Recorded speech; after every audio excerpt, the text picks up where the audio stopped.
You got my nerves.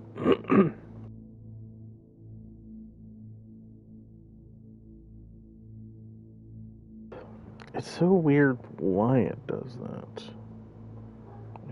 I'm not sure why. Like, how does that happen?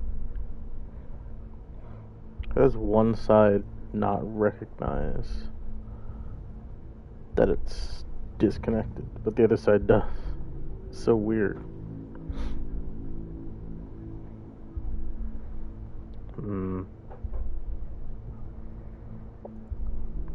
It lasted a good deal of time too, from what I saw.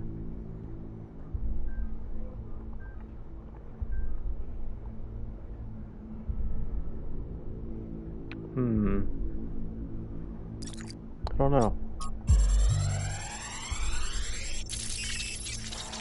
I figured, yeah.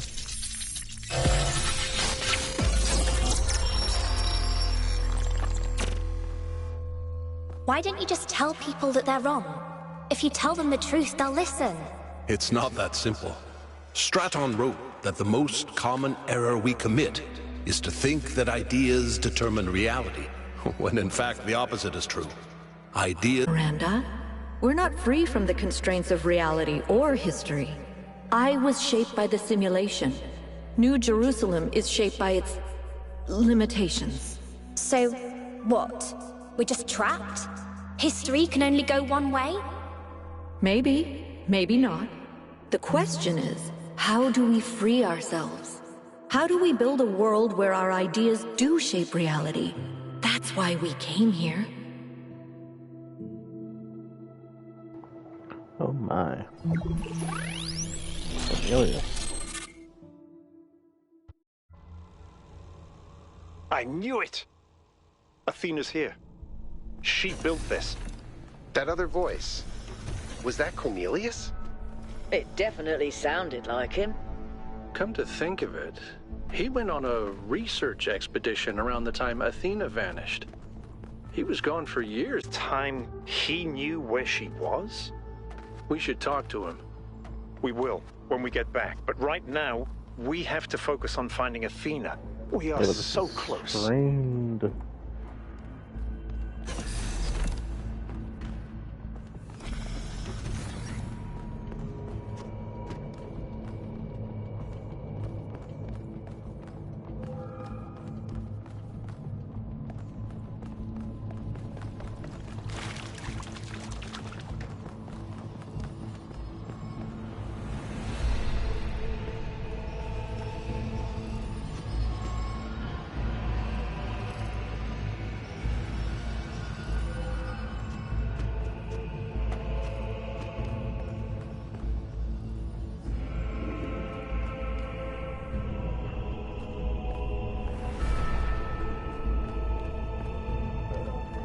Met with another series of lasers.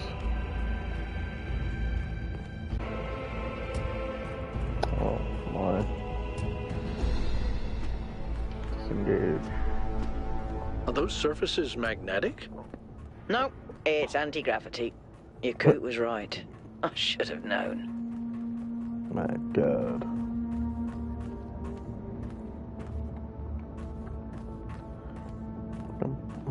Mm.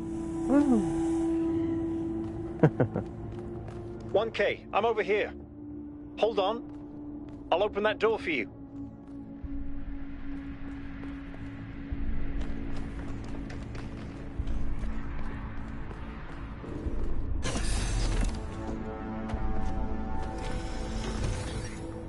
Surely I can find a better name than 1K. It's pretty wonky.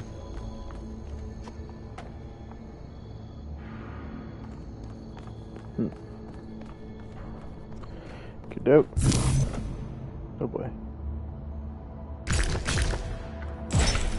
Wait, no, what am I dealing with? That goes right, that goes right, that goes left, that goes left. No, that goes forward. Right, right, left, forward.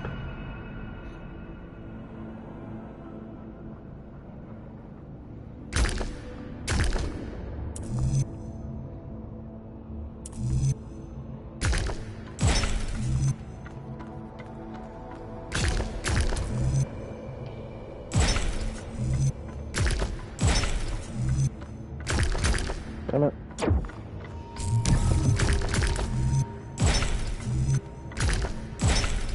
Yay. Is a fizz.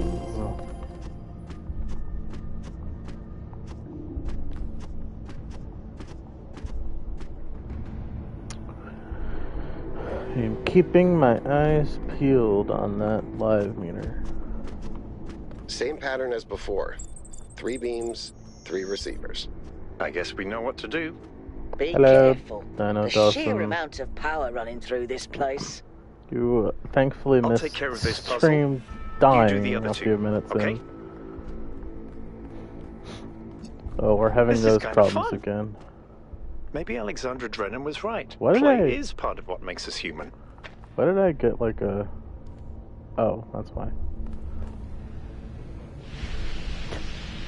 Got That's it. the Discord being bad. What? Maybe it's your fault. No.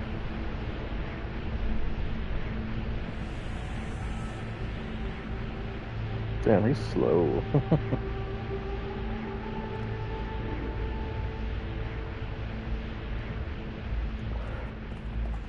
Yeah, stream is just like it just died for some reason.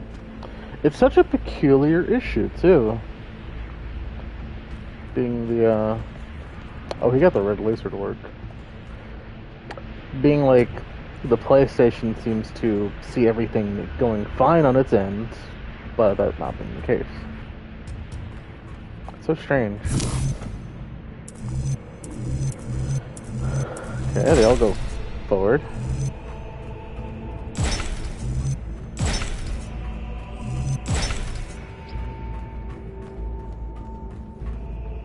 Melville, is there anything in the system that could tell us where Athena is?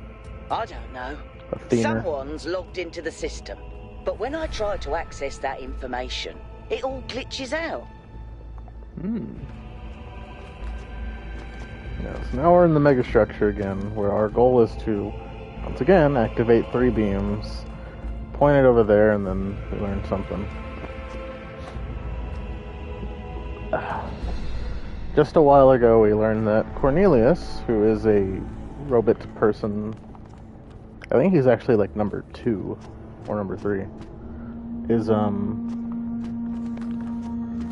aware of Athena's actions here, or what she's been doing here, without ever telling anybody. Whoa, that goes up.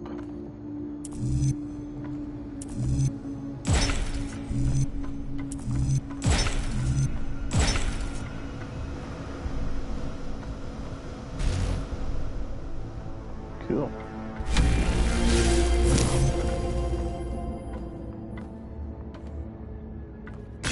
That goes down? What the hell? They're introducing verticality. It hurts my brain.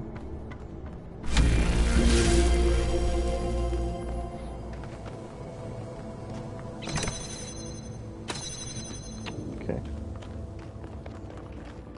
The first time I visited the megastructure, I had to do these puzzles. They were very easy. So, let's see if that's changed.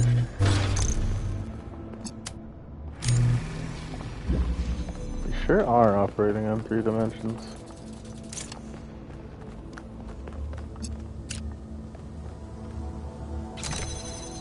That does work, actually. Huh. Kinda not expecting it to.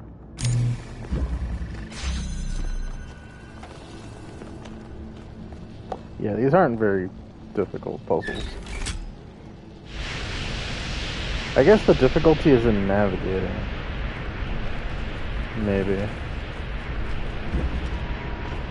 Activate green, which is... it's all upside down from what I see. That's pretty funny. I just need to find a way to get to... Why is this down here?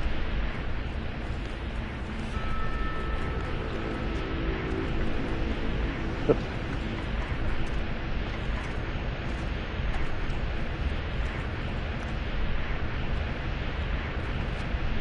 Looks like it's kind of floating on its own.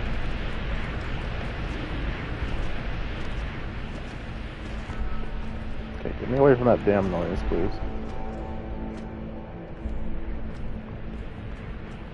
That looks promising. Okay. Whee! Oh.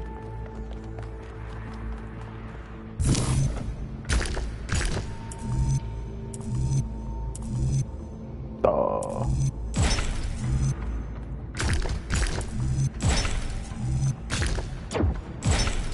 Nice.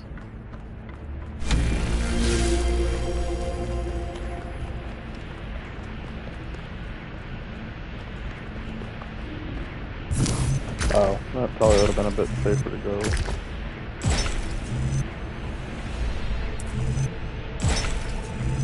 Shit.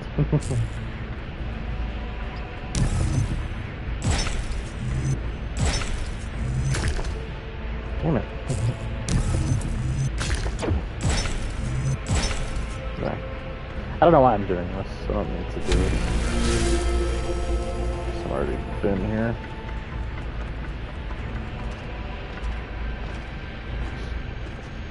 Anyway, how's your day been? It's awesome. Awesome. Let's go. Yep.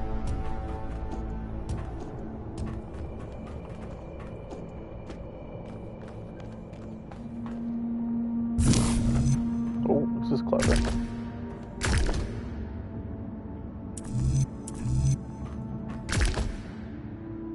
Where am I getting to over there?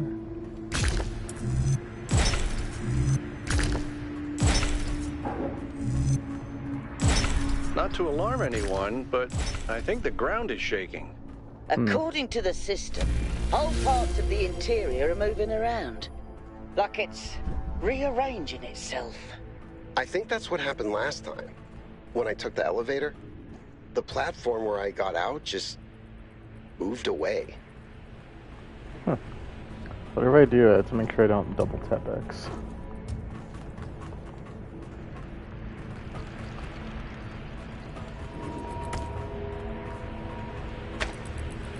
Got blue, red, and green. I only have red.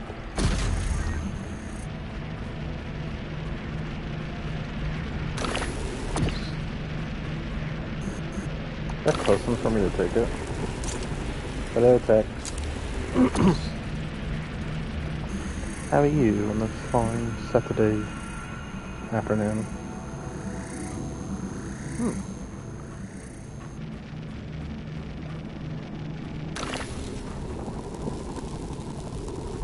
What the heck does this do? Oh, that must be the, like, solve puzzle button. Bad fighting games. What bad fighting games are there? Did you beat Ivory King? Why are we not surprised? Oh, Jeremy. Thank you. Makes sense, because I need this to do this. Fighting games in general? Are you saying you're bad at fighting games? 1v5.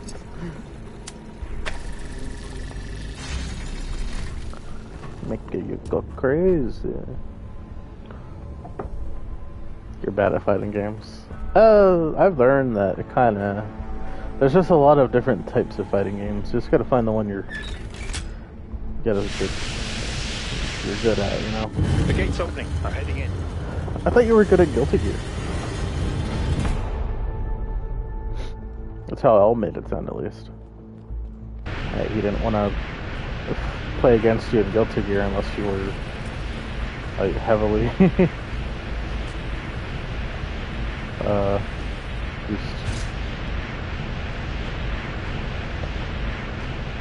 This might have been a mistake. Oh lord. Okay. Oops.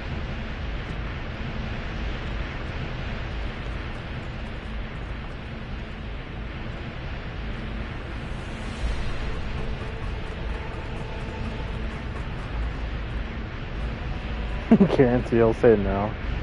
Sell yourself so short. Whee! His character, the only respectable character. I know fighting games aren't always perfectly balanced, but they tend to have several characters that aren't a nightmare to deal with. Your quote-unquote no-skill characters.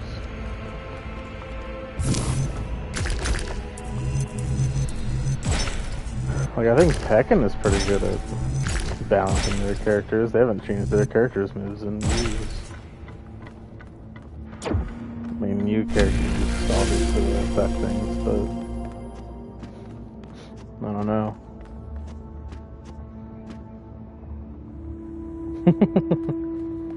That it's in your name tag.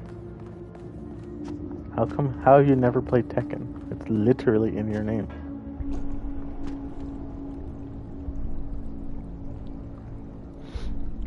PvP fighting games? I almost don't do... I don't think I've played a PvP game in months. It looks too difficult. Depends. I mean, it's just like fighting game button combinations, you know? This is fascinating. They were both here, Athena and Cornelius. Uh-oh. They had a plan. I found a file that... I can't...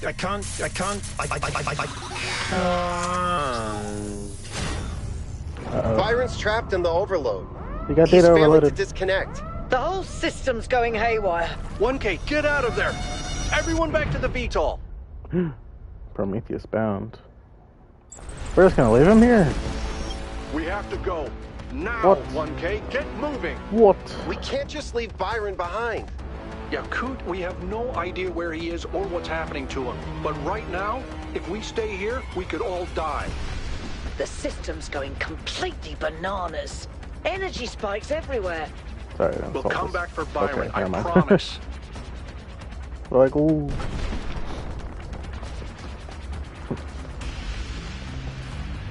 Thank you, Byron.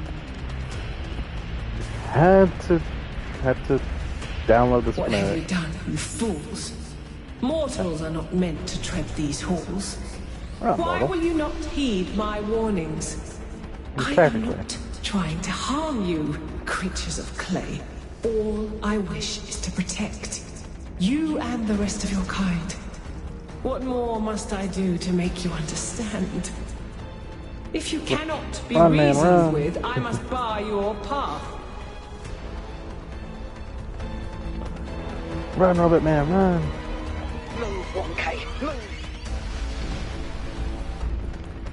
Overclock the servers or whatever.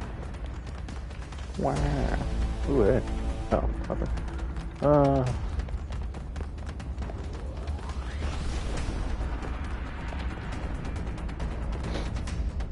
Well, yeah, I think it's... it's hard for me to trust These energy entities. emissions are messing with the VTOL systems. Okay, I think I've got it working. Get here quickly, 1K. You beat a dragon in the first one? That kinda is the end of that DLC.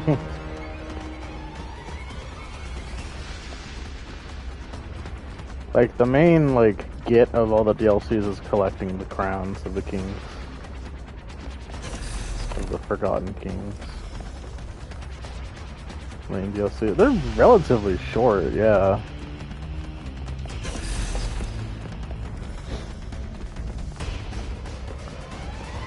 Well, I'm glad somebody else Come on, agrees come on, with get me in. about DLC 1 being pretty mid. Get us out of here, Yakut. Ya old coot. Fuck that NPC boss. I already told Tech that all 3 DLCs have a problem where there's an optional side path to an optional boss and all 3 of them suck.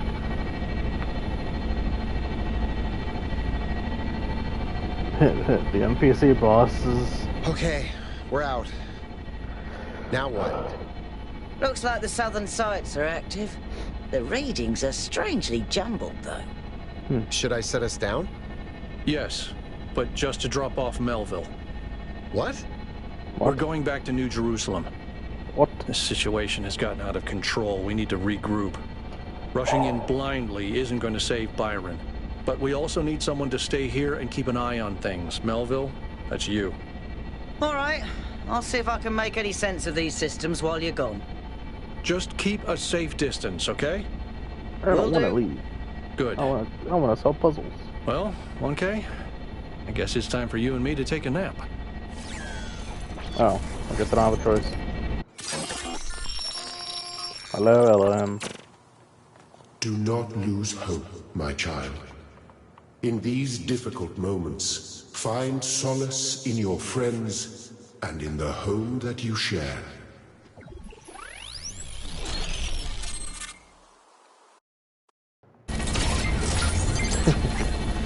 Oh, Here we are. Damn. Got an update from Melville. The power spikes are continuing, but no news from Byron. All right. Thank you, Yakut. You get the VTOL ready for the next trip. I'll talk to the mayor. 1K, please head over to the Museum of the Simulation and talk to Cornelius. Let's see what he has to say for himself. Okie dokie. We're back in New Jerusalem, guys. I haven't been here since the very beginning. The world is full of suffering. Oh, Every God. living organism suffers. Animals kill other animals to eat. And it always ends with death, torn apart or wasting away. This is what surrounds us. This is what's happening outside those walls, every hour of every day.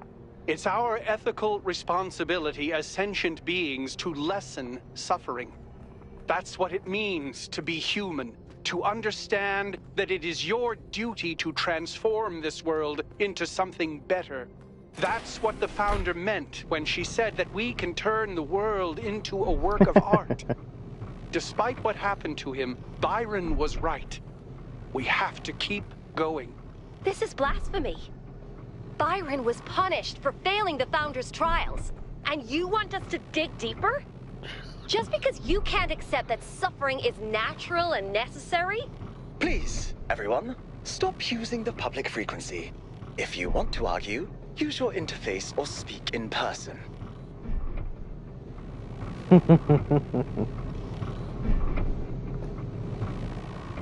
Well, I imagine there's a party going on back here.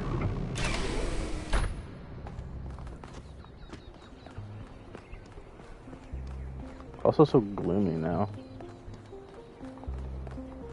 Wow. Last one's definitely a manager. Yeah, I think they are a moderator of public forums or something like that.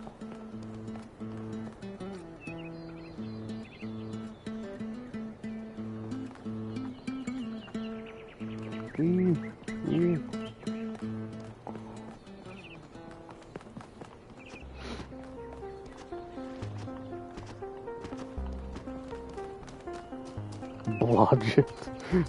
It's a nice name.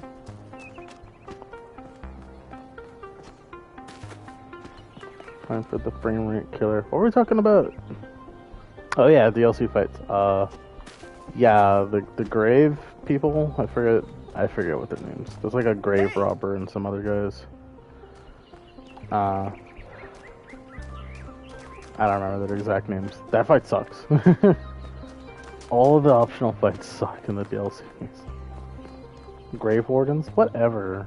Like, I don't know. I know it's 3 dudes. Now, one of them looks like Havel. And that fight sucks. I've embedded it into my memory of how much that fight sucks, because I know when I finally edit and upload the video of those DLCs, Are you okay? I have to make a point to highlight Attention all citizens. how much that fight The sucks. Gehenna Memorial Interactive Fiction Exhibition is now open to visitors. However, please note that due to an unauthorized strike, public transport will be temporarily unavailable. May the founder be with you. Interesting. Oh, Gehenna. Good times. Short, punchy work of games as commentary. Do you agree with the conclusion? I don't know if I want to do all these text adventure games. Ghosts of Atlantis. A lyrical atmospheric quasi-sequel to Atlantis. A classic work created by Lilith. The second DLC. There's technically 2 optional bosses in the second DLC. Now that I think about it. Because I believe Hume Knight is the only one that's required to beat. Blue Spelter sucks, and his runback sucks. Like, huge sucks. And then Sirlon his runback does kind of suck, but you can actually run past everything and just get to the fog wall once you know the path to take. You can't do that with Blue Smelter, because the fog wall is like next to a bunch of enemies that you have to kill.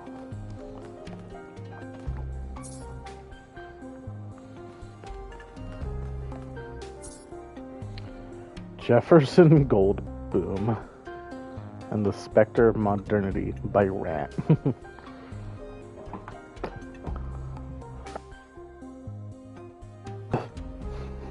Yeah, I remember the Jefferson Goldboom stories from the Gehenna people, and they only knew bits and pieces, so there was dumb stuff like, and then he pulled a horse out of his pocket and they rode into the sunset or something like that. Welcome to the Gehenna Memorial Interactive Fiction Exhibition. Oh, it's you, 1K. Not firsthand. Please tell me, you were there when everything went sideways. Do you think Byron will be all right?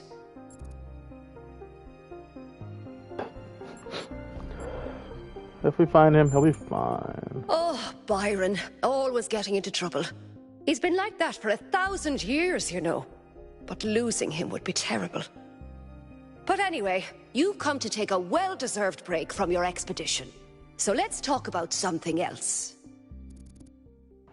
What is Gehenna? It's a prison. Gehenna was a place in the simulation. A prison where Elohim exiled the minds that didn't fit his plans. In time, the prison became a community with a culture of its own. So, when I was on the store to buy Talos Principle 2, I did look at the DLCs real quick, just to see what they were. And I do recall one of them talking about a person being trapped inside the mega structure. And I was like, I don't know what that means, but cool. So, I kind of had an inkling that somebody was going to get trapped inside the mega structure. Just didn't know who. I guess it makes sense that it would be Byron. Well. Yeah, there's some other... I don't remember all the details of it. I remember that one, and I remember something about other structures on the islands. What happened to the people of Gehenna? In the very last moments of the simulation, Elohim realized what he'd done and sent his messenger Uriel to free the prisoners. They were uploaded to the gold disc, and their legacy is part of all of us. Well, too bad none of them, directly survived into the real world. Some of their personalities were very interesting. Text adventures were one of the few art forms available to the people of Gehenna. By continuing to work in that medium, we keep their memory alive. Yeah, the people of Gehenna were only capable of communicating with each other via terminals. So they would just make a lot of stories, have public discourse and conversation and arguments. It was very interesting. The frickin' I still remember the flippin' administrator towards the end created a secondary account just to try and discredit you. The Uriel you were playing as. Gehenna, the place of the first game, it's a DLC in the first game. where you play as, just like she said, you play as Uriel, who is not the protagonist of the main game. And you go around different puzzle areas and free the people that are locked in the prisons, whatever. It was very interesting seeing, like there was a lot of text. They all had interesting personalities and different perspectives on everything. And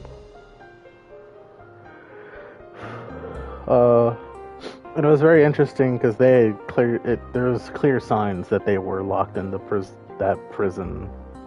I say prison, but they were puzzles where instead of you getting the Tetris piece, or in this game where you unlock the thing, it's just a person or a robot person. But it was interesting seeing how the story developed as you freed more and more people, and they're like, guys, some of them are like, guys, I kid you not, we're actually getting freed by somebody, which goes to show just how long they've been in their prison. It's very interesting. It was a cool, societal simulation of a group of minds that are separate from each other but still able to communicate. They're all isolated. They literally cannot do anything else besides communicate with each other. The name is inspiration from the angel. Yeah, a lot of the names of the many characters in the main game, as well as Elohim's underlings, his angels or whatever, are taken from the Bible. I don't think the role of the artist should be reduced to any single social function.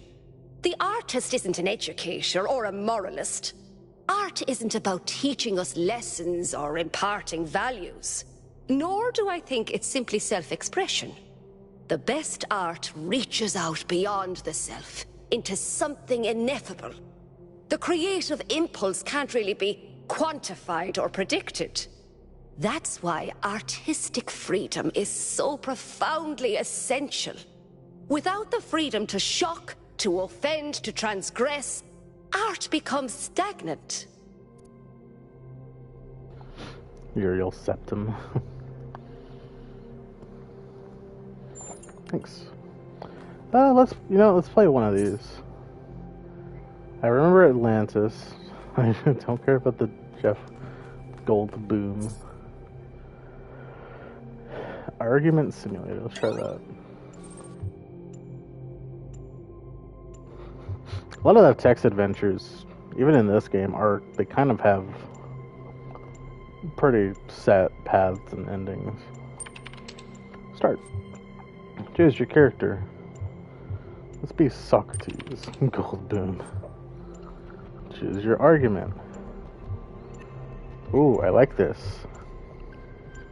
It's true, it's false, it's not true. Let's try it's not true. It's not true. I disagree. I dislike both of these responses. You're wrong. No, you are. I can contradict you. Your contradiction is self-defeating.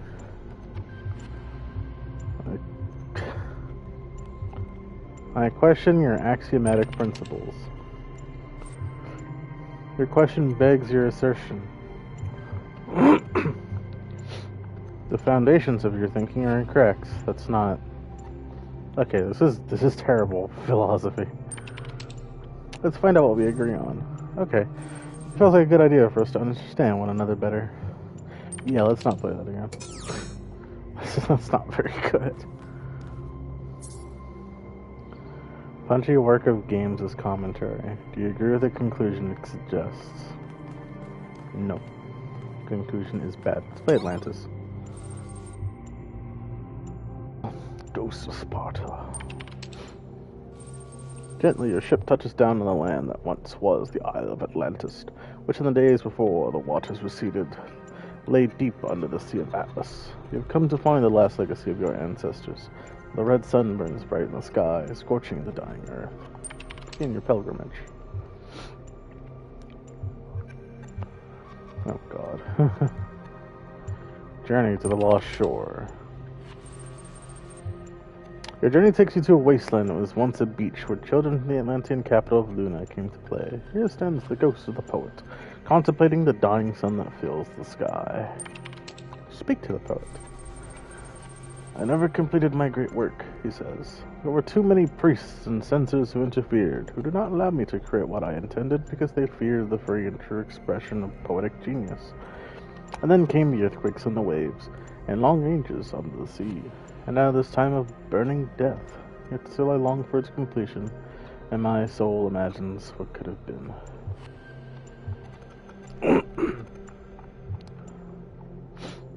Must accept that your work cannot be finished. You are dead. Now let's not do that. I don't know.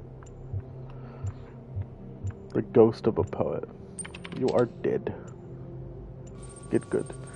Then I curse you all, time and space and people and gods too, the ghost says angrily.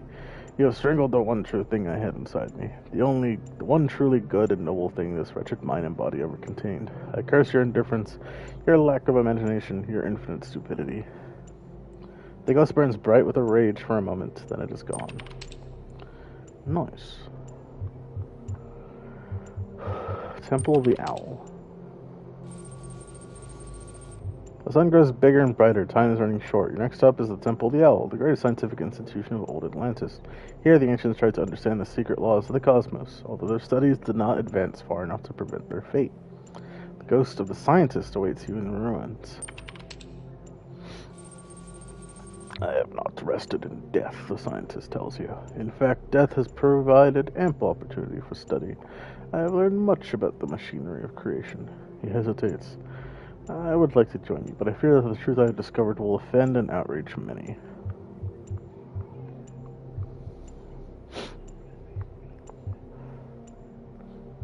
The time of such outrage is past.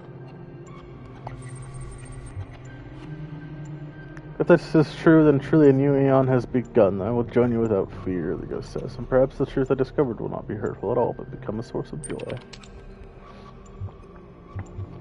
Broken Tower. On the northern shores of the island, where the frozen ocean once stretched to the horizon, stand the remains of a tower. Here lived a great magician who advised the king of Atlantis in the matters of the sublime. There is very little left of the once impressive structure. To anyone else, it would be a pile of rubble covered in black, dried-out moss. But you can see a glimpse of its past, of the craft that went into its making. By the tower stands the ghost of the magician, awaiting you. What's up? A great marvel was revealed to me in this tower, the magician says. A glimpse of the sublime, and although I am dead and my soul has spent an eon under the sea, that vision is not lost to me. Even now I could summon it and reveal it fully. If I do, I will fully witness the sublime in all its glory, he says. But I believe that in this moment my soul will be annihilated. Is that a fate I should embrace or reject? Annihilation of the self is... annihilation of the self is sin. By rejecting the quest for the sublime is also sin. Our grasping for the sublime is what makes us more than animals. Make your own sublime instead. The magician laughs out loud, startled by the suggestion. Make my own? How unambitious. And yet, what an idea. What a fascinatingly mad idea. So mad that perhaps it's worth trying. Hans comes to join us. I will join you gladly. I would like to see some of the wonders you have brought from the sky. Ancient farmlands. Soil used to be rich, life-giving. Generations of humans relied on it to survive. Then the waves came, and after the waves, the dying sun. Now that all life is gone, something has been revealed underneath the soil. A city of unimaginable antiquity. The ghost of the farmer waits in its ruins.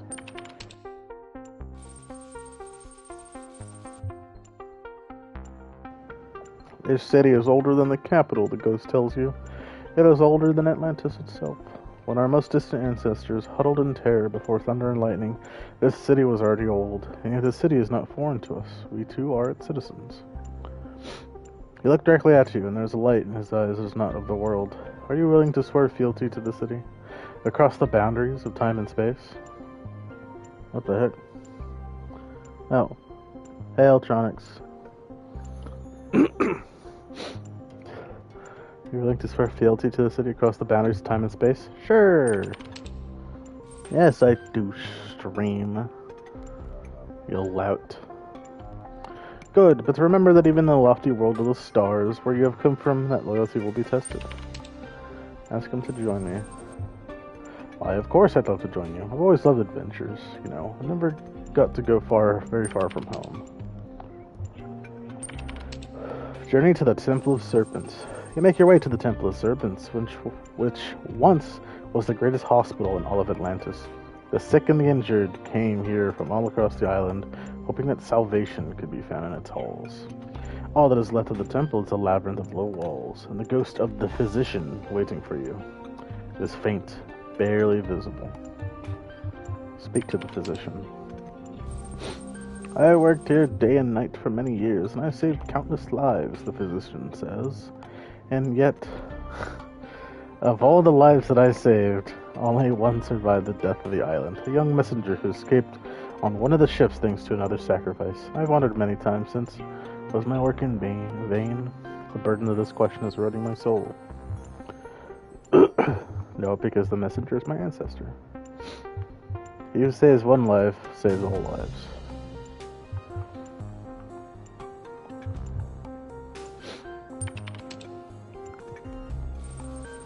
I have heard that saying, but it is not enough. It is only a saying and does not erase the weight of these tragedies which I can no longer bear. Having spoken, he vanishes into oblivion. Dang it, I should have said he was my ancestor. Journey to the palace. The palace once stood in the very heart of Luna, the capital of Atlantis. Here, the greatest artists and craftsmen of that long-forgotten era are built marvels and luxuries that would astound even a traveler from the distant future.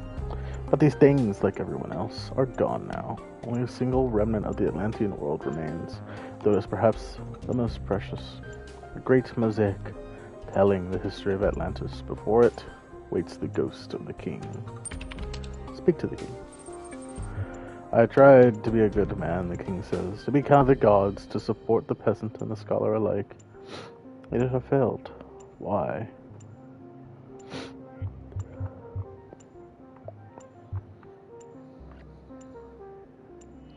All kings must fail, but it is not your fault that you were born a king.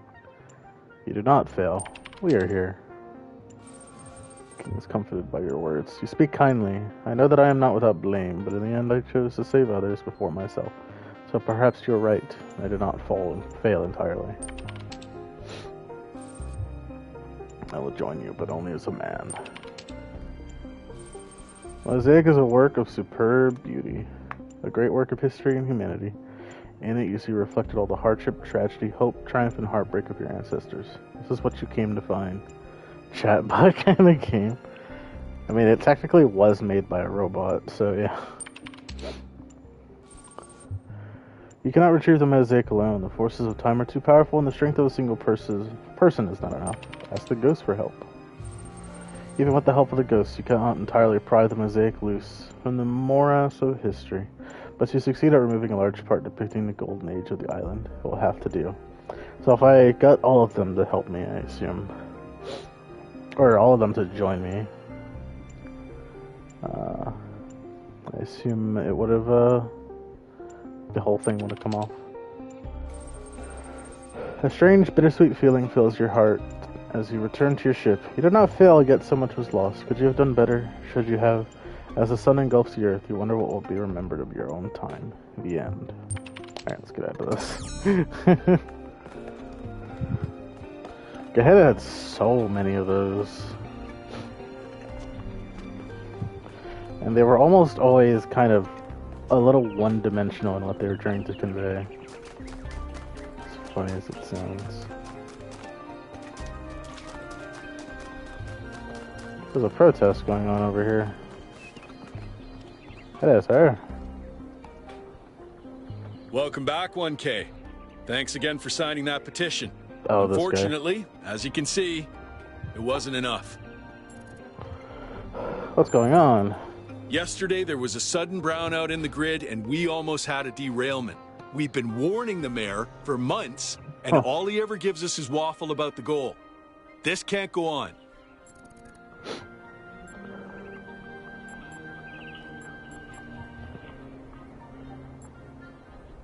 I prefer both of these, but I don't know which one to pick. I guess I agree with him that his issues are correct, but brownout sounds like a fancy way of saying you pooped yourself. I don't remember what a brownout is. I think it's a brownout is like an isolated blackout. Because blackout is like the whole area, while a brownout is like a bit more localized. But I don't know what causes them. I agree, but your methods are wrong. That could insinuate to be more aggressive, which I feel like is bad. The city needs stability. I fully support you. I disagree with you. I don't want to get involved. Let's say I agree, but your methods are wrong. What else can we do at this point? You know that we tried to get a referendum organized, but the mayor wouldn't even consider it, no matter how many signatures we collected. This is a democracy. What the hell? I heard it 15 times when he was practicing it. I think Catal, like many of us, feels that the time for change is long overdue. The technology you uncovered on the island is the final catalyst for that change, or it should be. Oh, see ya. What does that say? We deserve a functional city. Public transportation must be safe. Devin every day.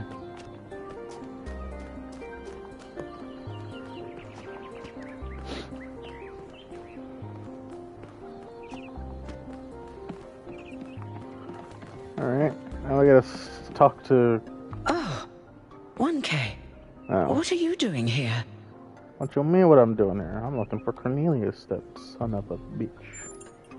Ah, I assume it has something to do with your expedition?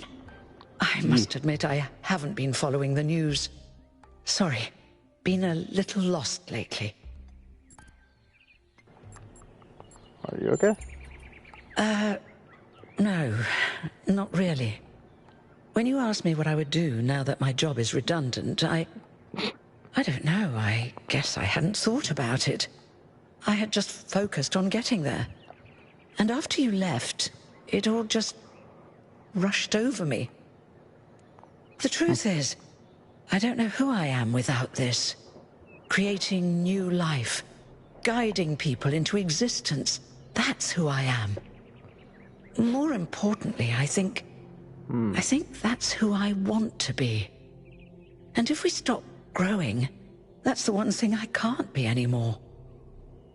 That's why I wanted to talk to Cornelius. He was there at the beginning. He knows where we came from. I thought he might help me understand where I could go next.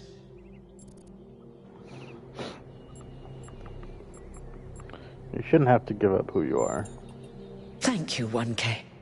I don't want to. I liked who I was. Who I still am. Why do they blink? Now, you said you were looking for Cornelius? It's not like they have tear glands, or need them. He seems to have been at the megastructure with Athena. Oh, that's... No, it's not a religion well, game. I suppose it shouldn't really come as a surprise. It's more of a They were philosophy very close, game. you know. After she disappeared, he went away for a long time. On a research expedition, he said. To be honest, everyone assumed he was working out his grief over being left behind. Many of the first companions were deeply shocked by her decision, particularly Byron. Where is Cornelius now? That's the thing. I wanted to talk to him about my future, but he wasn't responding to my messages. So I came here to talk to him, and he seems to have vanished. Can I access his terminal? Any idea where he might have gone? No.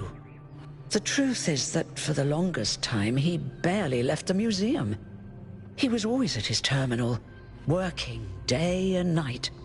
I asked him what he was doing once, and he said he was saving the past. Can I check his terminal? I suppose so. It seems a little unethical, but then it is just his work terminal, right? But to more properly answer, no, this is not a religion game. It's a game that does reference religion a lot, because it's moreover a philosophy game, and religion is a part of philosophy. I did, on my way here. And I messaged most of his other friends. He doesn't seem to be anywhere in the city at all. Good luck with everything, 1K. And thanks for taking the time to talk to me. Yes, sir. Investigate his terminal. Oh, I wonder if I can see the Easter egg again. Shit, which one was it? Was it this one?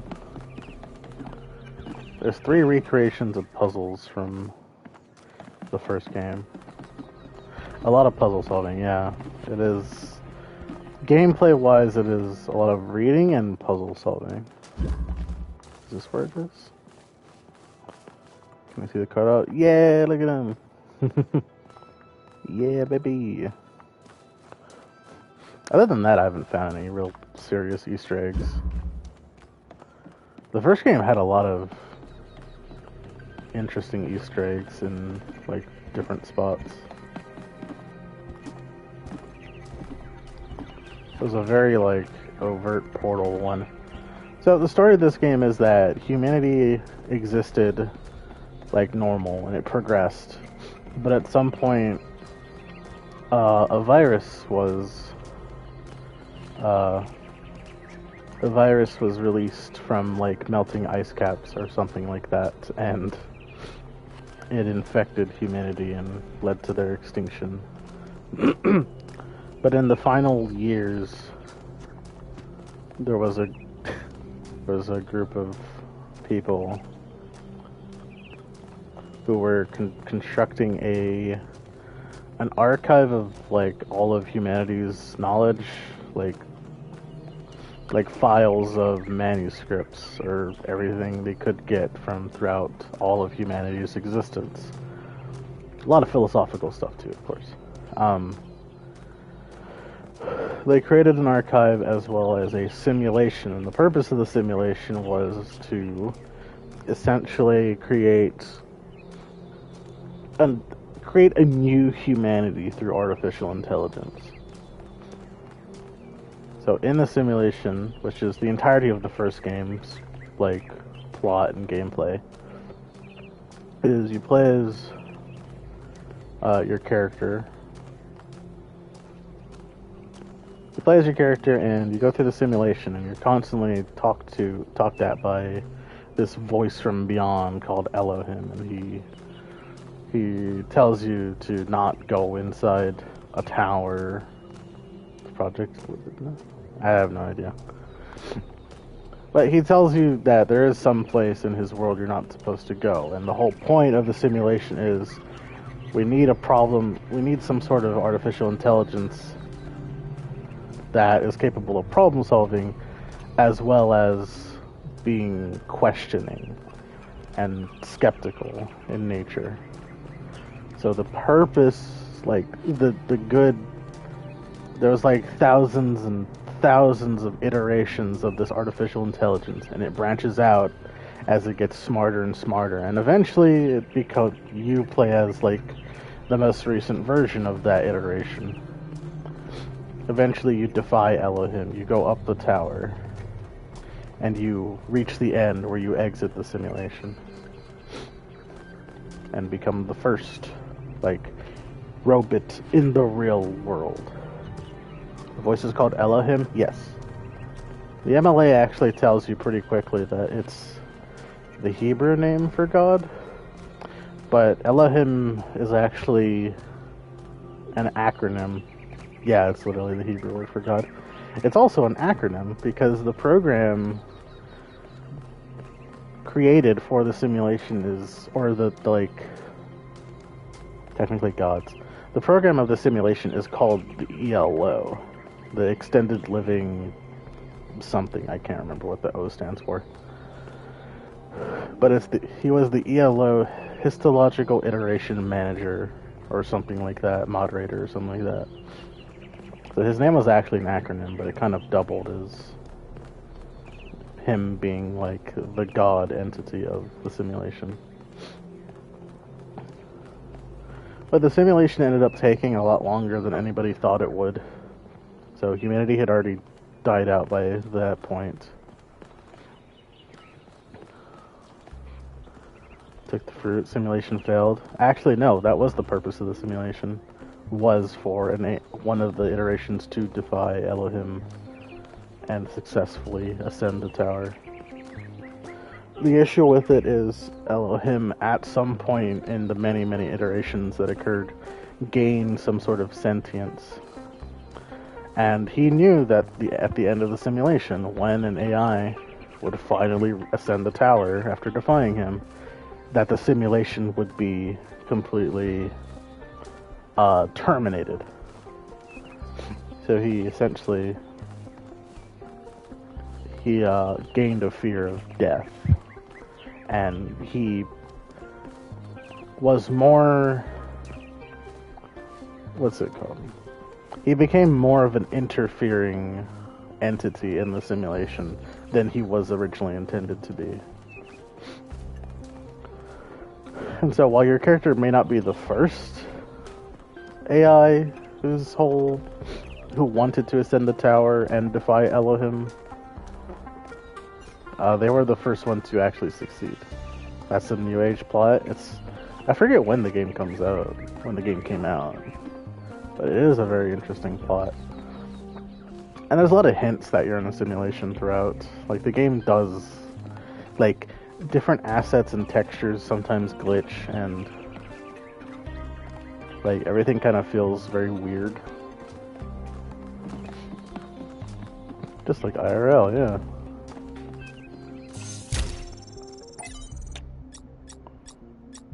Notes. Lab location inaccessible. Deliberate? Unclear. User profile? Yes. Gold puzzles as barrier? Yes. Hidden as self-protection? Yeah, likely. External help for upload? Yes. Ask Herman? No. Trust 1K? Undecided. Applicable to Calvin? No. Applicable to Sarabi? With no Emma? Yes. That's weird. So there's a lab with gold puzzles as the barrier. That's interesting. So this is what Cornelius was working on? Strange. It looks a bit like it's not quite that. Is he trying to isolate something in the buffer? Maybe Melville can make sense of it, but I think this might be a dead end. I need to finish up with the mayor. You can head back to the VTOL whenever you're ready. I'll meet you there. No rush, though. Depart to the megastructure. So they want to make a new humanity. It would make sense that they would want rebellious AI. Not so much rebellious as questioning. Like, this society is very philosophical in a weird way. But they're also kind of, some of them, like quite a few of them, are also kind of falling into the less society. The more like, I don't know, some of them are kind of like, some of them are kind of becoming like sheep in an interesting way. Hello, Helga. 1K, what can I do for you? Future prediction, inner peace, majestic dashing hamsters. You remembered the code phrase. Oh, it is fun, isn't it? All this adventure and discovery and subterfuge. Here, let me top up your credit balance for you. It's the least I can do. Ka-ching! 1,000 credits. You're rich. Spiritually, Yay. anyway. Don't go spending it all at once. Now, what can I get you? Well, An inner peace is 1,000 credits. But she said not to go spending it all at once. And her future prediction is pretty freaking vague last time I used it. Also, the inner monologue hasn't come up in a long time. Let's buy some inner peace. Woo! Inner peace doesn't come cheap. Come back when you've got 1,000 credits. What? What? But I do have 1,000 credits. Gosh, I completely forgot. Well, did being rich bring you inner peace? No. Oh, that usually does a trick. What about before? Did you feel inner peace before I made you rich? If I say yes, she's just gonna take the money and be like, there you go, inner peace. I did not. The fact that you're trying to buy inner peace tells me you're still looking for solutions outside of yourself. What helps me is letting go of the idea that what makes me happy is facts about the world. Sure, it helps when things go well, but if you depend on those things, you will have nothing left when they're gone. If you can learn to trust yourself, you can learn to trust the world.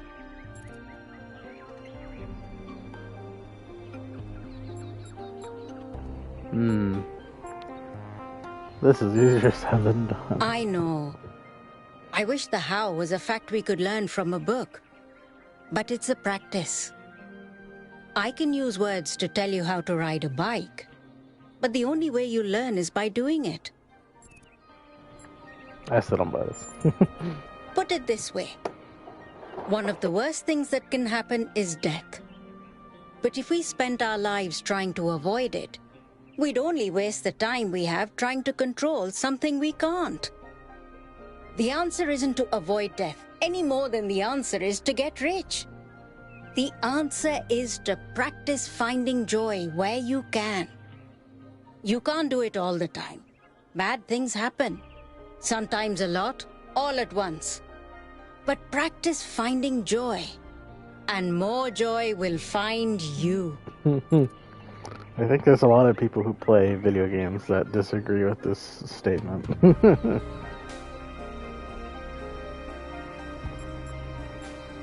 No, you don't understand. I'm sorry. I know these words don't help you. But here's something that might. Let's practice finding the joy right here, right now. Go on, give it to me. Have some fun. Whoa, calm down, lady. You're a sanctimonious imbecile. You're so utterly prude. You've forgotten how to talk to real people. You're a hypocrite. You tried taking your own advice before lecturing others. You, Jerusalem, would be better off recycling you as a toaster. The worst thing about you isn't that you're offensive, it's that you're boring. You're a charlatan. Bite my shiny metal upper rear thigh chassis. Damn. Or I'm not gonna insult you.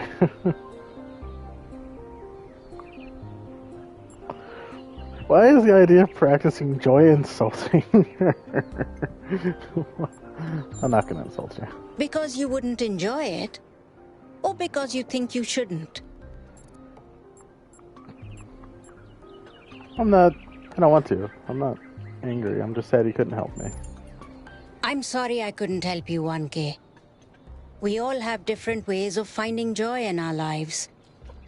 I hope you're able to find yours. Blaming them makes you feel better about For what it's worth, I don't usually do it, but I'm refunding your credits. Yay! So, something else perhaps? Nope, you're a charlatan. Goodbye. Please come back if you need anything else. Just be like, you're useless. Useless.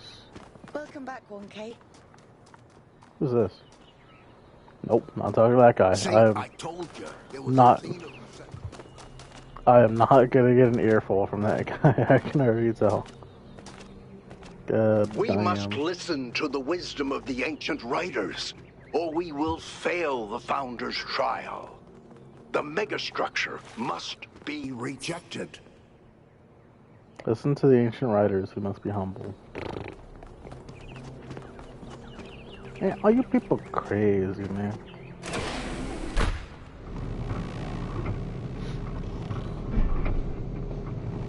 I'm glad we took a little detour in to the metaphysical, philosophical, spiritual, and all that good stuff.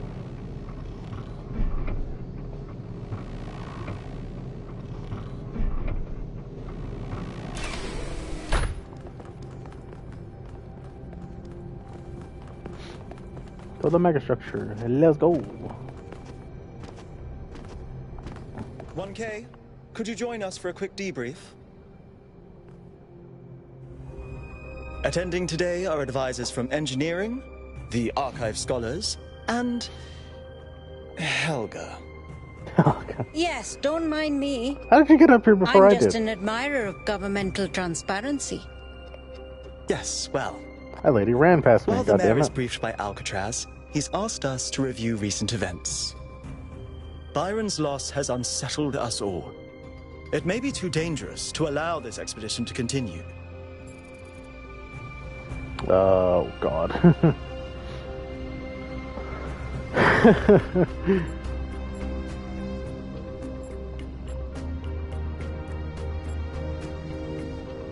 The island is one big puzzle that's halfway solved. We can't quit now. It is all deliciously mysterious, isn't it?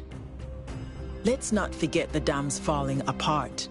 We can't depend on hydro forever. With just a fraction of the power that island can generate, we could grow this city into a planetary society. Or, quite possibly, destroy ourselves in the process.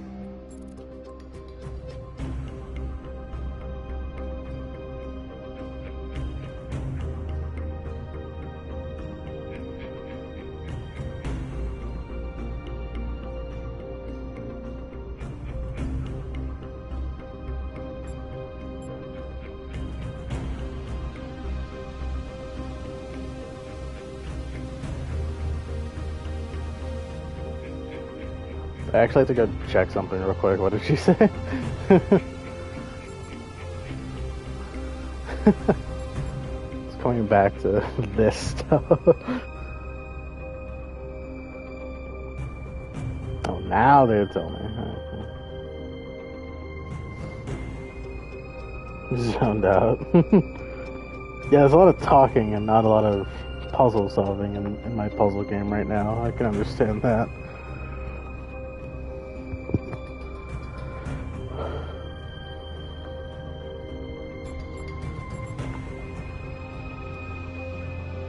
We should trust ourselves to make good of this opportunity.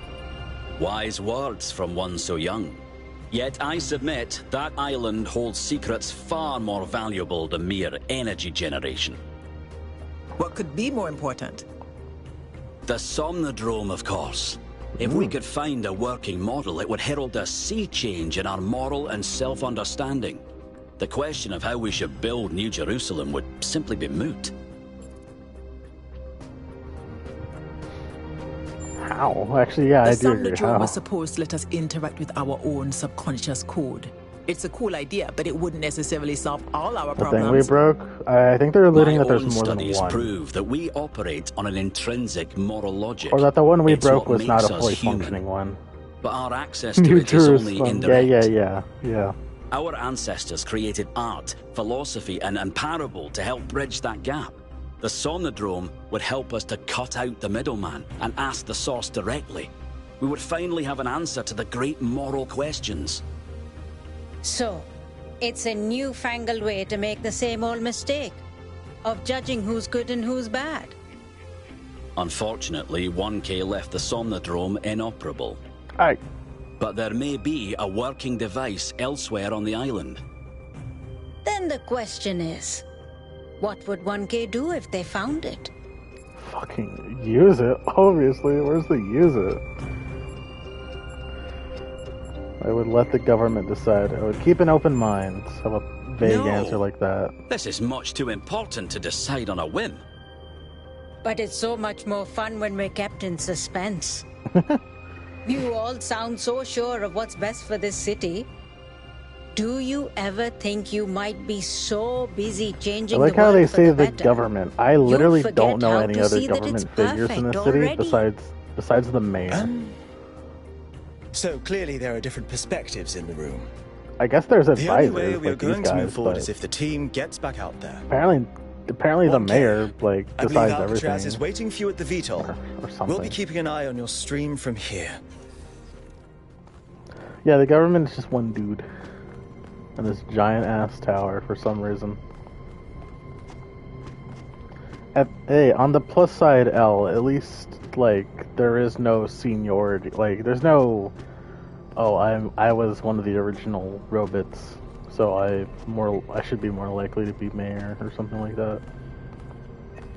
Hey, Herman. What can I do for you, 1K? This is the mayor, by the way. I agree.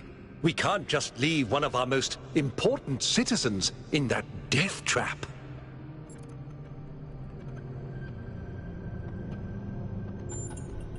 They all sound very promising, of course. Apparently, it's possible to just magic things into existence now. But what is the cost, 1K? There's always a cost. But what if there isn't? It's always a pleasure to speak to a citizen. I knew this would be like, I am the Senate, yeah. What did the mayor say? I convinced him that we need to keep going until we found Byron. Did he want us to leave him behind? No, he's just concerned for our safety. And he's right to be. But we're going back anyway. I'm gonna sleep. Listen to Elohim for a bit. Great trials lie ahead of you, my child. But your choices will determine the future. Woo, let's go! The choices are important. Melville? Are you receiving? Yep. Welcome back to the mysterious island, everyone. How's the situation? Whatever Byron did seems to have sent the whole system into some kind of lockdown. I can't access any of the terminals, although This game I is suspect very... 1K still could. Why would that be the case? When 1K connected to the data stream, the system assigned him a user profile. The rest of us are locked out, which means I'll need your help, 1K, because a lot of stuff doesn't seem to be working. Okay. Check it out and see what you can fix. But please remember, what matters most is finding Byron. Like, the first game was pretty weird with a lot of its story stuff. This game is just, like, 10 times more wild.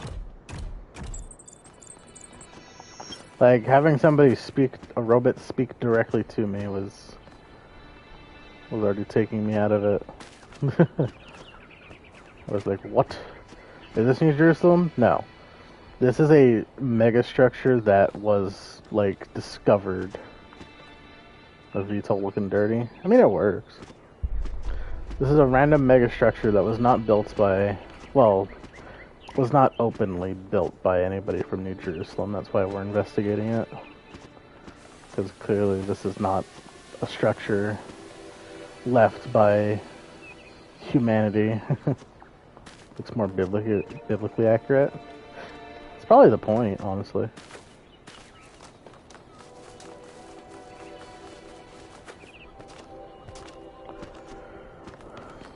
Let's look at our map.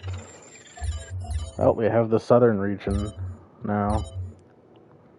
I believe this area is supposed to be like desert-ish. Now we got new puzzles, guys. Hooray! Yippee! Each new, like, hub area with puzzles in it seems to be introducing new mechanics, which is a little different from the first game. Because the first game had more, like, areas with multiple puzzles in them. We're only halfway? Yeah. This game is kind of setting out to be pretty long. I'd say a bit long, definitely longer than the second, or the first game.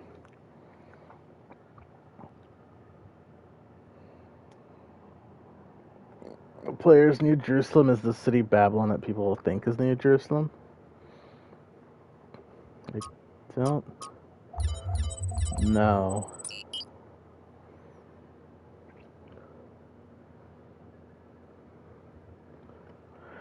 I don't know. I mean, they just called it New Jerusalem. There was, I think, Eustathius, which is the third robot to be created. There's a city called New Alexandria, and it seemed to be progressing just fine, but there was some sort of explosion that killed all the residents of the city. 1K, I'm sending you Small a little city, I think. software It was upgrade I put very together new that should allow you to when it detect was which created. files will lead to a data stream overload. Unfortunately, I'm not doing this to help you avoid them. In fact, I'm going to need you to search for more. I'm sorry about that. But if we're going to unlock all the systems that aren't responding, you'll have to connect to the data stream. Possibly more than once. Yeah, it's we the only covered way that, for me to Dawson. get access. Antichrist plot in the Bible. I don't know a damn thing about the Bible. I'm sorry. Like, if somebody does know the stories of the Bible, that would probably be a good insight into some of the things in this game. But I don't. I know a good deal of philosophy, but not religious stories. Alright, 1K. In this area, there seems to be a problem with the machine that makes the Tetromino bridges. That means you can solve the puzzles, but you can't activate the tower. Look for a lab that lets you connect to the data stream. I already found it. Did she say Tetromino? Connect to the data stream in a lab. Okay. This place is so pretty. It kind of looks like that one area from The Witness that is like these desert rock cliff area, peak areas by the water. Which also looks very pretty. Everything was directly related to the Bible. Yeah, it's pretty close. I don't think it's the inner peace thing. The plot you explain. There is definitely parallels. Although, the imposing figures we keep meeting at the end of each of these areas are not from the Bible. They're mythological figures. Specifically Pandora, Prometheus, and the Sphinx. Which I am the appearance of the mixture. Which I am quite certain are not literally a lot of ancient Egyptian Greek inspiration. Yeah. The first game also was... So you had 3 hubs with several smaller worlds that had puzzles in them. The 3 main hubs was... The first one was Greek inspired. And it had to do a lot with the philosophy and the Talos principle itself. The second hub was Egyptian. It was supposed to represent the Duat, the realm of the dead or something like that. And that one focused a lot on morality and the afterlife. And then the third hub zone was made to look like a church, and it was heavily related to Christianity in the Bible. Probably Israel. The Sphinx. Well, that's helpful. Oh, at least it takes a picture of it for us for later reference.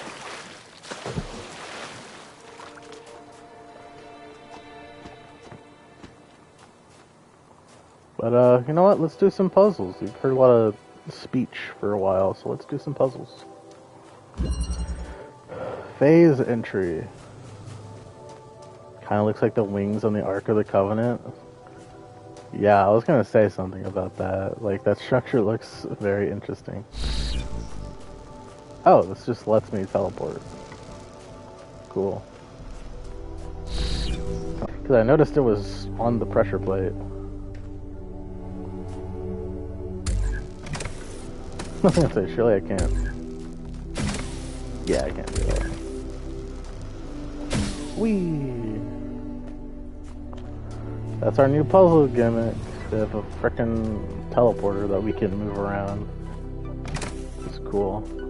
I'm just so happy that this game has has hardly reused any of the more convoluted puzzle mechanics from the first game. Specifically the fucking recorder. I hated the recorder. The puzzles were just so tedious with that damn one. Can I teleport while holding an object? Oh shit, let's go. Damn. Whee. Wait, where do I get a fan? Hold on. Oh, that's probably why. So then I can just pick this up and then teleport again. Okay, cool. Excellent. Awesome.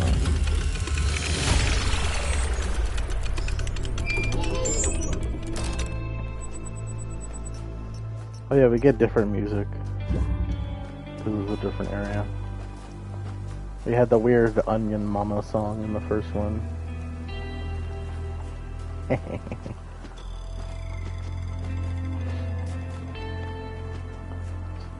guess humana.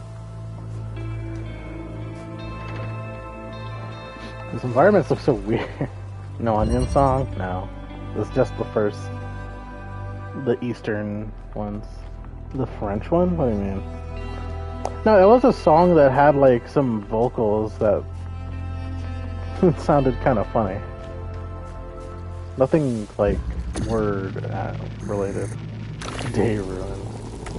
I haven't heard that one in a while. Okay. Is there a teleporter in there somewhere? The March song about fried onions? No, it's not a literal onion song.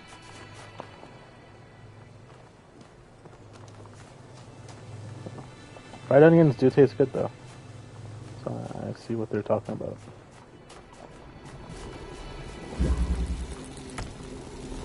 With the camera red.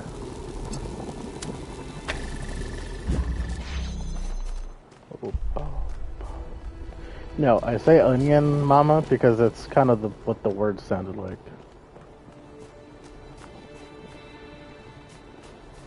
Hamana, or like humana. I don't know. I'm probably disrespecting like 12 cultures by making these jokes, but whatever.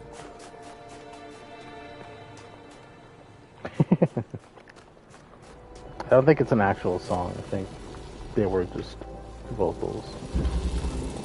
Can I reach that laser back there? I don't think I can. Also a blue laser that I also can't reach.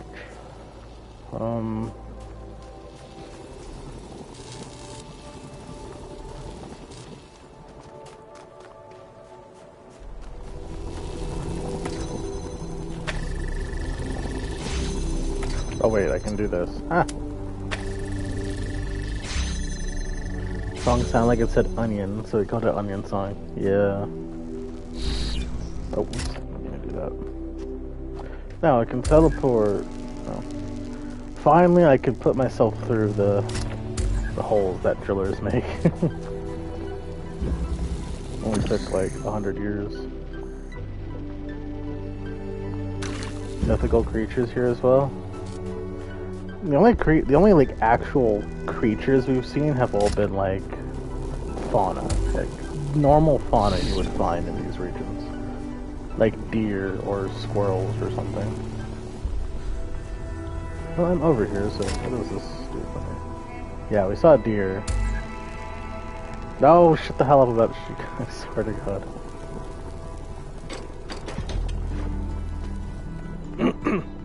Try to kill it for its thin beast bones.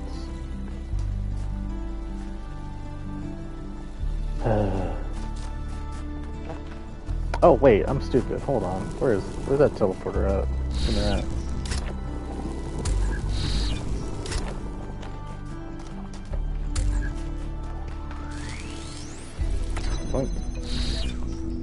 Duh.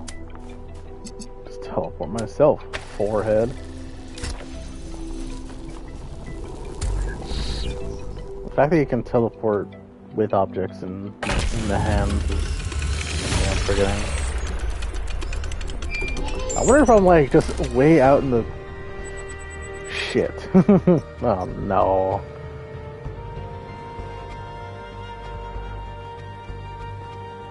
Always gotta look up high, because sometimes they're gonna hide a little connector.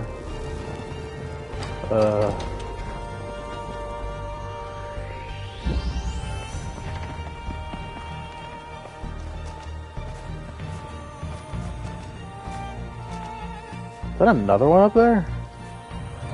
That might be. Good luck. Well, I know there's a fucking Pandora statue now. The question is, where is the Pandora statue? I also have to decipher what the hell the Sphinx statue is trying to tell me. Hold on, what is this?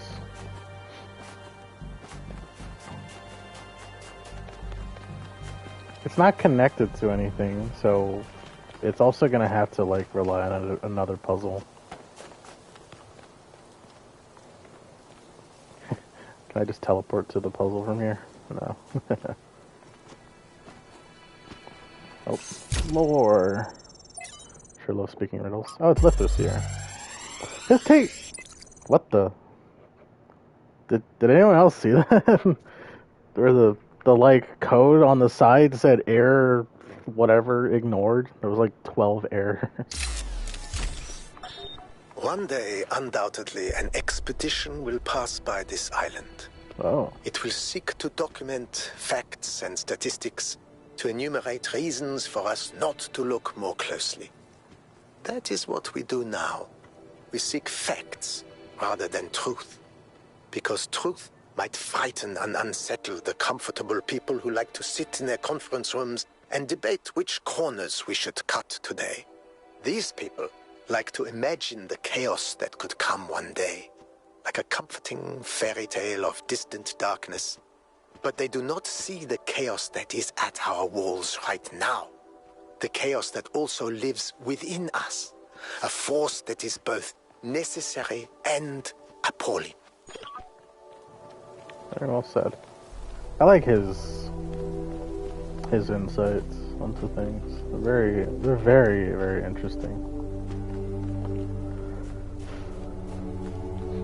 And like, there's one theme in this, like one philosophical theme I hear brought up over and over again in all the audio logs and whatnot. And it's kind of the dichotomy of, I always sound out. It's the dichotomy of things in life. Specifically like a yin and yang relationship between concepts.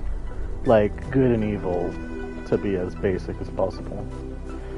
And it always brings up the idea that you can't have one without the other. There is no good without evil to reference it. And like in one of Lithdrasir's audio logs, he talks about that he makes a lot of expeditions going out into the wilderness, not because he despises the city, but because he loves the city. And understanding the safety that being in the city provides him cannot fully be appreciated without putting himself in less safe circumstances. Through the wall. He can't fully appreciate the safety he is given without, I guess, putting himself in danger. Maybe not necessarily putting himself in danger, but...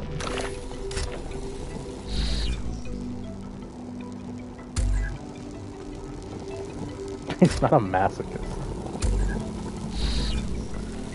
Yeah, if there's only one good, how can you recognize it? It's still gonna be good. If all you've ever experienced in your life is good, How can you be so sure that it is good? Wait, what am I doing? I think I have to put two things in this. Two teleporters in this room. With the driller, and then get the driller out of the room. I think. Can't be sure. But it is. It's an interesting question. Hey, can I don't even know if I can shoot it through walls. It's like, my mind is like, oh yeah, I can teleport through walls. Okay, but taking this outside may have not actually done anything for me. Oh, wait. I have an idea. It doesn't exist.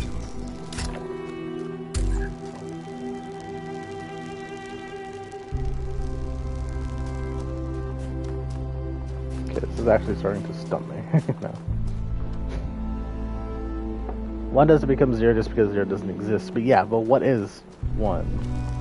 I guess that kind of also has more to do with, like, binary. Because 1 can exist without 0, but eventually, because that's a Greek numbering. But the Arabs did eventually figure out that, like, we can't have something without the absence of something. Cold is the absence of heat. I said it is masochism.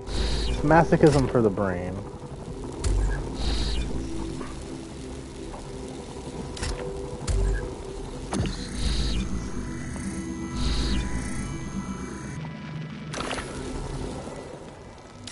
Okay, I think. Good solve, 1K. Yay!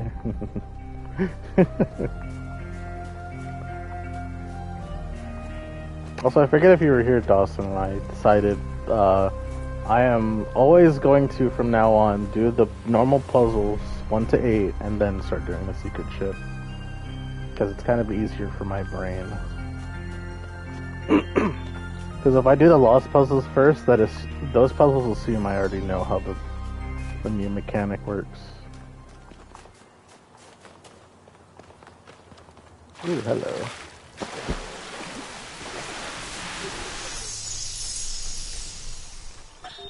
In the early days, humankind lived in a world of unexplained wonders and terrors.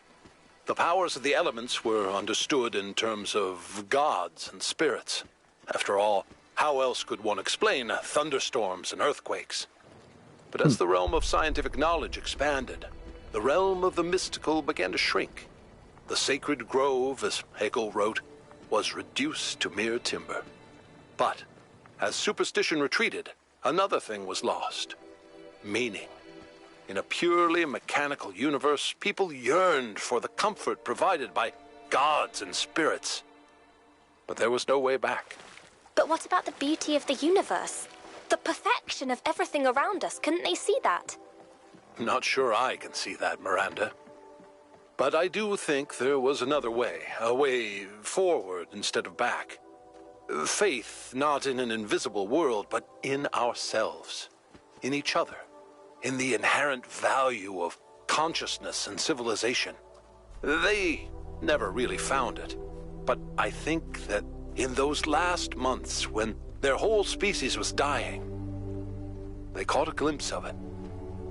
And that's how your mother was born.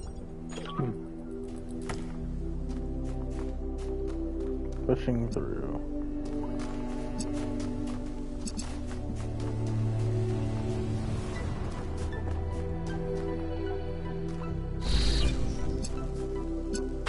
Yeah, that I do believe that does tie into some of the things they say as well.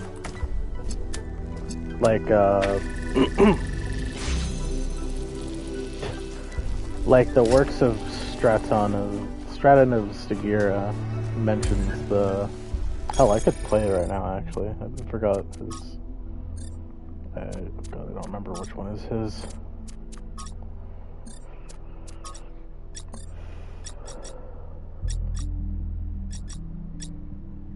Yeah. We begin with the self, because that is what determines our existence as individuals. But the self cannot exist without that which surrounds it. The citizen lives within the city, and the city lives within the cosmos. So now we must apply the principle we have discovered to the wider world and ask, if man is like a machine, could it be that the universe is similar in nature? And if so, what follows from that fact? Yeah. God damn it, there's another one! Can I teleport through whatchamacallits? These barriers? I cannot teleport through these barriers. What are you looking at, man? Get out of here. Mind your own business. I can solve this puzzle just fine, thank you.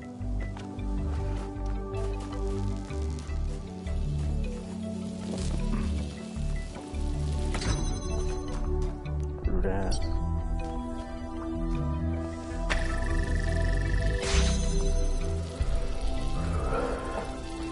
Yeah, I'm not gonna pretend like I have listened to every single, like, philosophical inquiry this game brings out, because it brings out a lot. I can recognize that it's profound, at least. Oh, you know what? Oop. Haha. Genius.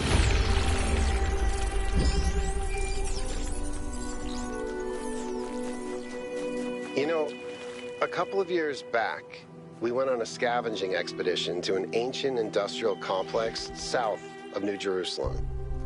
It was enormous, sprawling, an area many times bigger than our whole city, just dedicated to manufacturing.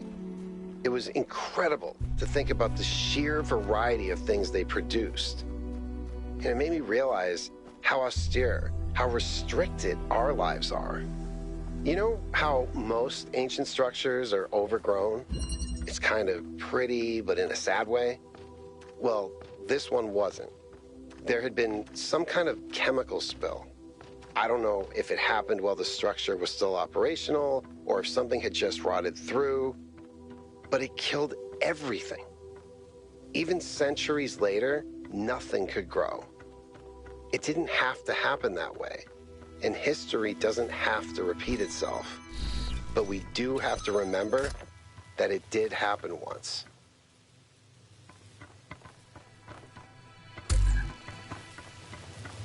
Yeah, that's possible. I'm not sure. So, I don't remember what location the first game, if it ever even did allude to where the IAN facility was located. It's never alluded. He didn't mention radiation. Yeah, that probably would have been something he mentioned. It's more like a kind of chemical plant, likely, as opposed to that. Also, I'm pretty sure Chernobyl's not like that anymore, is it? I actually can't remember. Oh. Two teleporters.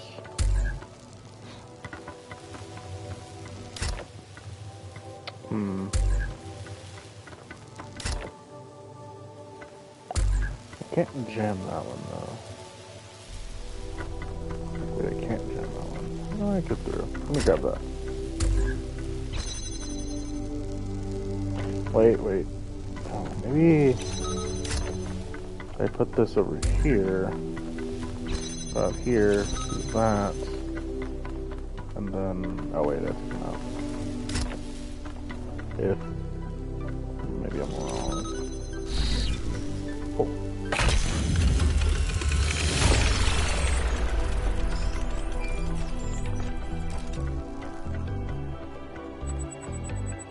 I don't trust these numbers. I mean, it's not unlikely. Especially in a world where, like, there's no more human attempt to, oh, interesting. There's no more human attempt to, like, relieve the issue. Like, it literally just has to be the radiation, just leaving the zone as it naturally would over time.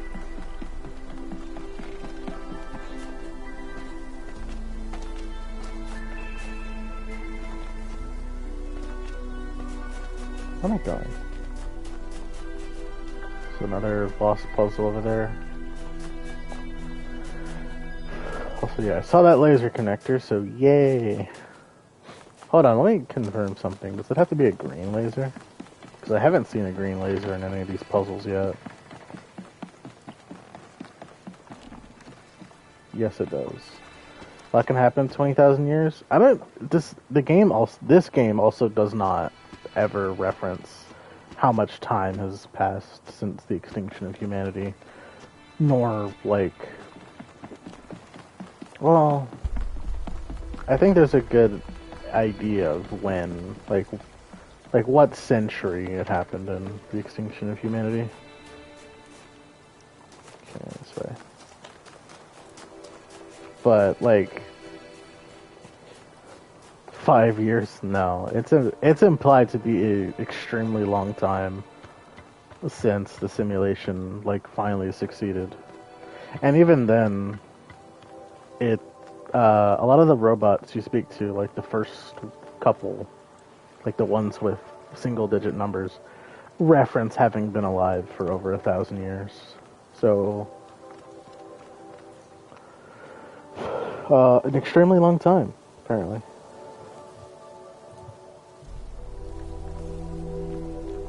You're assuming we're not already in the simulation? It's a little too expansive to be the simulation.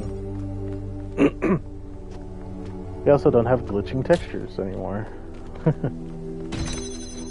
I don't know. I feel like it would be very cheap if it turns out we are just in another simulation.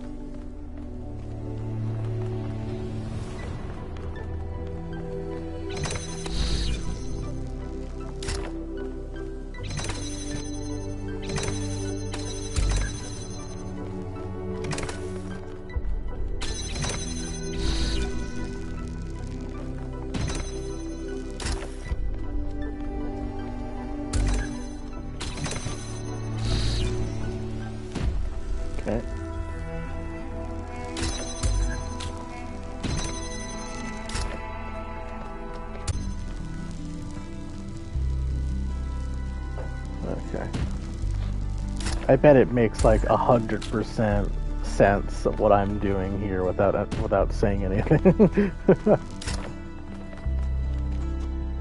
Y'all are just here for the ride. We're here for a good time, not a long time. I'm definitely enjoying these puzzles. Like I'm enjoying this mechanic probably the most out of any of the weird mechanics. Oh shit, the social media has been going crazy. The expedition to the Founders Island has suffered a serious setback as all contact with Byron was lost during a foray into the interior of the megastructure. He is assumed to be alive, but trapped within a data stream overload and unable to disconnect. Several sources in the government express a lack of surprise at this turn of events.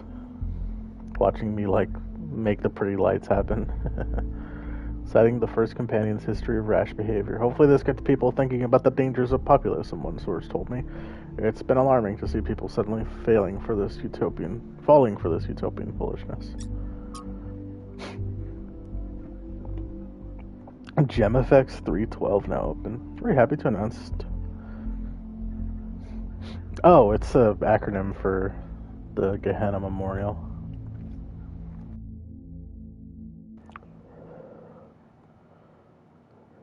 After the exhibition is over. The pessimist is commonly spoken of as the man in revolt. He is not. Firstly, because it requires some cheerfulness to continue in revolt, and secondly, because pessimism appeals to the weaker side of everybody, and the pessimist therefore drives as roaring a trade as the publican.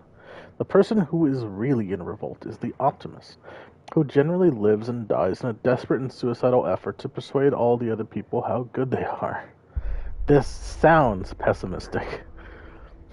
It has been proven 100 times over that if you really wish to enrage people and make them angry, even unto death, the right way to do it is to tell them that they are all the sons of God.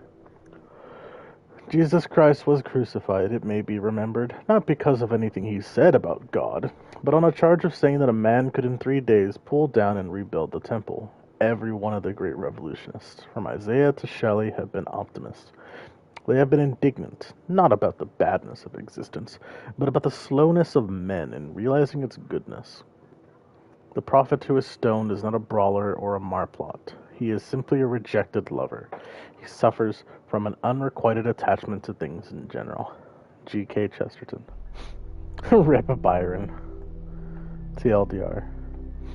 We don't know that he's dead. He may just be lost. He could still be saved. I was going to say something sarcastic, but you know what? In the spirit of optimism, I really hope so.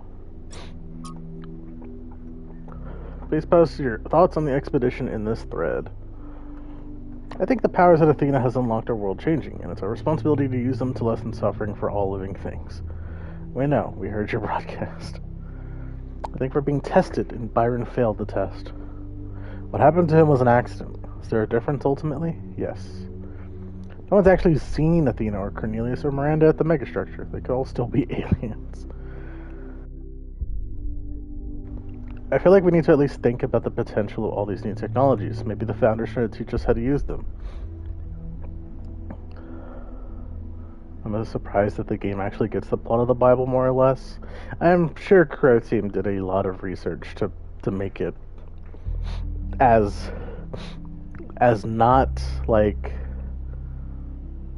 what's the word? As faithful as possible.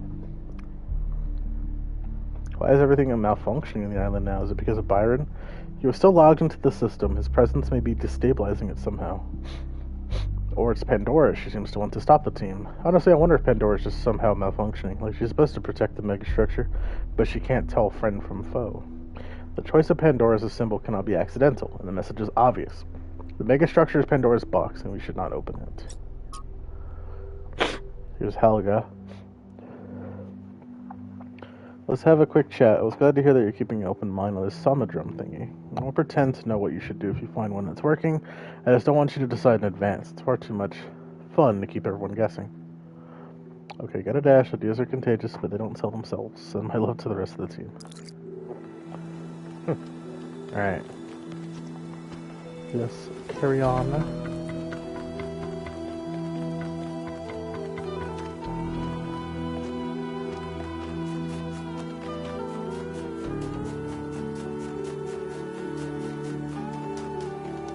Oh, this is a lost puzzle. You know what? Let's do this real quick. While we're here. Aerial warp. Uh-oh. Ah. Oh, the intrusive thoughts won. Oh, I actually died. Or did I? This was all an illusion. Ooh. I guess I'm not fully waterproof.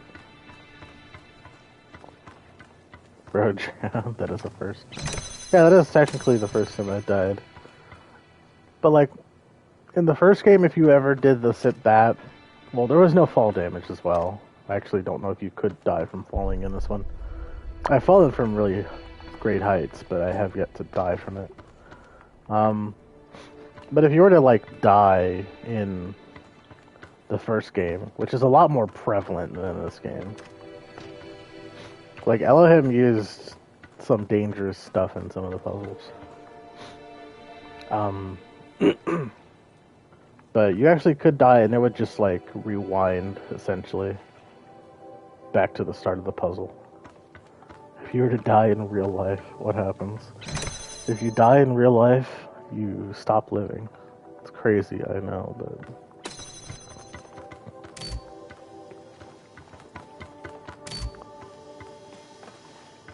Okay. Is there anything I can do? Because I do not see anything I can do. Crazy take, yeah.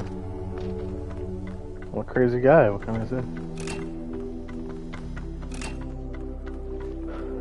Okay, let's look at this Wait. Okay, there we go. It's like, I think I'm missing something. Just jump. Just climb. Come on, man, climb. Stupid wimpy robot arms.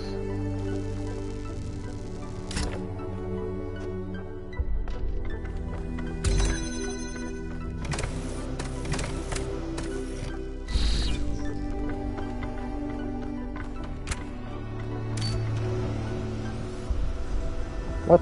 This is it? This is as high as it goes?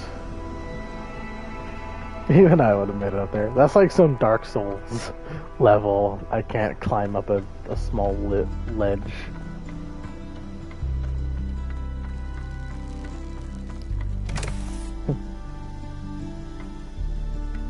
I don't think I could bring this to the other side with the fan. This just takes you back this way. Or it fucking doesn't. What is this? Why is it so weak?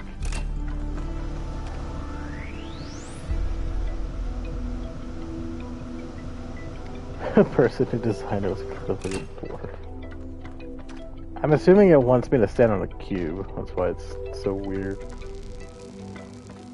So in that case, then what do I do?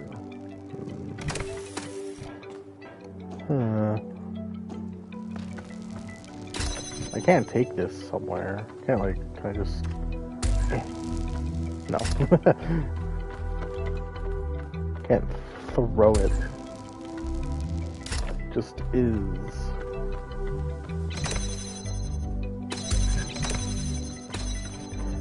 Wants you to float up and place a teleporter on top. Well, that's where the teleporter was. But like, what if I do this? Wait, this might actually work. There. Okay, that's something. Get the cube. Okay, skips arm day. Yeah, he does.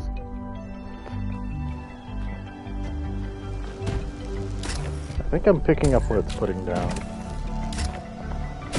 Because if I have this up here, I can bring everything up here with me. First, the cube.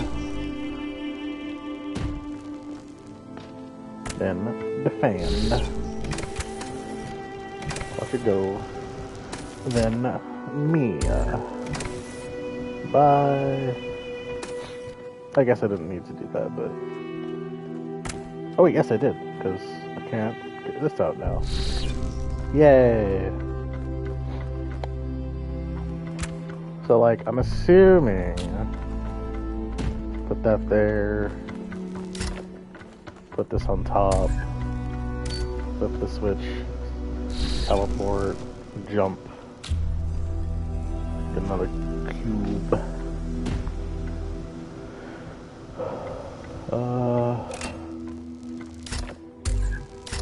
Yeah.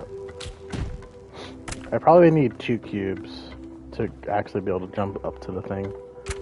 So I would do this, then this, turn it on, put a cube under it, and presto, I am not getting anywhere new.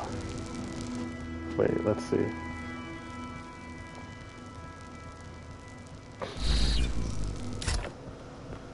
Oh wait, I just...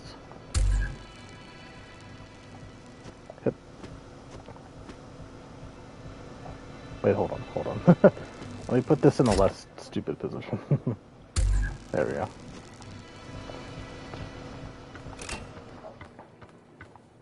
What? Where'd the cubes go?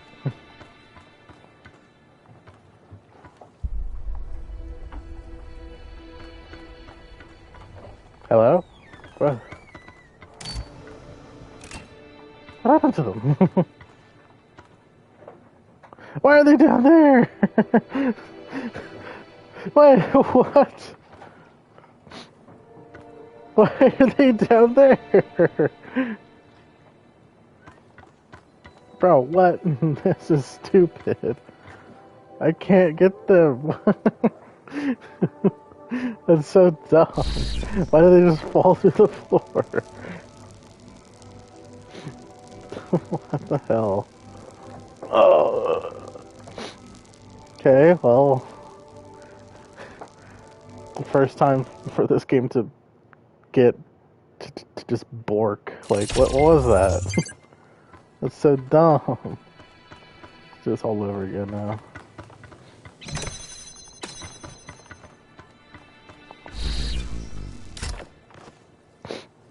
This is not the simulation.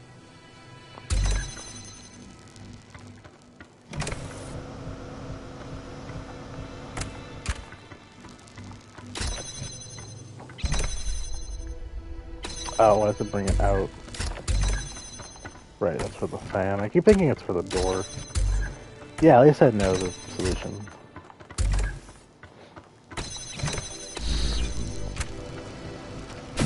Whee! Cube. Pull this. Boop, boop, boop, boop, boop, boop.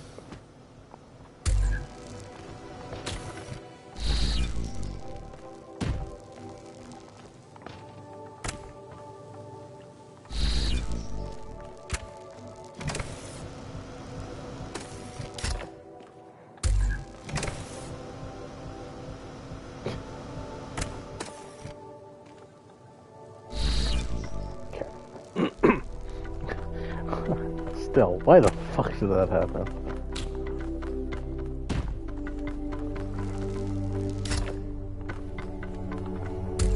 They were also still stacked on each other. Like, they weren't toppled over and knocked into the water. They straight up just went into the water.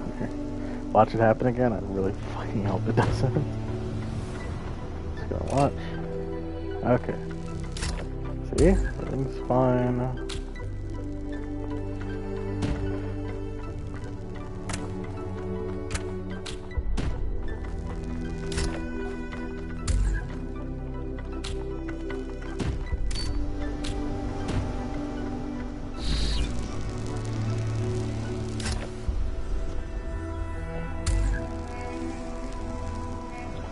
Gotta keep my eyes on it.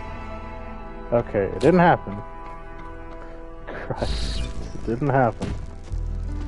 Yay!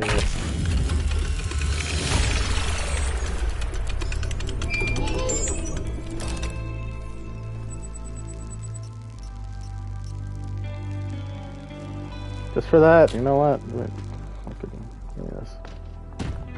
Fuck you. That went through the world. What was that? Oh, it slid down there. What? Okay, I'm just gonna get the fuck out of here. This puzzle scares me. And not for its difficulty, but for its weirdness.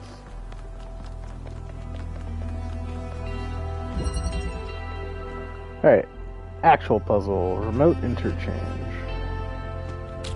Oh, I know I can do this. Hup. Yoink. Oh boy. These are really heavy. Must have broken the glass. Yeah, yeah. And the glass instantaneously fixed itself without me noticing.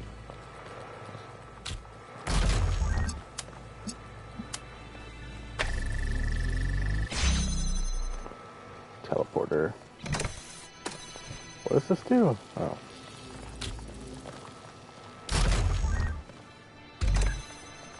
Let's just see what's over here. A jammer. Oh. Okay. Oh, so my goal is to bring the jammer over here. So I need a cube and a jammer. Or a teleporter with a jammer. Very interesting. Oh, wait.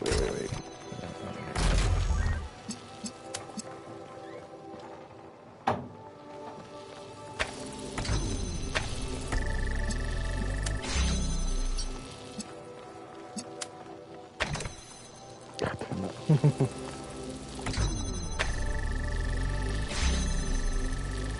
The cube gets heavier if you don't watch it fall. They break the self-repairing glass. Yeah. I don't know what this does for me. I just realized. Oh wait, it keeps this door open. But I need the teleporter somehow. Can it can't power both of these at the side, I don't think. You can't do this. Or maybe it can. What the hell?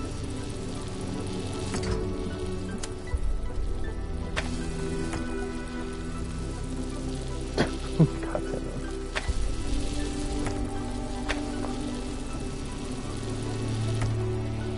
See if I can get it to power both at the same time. I don't think that's intended, but I'll take it.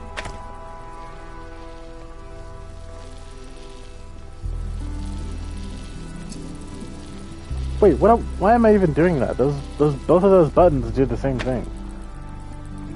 God damn it. Oh, I am just stupid.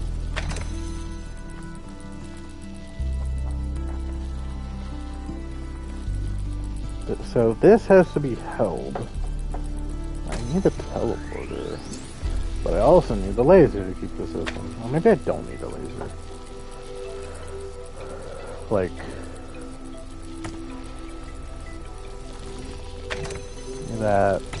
that, the teleporter, and do this. Okay, well that helps a bit.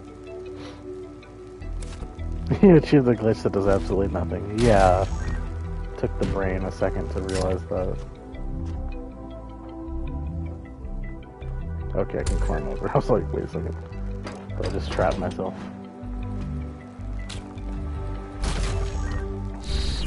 Alright, puzzle finished. Apocalypse averted. Wow, that one was a mind bender.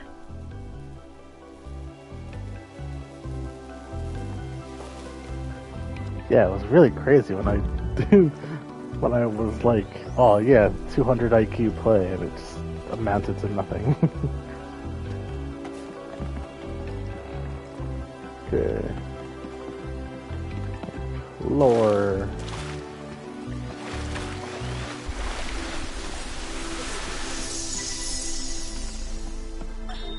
Father, I updated the Noema algorithm. It's working twice as fast now, and I think I can increase matter output by 25% if I tweak the modulator a little. I'm so excited. Nice to meet you, so excited. I'm Cornelius. Oh, God. Oh, Dad, this is science.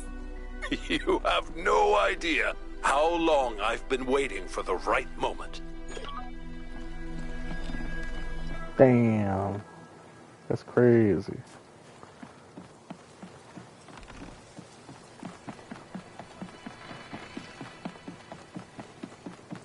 They truly are human, yeah. Based on what?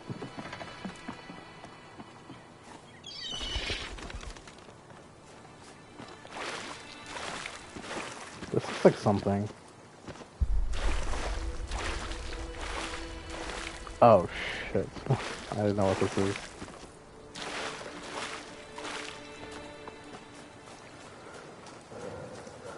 Oh, I was gonna say, I don't know what the orientation is, but there's some bits missing. Okay. So the missing corner is the top right. So it's like, it's from this perspective. The screenshot was needed. Yeah, it's a good thing it takes it for me. But which is on and which is off? That's the question. Let's go this one then.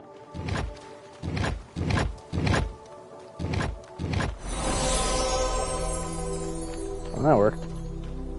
Pattern is already solved. This is a Batman puzzle. Like the ones from Arkham Knight with the Riddler. Kinda. Puzzles are for like 2-year-olds. Okay, this looks a little bit more interesting.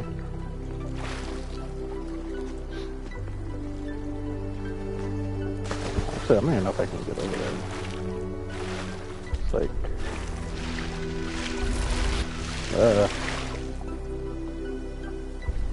walk into the water like Jason. It also looks like there's another way to get to there.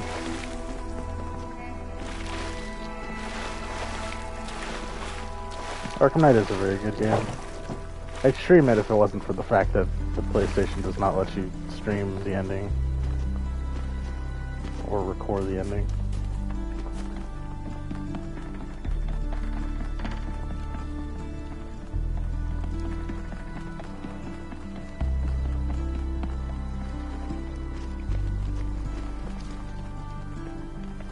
What? Where did I see that opening? Oh, this. Yeah, this is probably where I saw the opening. 8? Oh, I did do 7. Okay. The old switcheroo.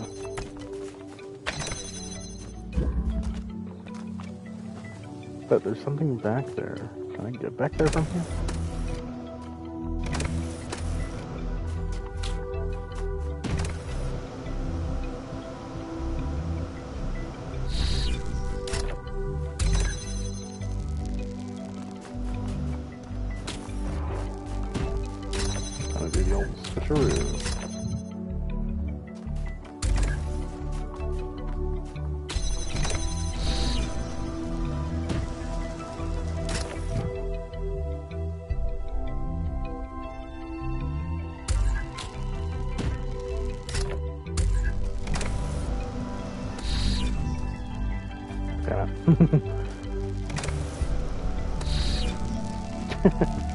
Okay, maybe that's not it.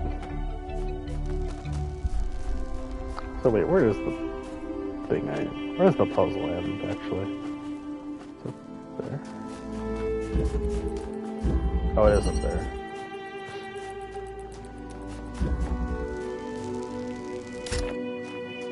Oh, wait, duh. You push the teleporter? And move it. Oh wait, now I do this with this. Why is there a red laser though? That's why there's a red laser. Boink. Wait, how the hell do I get the red laser through?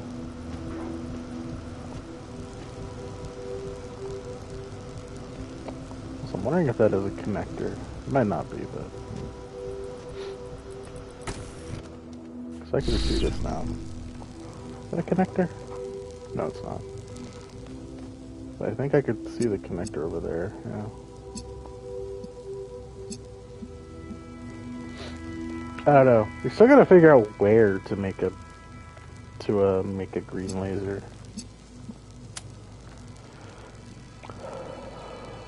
Where the hell... I'm really curious how to even get this thing to work. Oh, I know what it's gonna need. Duh.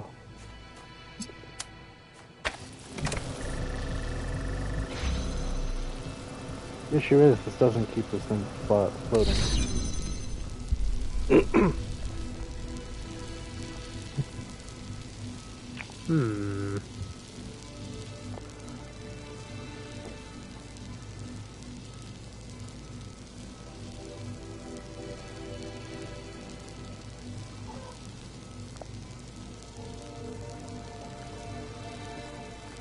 Brain's kind of having a moment.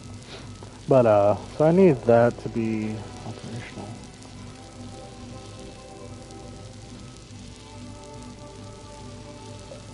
I'm trying to think what I even would put in its place. Because, like, if the button has to be pressed like this, but it has to be held, which you'd think would mean, oh, I need to put this here. But then how do I get up there?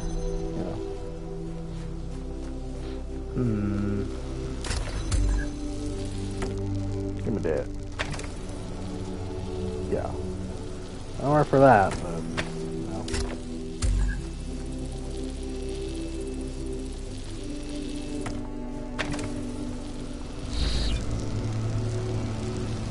I need to put it up here.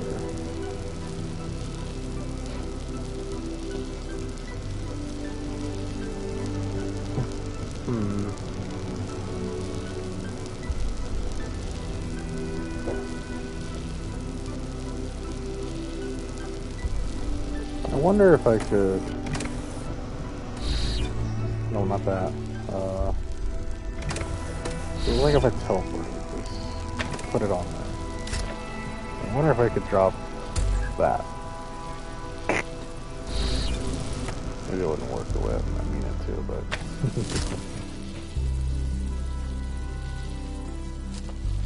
I could like do this, so how does that help me? And I can't stand on the box while the laser's on it.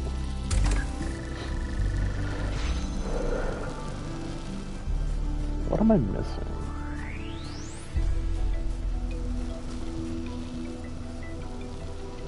Like, this has to be the result at the end. But I don't know how.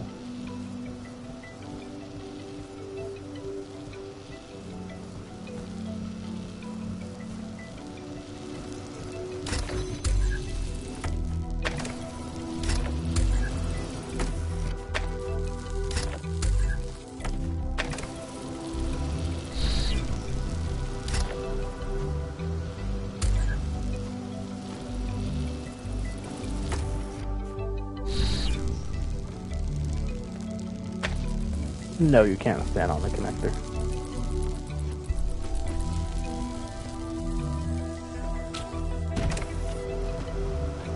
And the connector has to be on the box for it to float.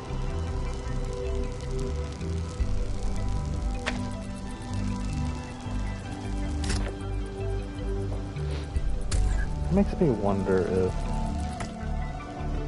I do this.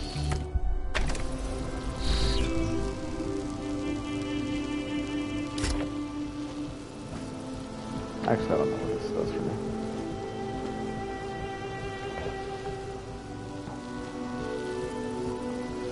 me. Outrun the connector on the fan? No. I'm pretty sure whatever the solution has to be, it has to have this consistently on with me up here.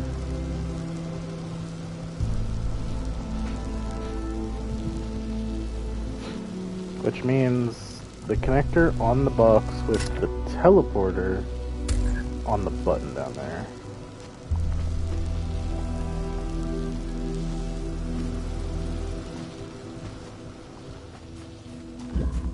There's nothing over here. I can actually teleport over here, interestingly.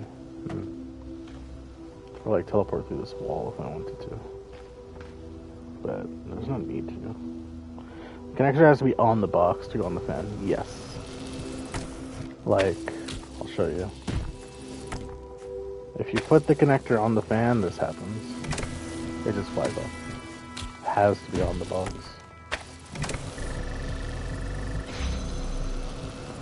Like, doing this works. Drop the teleporter after you open everything up. I can't drop it far enough for it to hit the button. But I think that is the correct thought process.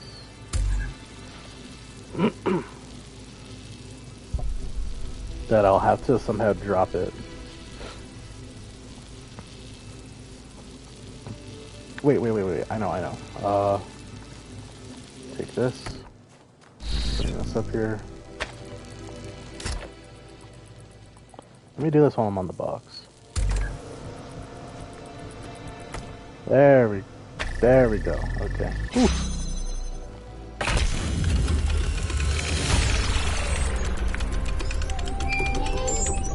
The worst part about that is the answer is like really simple. It's just stand on the box, drop the teleporter while the laser's up here.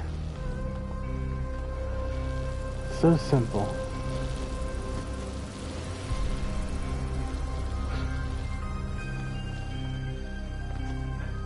Also, I still don't see how to get over there. But there is very clearly something over there. You have two big brains, I think small brain. There is a large amount of puzzles in this game and from the first game where overthinking the solution happened more often. Run for it. No. Damn it. I don't know how to get there. Maybe it's backwards of what I'm thinking. And like, that's actually the end. It could also be tied to the gold puzzle, which you cannot access at all. No, I see I see one of the things. Like the thing at the end of the puzzles. The little Prometheus spark thing.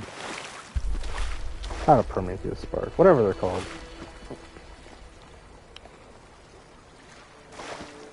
Yeah, like the little end of puzzle thing is over there.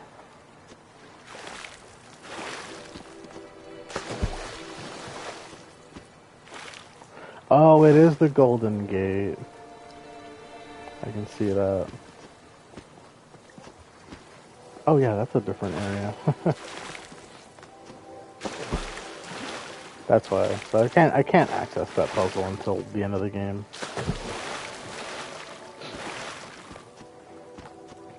Oh well. Oh hey, here's the lab.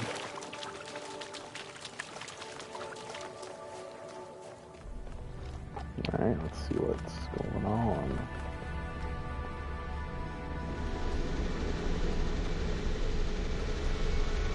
Door.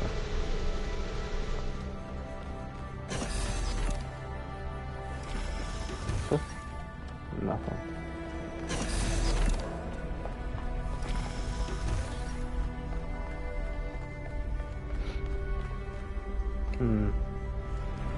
It's like another living quarter area. This looks identical to the one from the other zone that we found too. What the? You're already here? Look at this place. It's beautiful, isn't it? Mesmerizing. That's how it lures you in, I think. You see all these beautiful things and your imagination starts working overtime. And then the puzzles, the towers, the mysterious apparitions, it all draws you further in, deeper into the trap. What if that's the whole point of this place? What if every time you have one of those visions, another little bit of you is corrupted, overwritten with the hubris of this place? I'm worried too, but my mind is my own. I'm sorry, I didn't mean to suggest you were, whatever it is I'm trying to say. I guess I'm just disappointed in myself. Byron needs me. You all need me to do my job, and I can't even use a terminal. CL. If this is all really the work of the Founder, I don't know, maybe she lost her way. Or maybe we're just not ready. But once we find Byron, I suggest we get the hell out of here and never come back. Nah, I'm still gonna keep solving the puzzles. If a man has the power to create a puzzle, then I will be the man that solves that puzzle. Ooh. More gravity nonsense.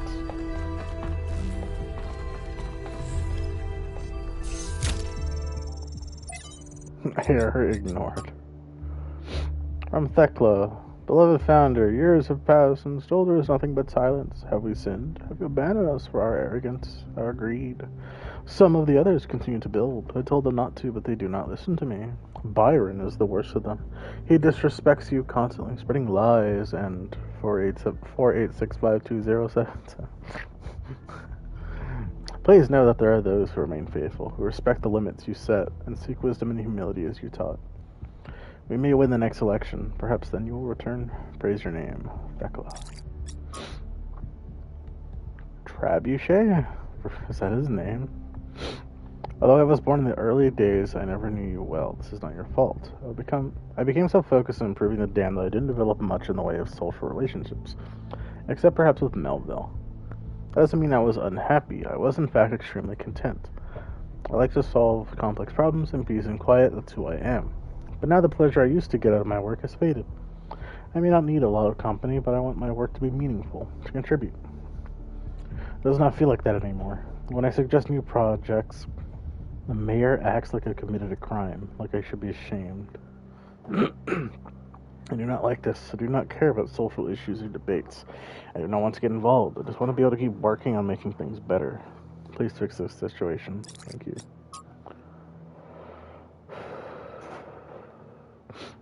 List of people condemned for advocating new ideas is long and depressing.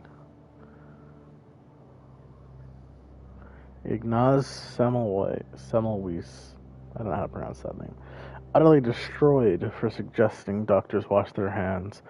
Ludwig Boltzmann, ridiculed for suggesting the existence of atoms. Robert H. Goddard, mocked for arguing that a rocket could reach the moon. Al-Razi, attacked for questioning the existence of humors. Barbara McClintock's discovery of transposition ignored for years. The list goes on, and we haven't even touched on what happens to those who suggest political rather than scientific improvements. Even when they succeeded, they often still pay with their lives. These days, the idea of progress is frequently derided as yet another narrative, identified with the establishment by critics who curiously portray themselves as rebels. But the truth is that every step forward that humanity has ever taken has an almost personal cost. That means it's even more important to stand up for the truth, because so many others have already sacrificed themselves for it. It does, but what is the right way of doing it? Many died for the truth without accomplishing anything. Maybe we just have to do what's right and trust the universe. Interesting.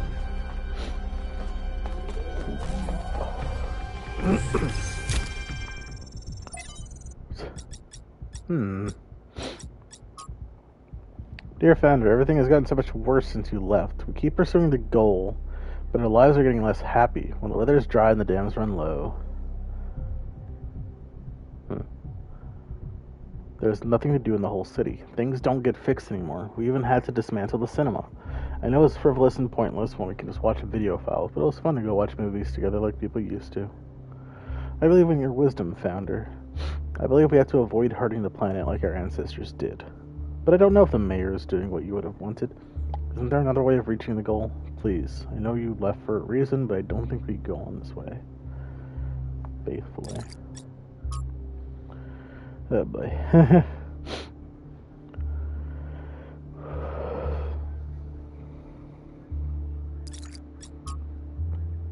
Trials. New primary sites. Lake water for cooling. There's a pattern underneath. And then this is gonna overload me.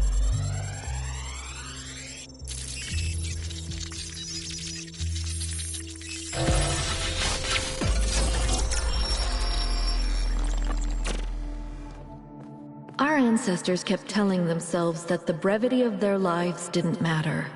But they had so little time to ever really think about anything. What? This mystery, and only now am I beginning to see. The simulation was built on top of material reality, unable to escape its constraints.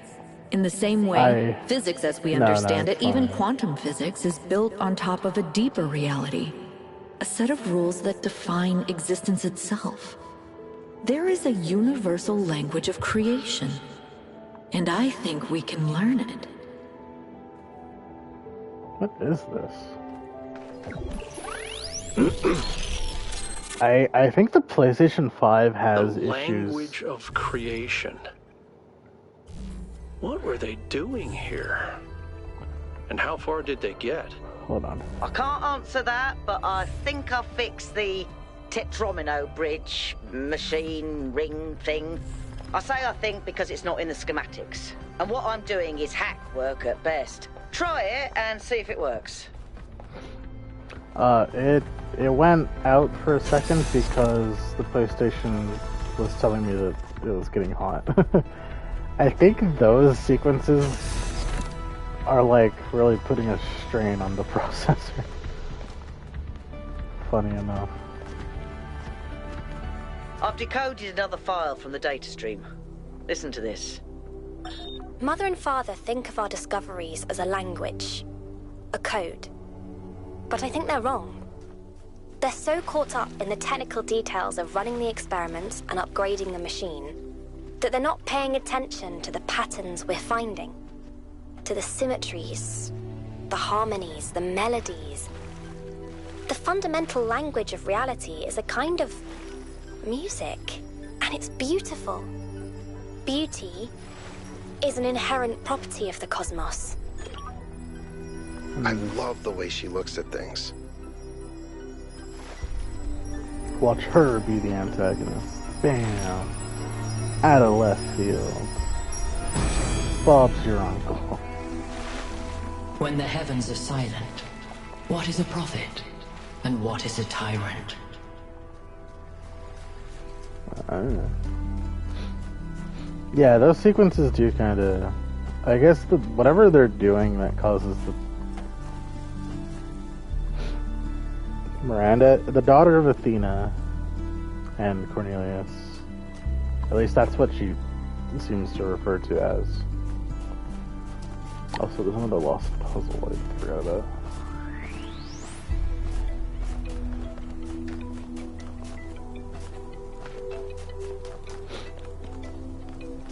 This way.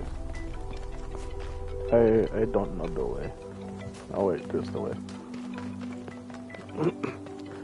Yeah, that's to be expected from a PS5 game that is 80 gigs, making the PlayStation hot. And the PlayStation, to be fair, isn't in a awesome place for temperature control.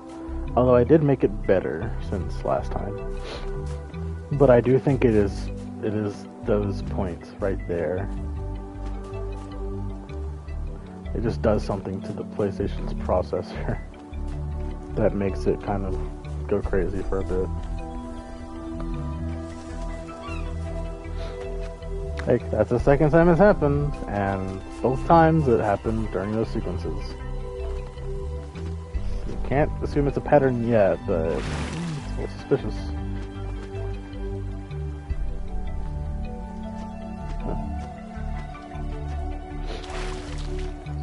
Also, still haven't found any sign of making a green laser.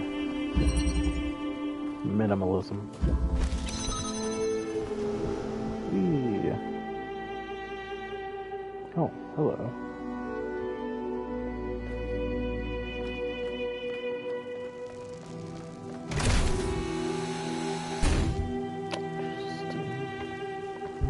I see an accumulator, which is always fun. And this is blocked by something. Can I drop this? Uh-oh. That's very possible. Streaming plus the high requirements, yeah.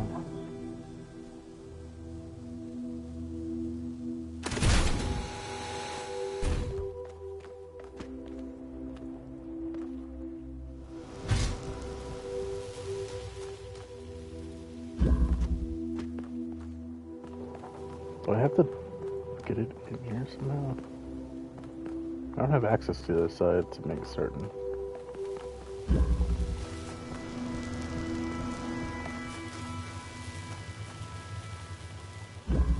Where can I even... Oh.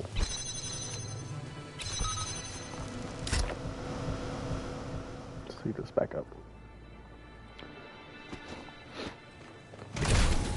Yeah, I think the first game definitely got around it better by putting itself in situations where, oh wait, I see. By being in situations where, like, because this game was loading big areas at a time. While in the other game it loaded, oh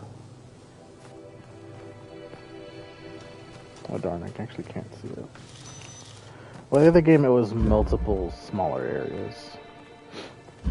These are very pretty looking areas, too. A lot of detail.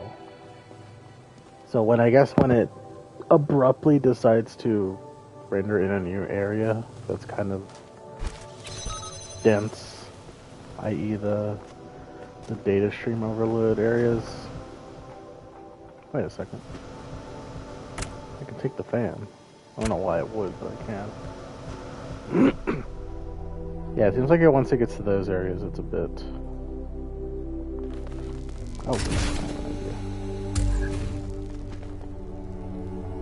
it's like loading a lot, I assume.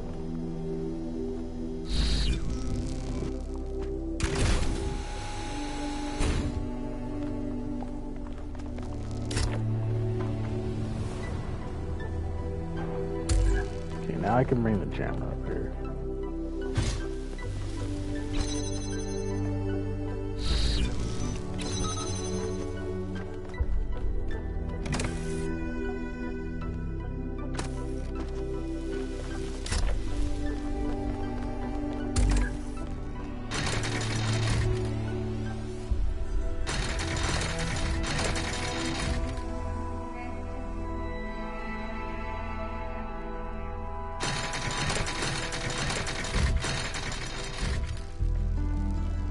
What am I able to do here?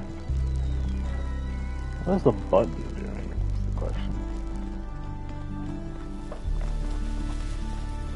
I guess I don't need this anymore.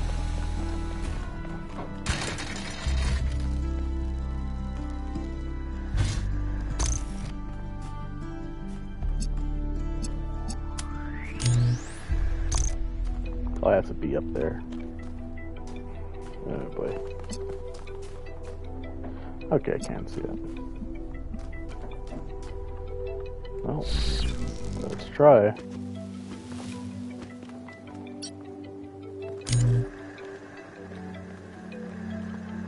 Oh. Oh, wait. Wait, hold on. First things first, let me... Yeah, because that's closed, but I can do that to open it. No. I have to hold this button to open it. This one. But because it's an accumulator, it just accumulates the energy, and I can get back over here, grab the accumulator, head back down, and open the door to the end.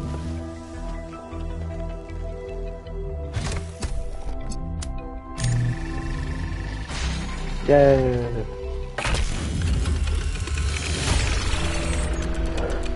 Now time for the really fun part of figuring out how to open the the Pandora door, or the monument. Because I don't know how we'd create a green laser. None of these puzzles have a green laser, so there has to be a RGB converter somewhere out in the wilderness, like I had in the one previous zone.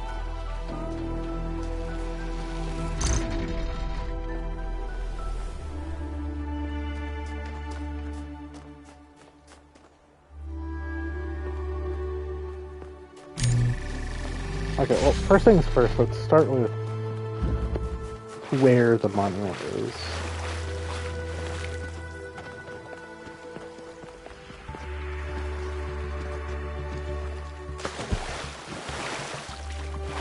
Start with where it is, and we'll see if we can try to trace back.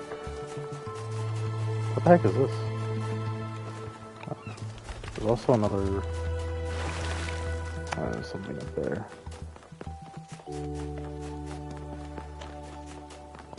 Like that, see? So it's connected to that. And then somewhere there has to be an RGB converter.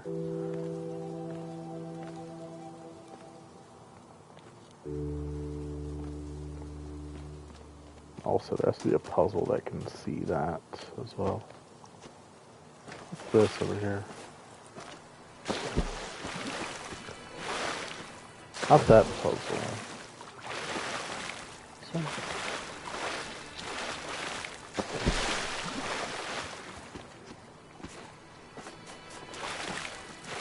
Hip, hip, hip,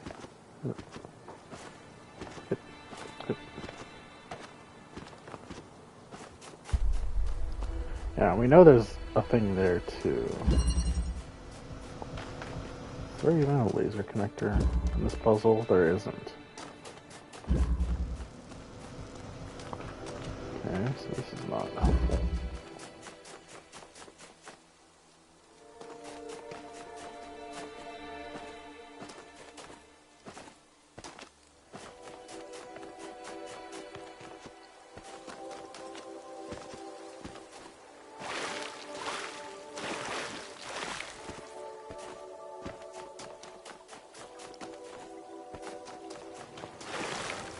Let's see if this one right here has a connection.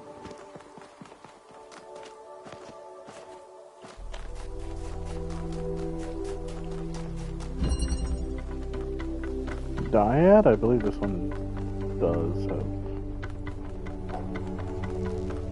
No, this one is jammers.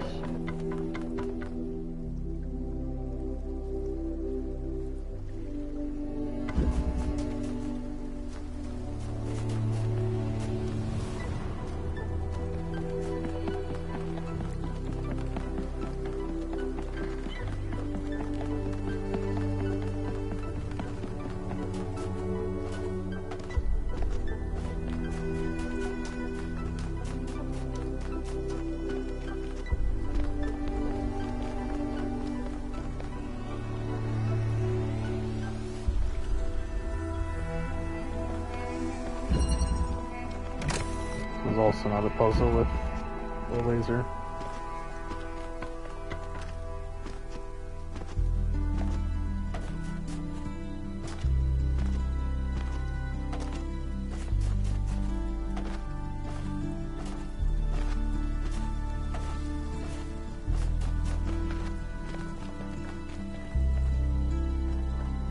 This one seems like the likely choice. I think.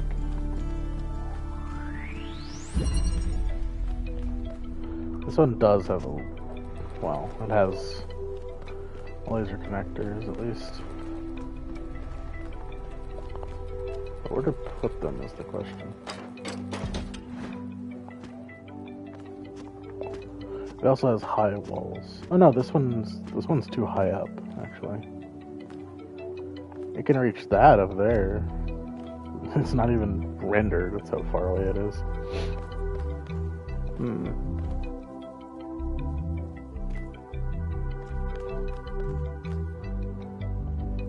Did I investigate that one over there? I think that's the one that's just jammers. Maybe that one way in the distance. God, I wish this place was a little easier to navigate.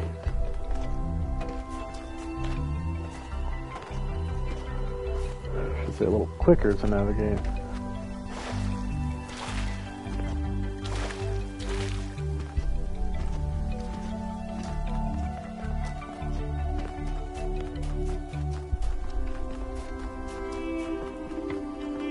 This is not somewhere I'm trying to be.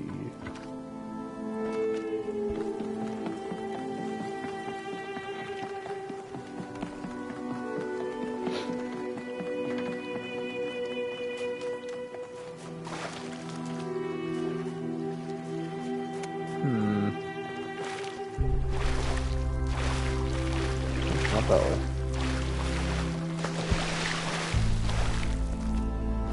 So this puzzle... wait, what is this puzzle? This one has lasers.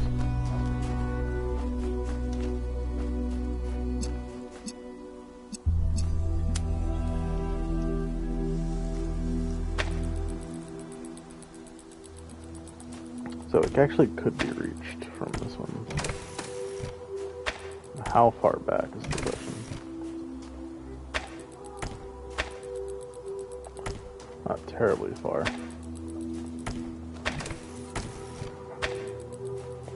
But it also has a second connector, I think, somewhere.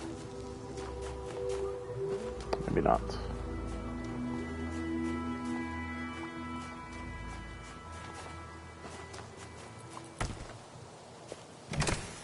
Well, what can I see from here?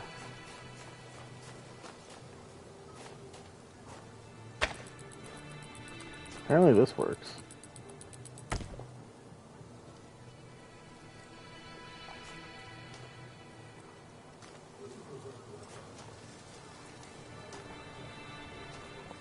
there a converter somewhere?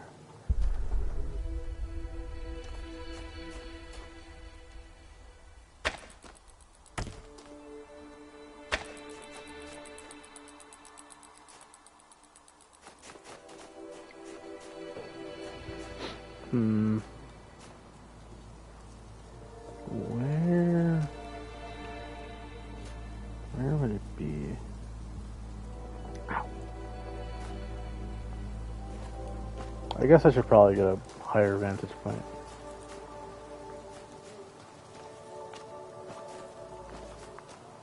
Yeah.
It might be able to connect to that, but then what do I connect to that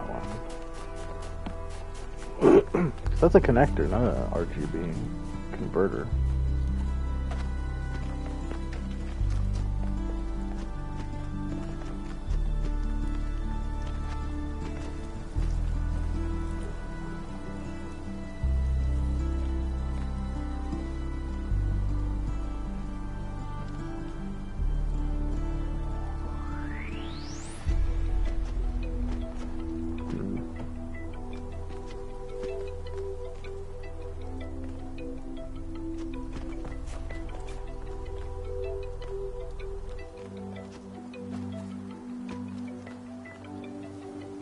Also, it's kind of a problem because if there is an RGB connector out in the wild, then like you have to connect, or yeah, it has to already have a connection formed. Otherwise, it goes through multiple puzzles. And I haven't seen any. This is it. It's tedious. Yeah. I mean, it has to originate in the puzzles. That's the common ground.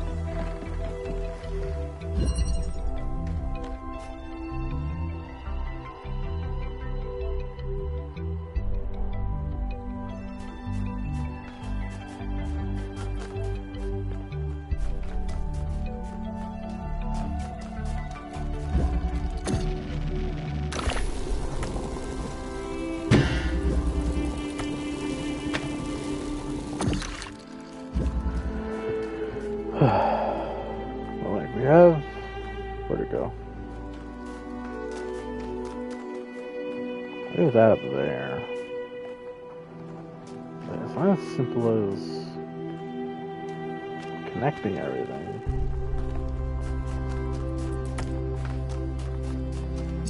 It's not like I can just have red and blue connect to this and it work. Connect it over there.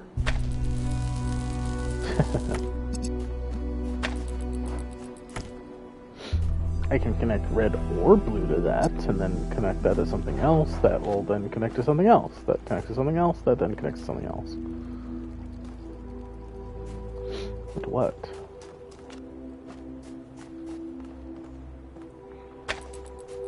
What I'd give for just like a hidden converter somewhere in the puzzles, you know? That'd make this so much easier.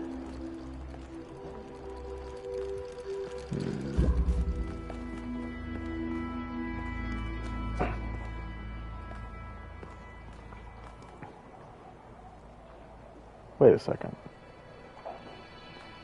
That's not supposed to be there.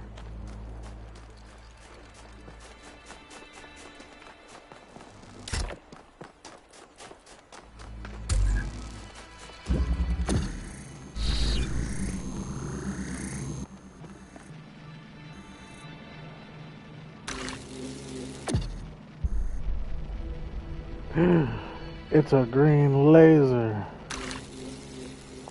My God.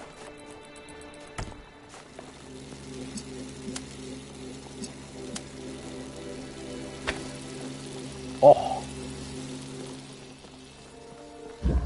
The clever bastards. Yeah, if I didn't see that, God, we'd be stuck doing this for so long. Can I teleport to it from here? I want to walk all the way back. I don't even know where the teleporter is down there. I guess I'm walking back.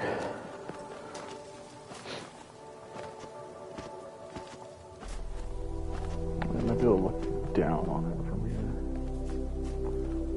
here. Yeah, I think that's a teleporter right there. I cannot teleport from outside the puzzle area.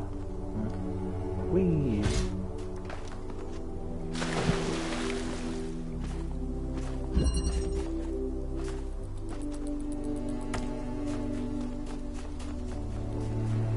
So it's right there. So now I need to find a spot where both connect. Where even is it? That's right there. Here? No. Here. Hooray! I did it.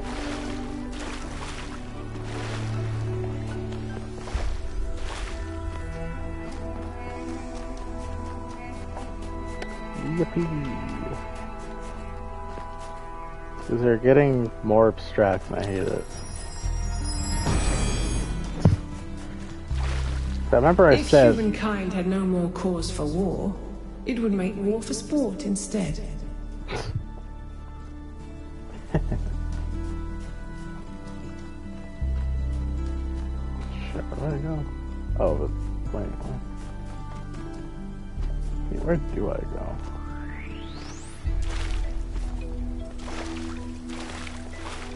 I don't remember the path I took.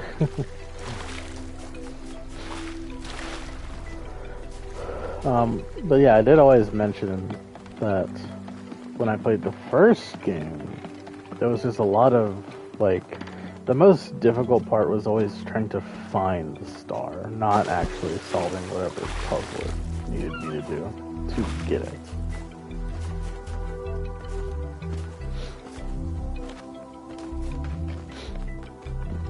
I'm also, seemingly you can't. What the hell? I'll never do that, I sure hate that opposing sports too. War for sport, yeah. Am I crazy? How do I get back? Oh wait, let me follow the signs. Oh wait, I'm not done yet. I still have another lore thing to open.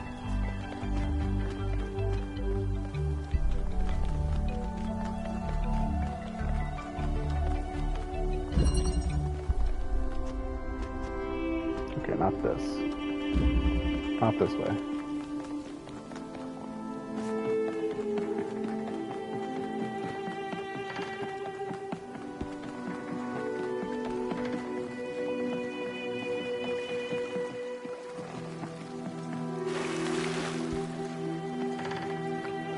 Puzzle door. Which one? Two more left. I also think this is a dead end. Dead end. Nah. I dislike this layout of this map. I much prefer the wide open mountain range that we've experienced before.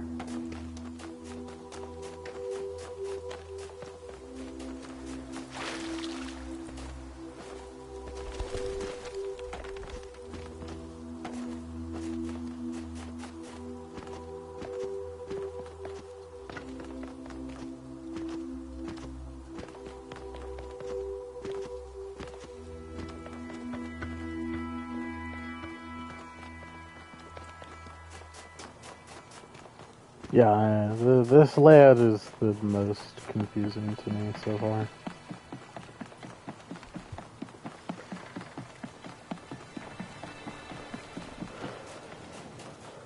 kind of am just walking in random directions, hoping... Oh wait, no, I see a path that leads up there. Okay.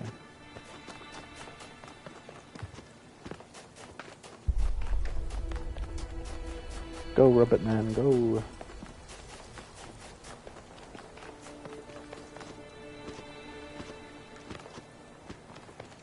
Looks like it's a dead end, actually. Yeah.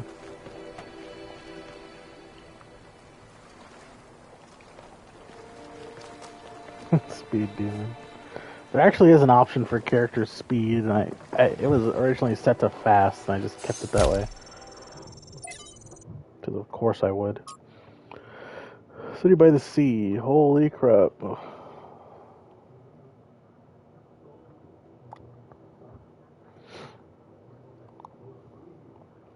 People rarely think about the long-term consequences, especially if there's an incentive to act immediately.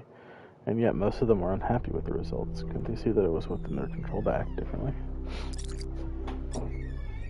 I guess it's easier for a robot to understand, considering they live for an extremely long time. They have to care about the long-term consequences.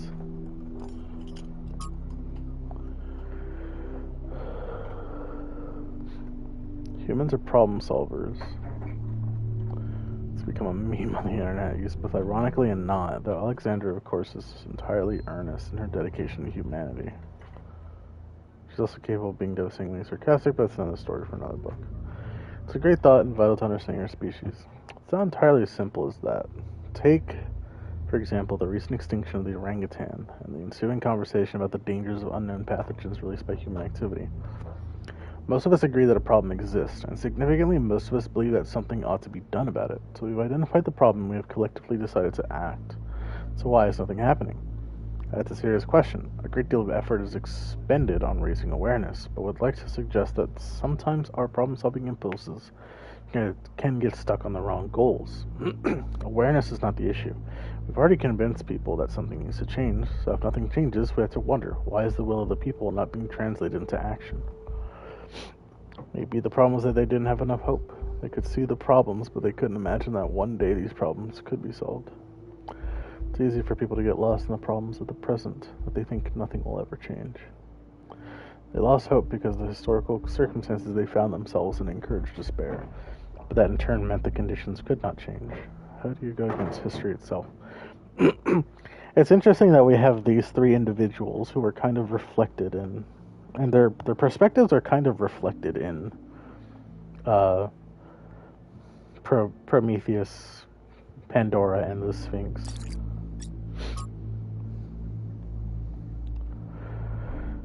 Yamo died today. One moment he was there, holding a joint on the upper levels of the tower, and the next he was gone. One careless step, that's all it took. Athena brought him to the dam, but even Cornelius couldn't help. Yamo is gone. Now there's only 12 of us. Think about him every day. So do I. You did nothing wrong. You weren't even there. I was.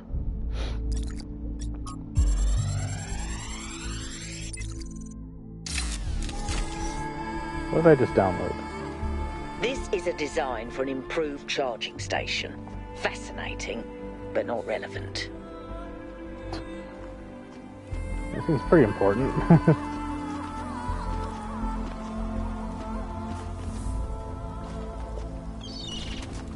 Alright, let's follow the signs to get to the gate.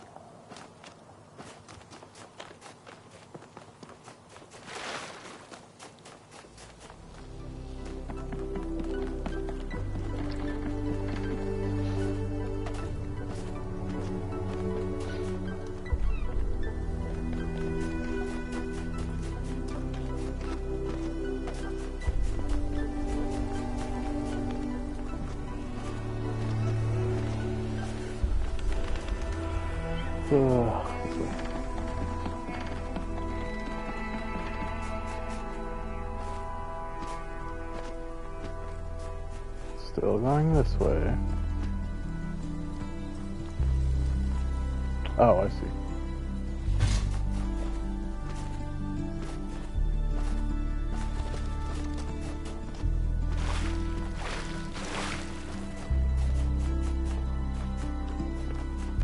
Whew. Wow.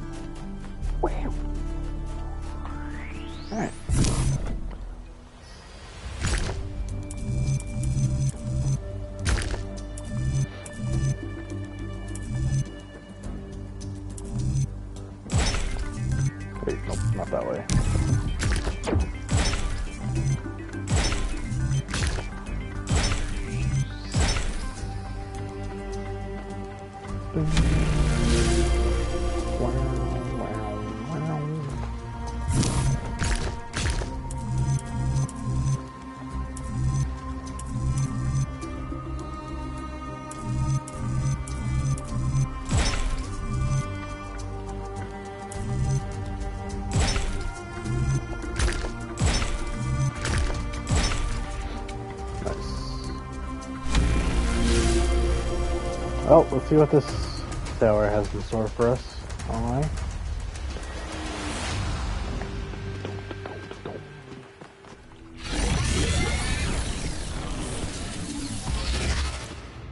Hello.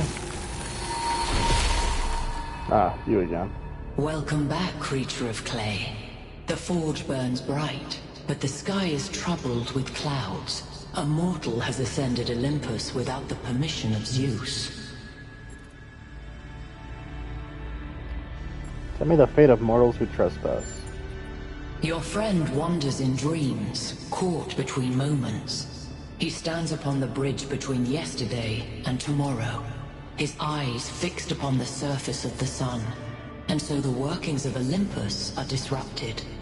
Pandora, fearing the wrath of the gods, has broken the paths to ascension. How can the trespasser be freed? Only Prometheus can help you, for he has always favored humankind over the gods, and would see Olympus pass into your hands. But he is bound in the heart of the mountain. Break his chains, and he will show you the way.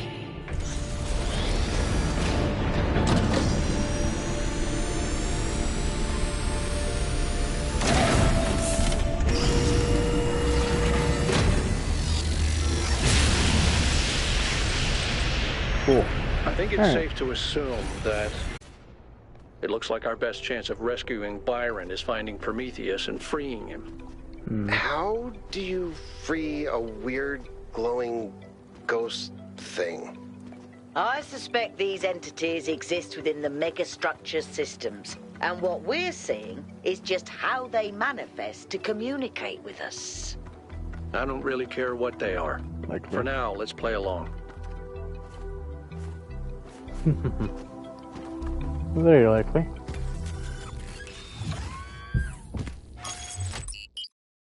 Alright, let's head back to the megastructure. You know, I always kind of resented Byron for being so charming and charismatic. The dashing explorer. And one of the first companions, too. Being the voice of caution is not a fun role to play. Always having to be the responsible one, the killjoy.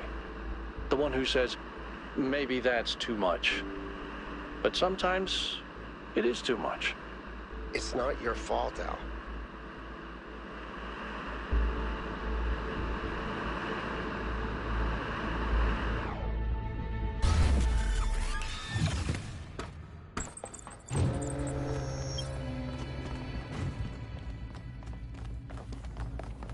Alright, let's deposit these stars.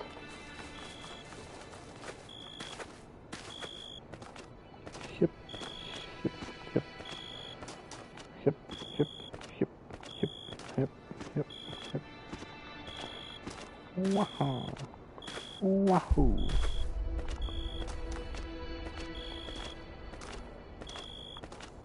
Yep. Yep. Yep. Yep. Yep. Yep. Yep.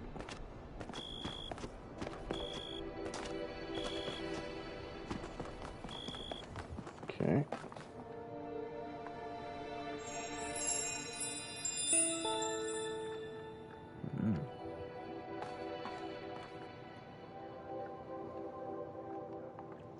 Okay.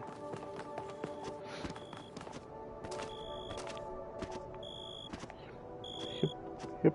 Yep. Yep. Yep. Yep.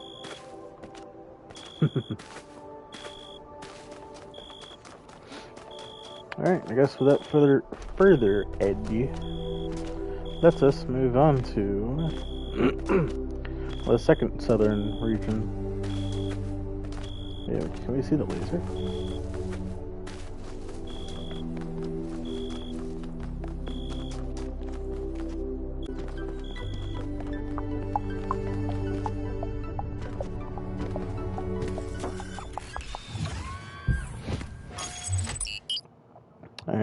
Verdant Canyon, dry, rocky southern region. Its enclosed shape suggested as artificial rather than glacial in origin. Interesting.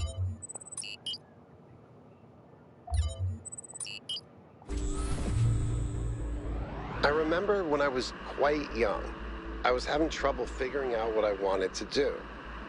I wanted to see the outside world, but even back then, that wasn't really encouraged. I ran into Byron on Jameson Avenue, completely by accident, and I was too nervous to talk to him. I mean, he was one of the first companions. But he noticed me, and we started talking, and he was really encouraging. Introduced me to Garrus, and took me along on an expedition to the quarries in the mountains. Whatever flaws he may have, Byron cares about people. He changed my life. Yep. That's Byron in a nutshell.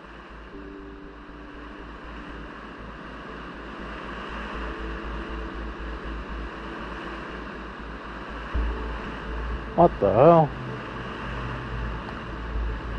The structure's straight up floating.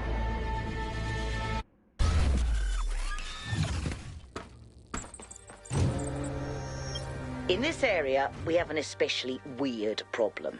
Something in one of the labs is going completely bananas, and I can't shut it down because I'm not, well, you.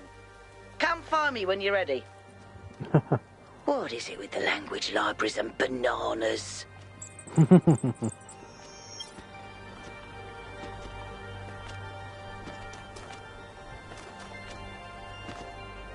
That's fine. Why do we say something's going bananas? You know, word etymology is pretty interesting, especially for the weird stuff.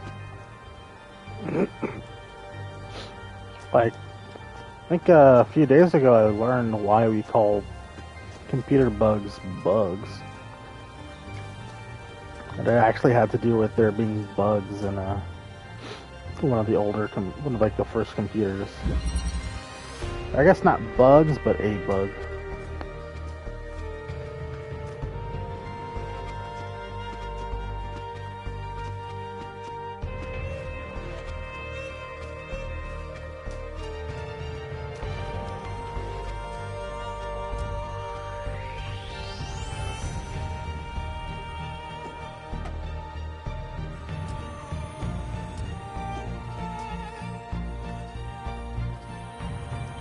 We have gravity stuff, as well as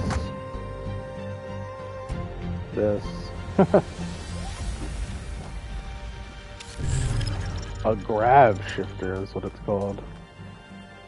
You can't make it work everywhere.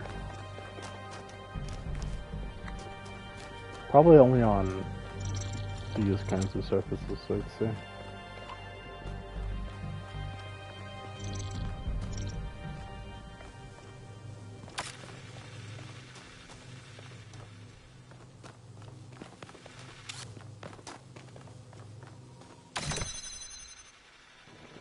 Late night Google search on bananas.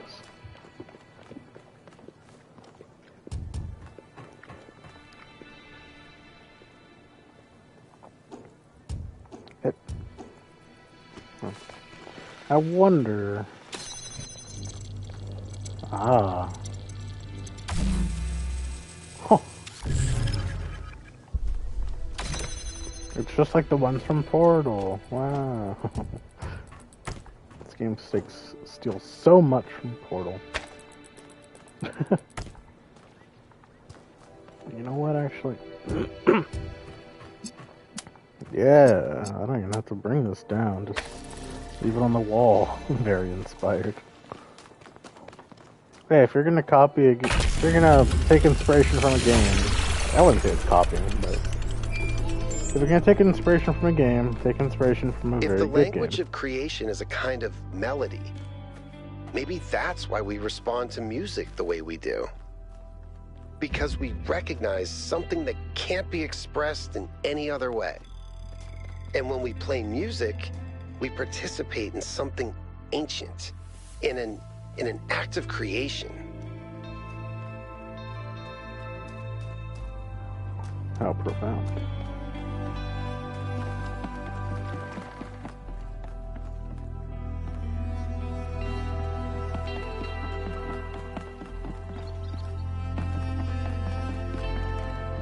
say that clip about kind of like a face.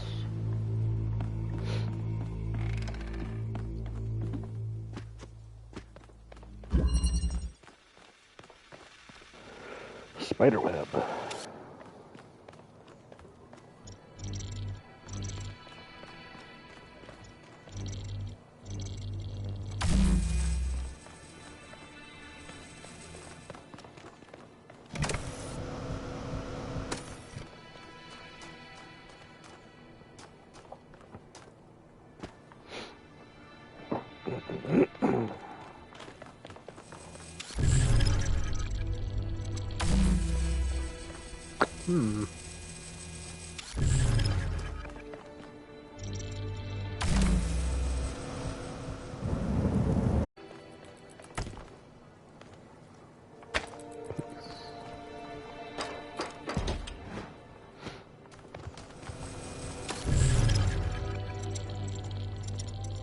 Oh, it's just a little outline of its effects. That's pretty cool.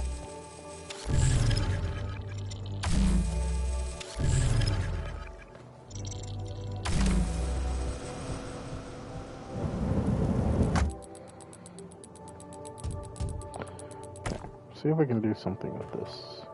From up here. Boop. Boop. Boop.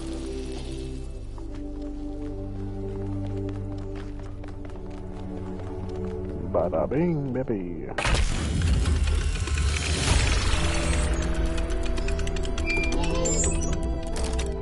Hey, that's not what it looks like. It's supposed to be floating in the air.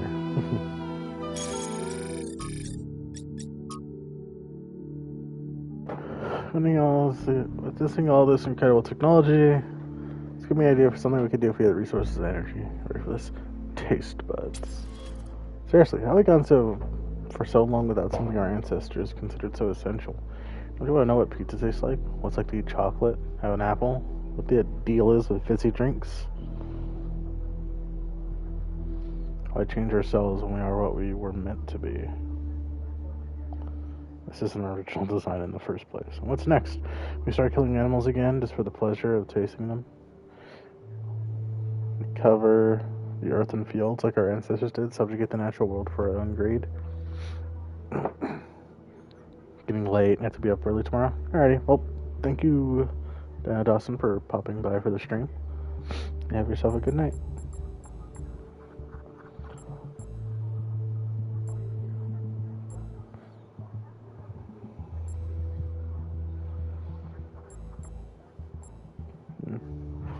Have a good one.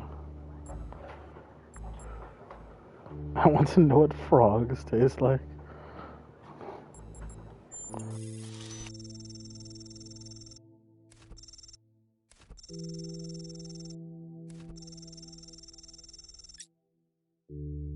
The possibilities are endless.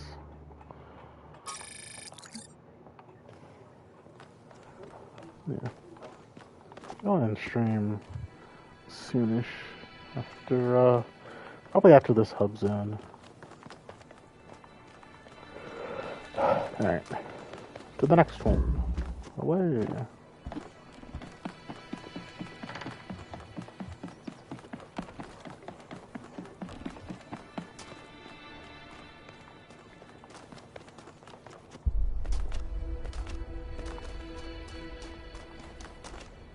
This looks suspicious.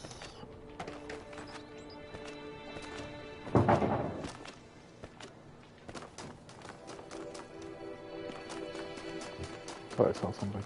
What the? Oh, there's a little RGB converter.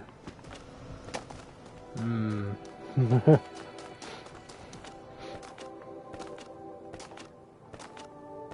Seems to be a lost puzzle here.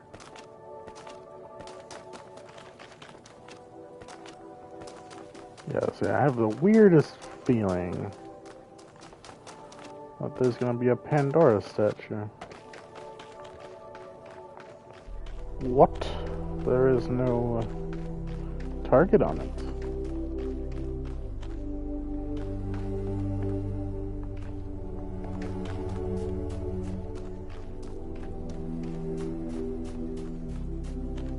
It's on the side.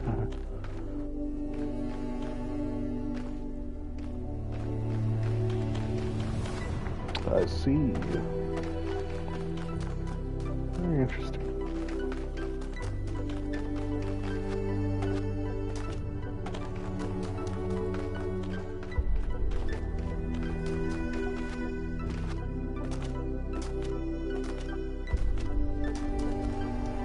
Question is how...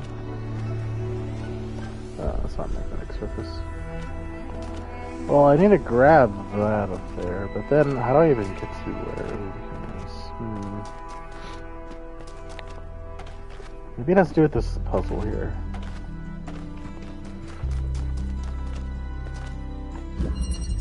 Question block.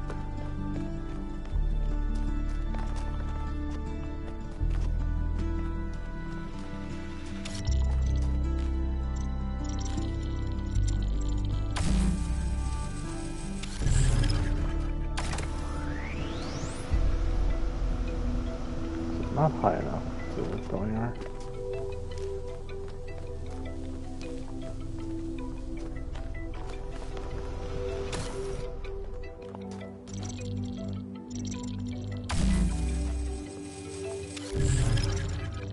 Oh right, it's supposed to pull.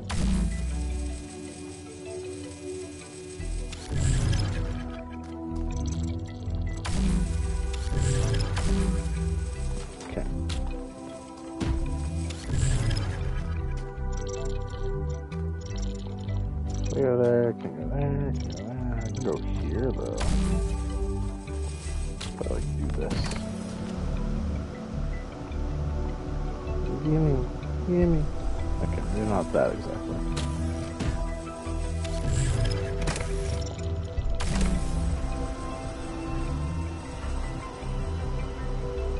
Shit, no.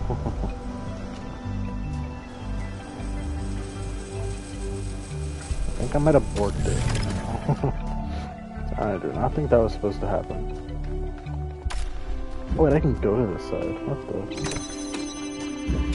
Maybe that was supposed to happen.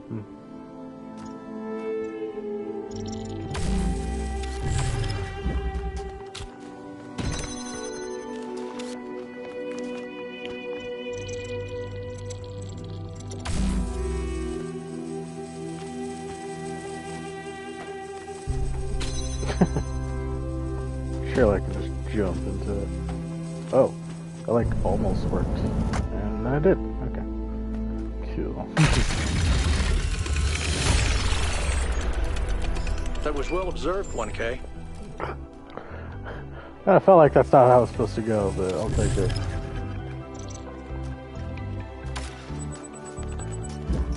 New content.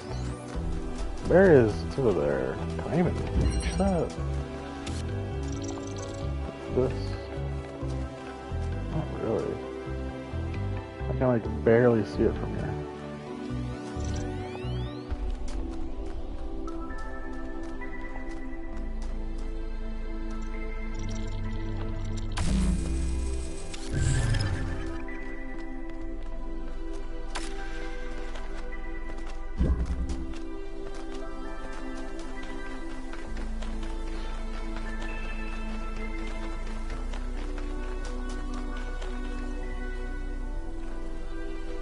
Yeah, this has to do with that over there.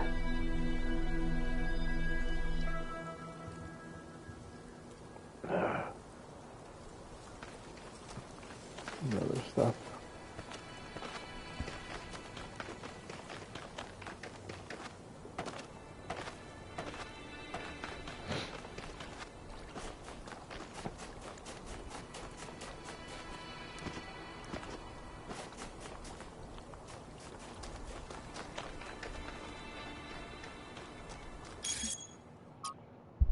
Sorry to be a grump, but what's going on with our battery tech? I had my battery replaced just a couple years ago. It's already constantly in need of recharging. I can't spend half my life in sleep mode. Is this really what we're coming to? This is exactly what we're coming to. Battery ingredients are rare. We can't scavenge further without building outposts. Herman shut down the mine project. What did everyone expect? You should learn to live with less. Sleep mode is a great time to meditate and think about our place in the universe. Let's not start a panic about a minor technical issue. Mistakes happen. Still low. Please talk to Pellegrino underneath about getting a replacement, which I'm sure will work a lot better.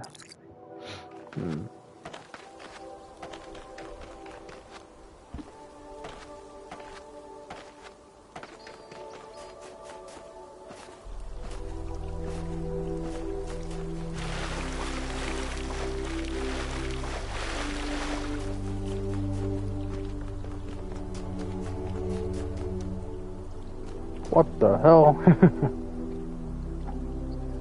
That's interesting.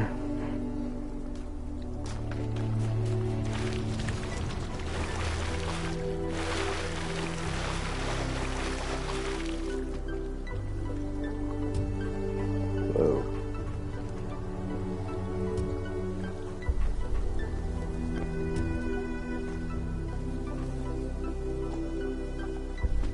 Yeah.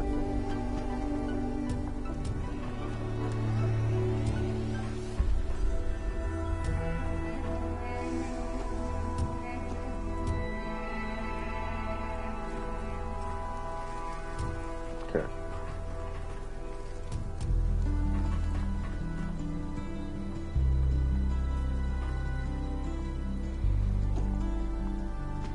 No.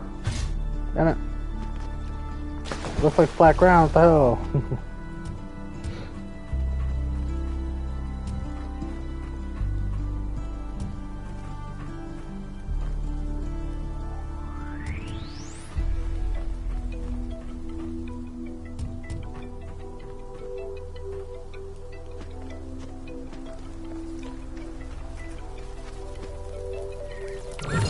Oh, it's a Prometheus spark. That's interesting.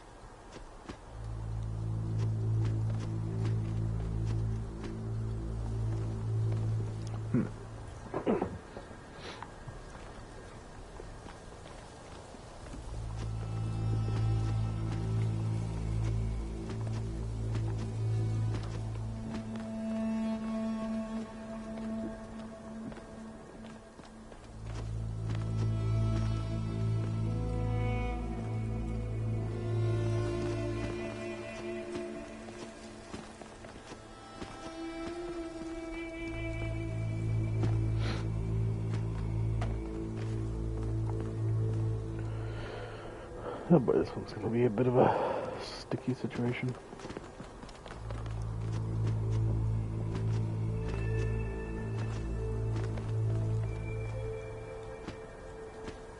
Whee.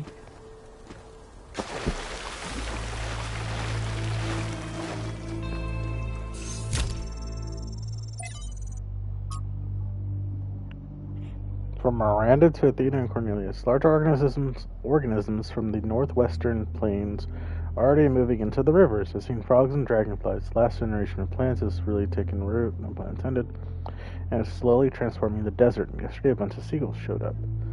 With some work, we could apply this anywhere, including Mars or Mercury or somewhere much further away. We could transform a lifeless rock into a place teeming with life.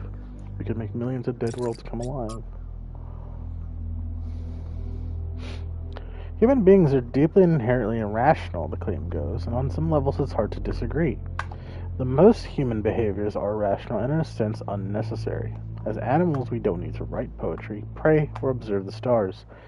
But to view human history as largely irrational is to get it backwards. The problem with human history, the pragmatic everyday realities of mere survival to the cold logic of global realpolitik, is that it is in fact ruthlessly rational. Something far too little space for irrational things like kindness or inspiration.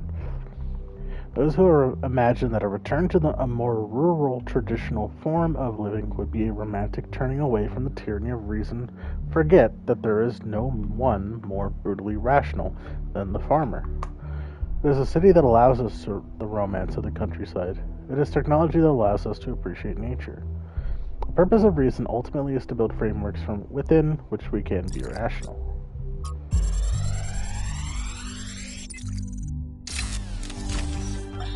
After we talked about science fiction, Alex gave me a book. Her favorite book, a novel called Athena. It's not exactly what I'm used to reading, but it's pretty good. And it really made me wonder how we're going to be perceived if this project works out. Are we going to be mythologized? Is Alexandra going to be this distant mythical figure instead of the real, funny, human person that she is? It's hard to imagine that we'll all have been dead for hundreds of years. Man, I'm scared. I'm really scared. I don't want to die.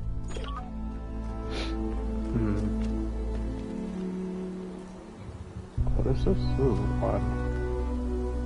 Well, let's carry on for now.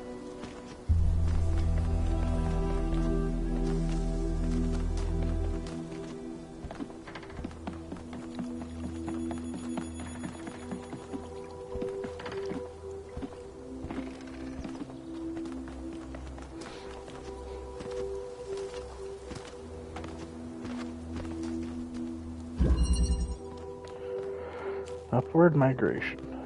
Okay.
I've known Byron since day one.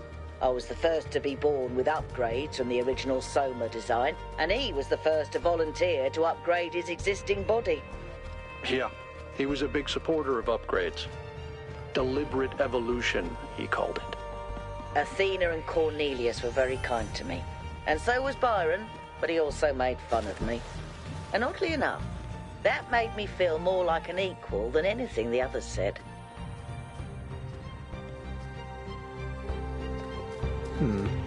Oh god, this one looks funny. Lateral thinking.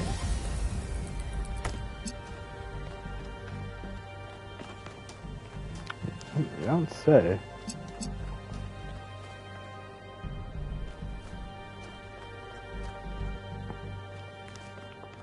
What do I even have? Oh, this laser. Duh.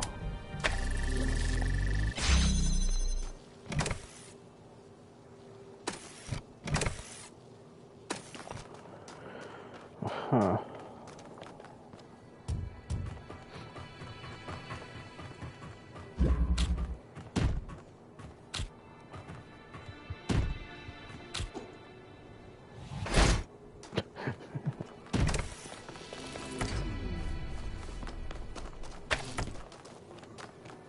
Yep. Oh.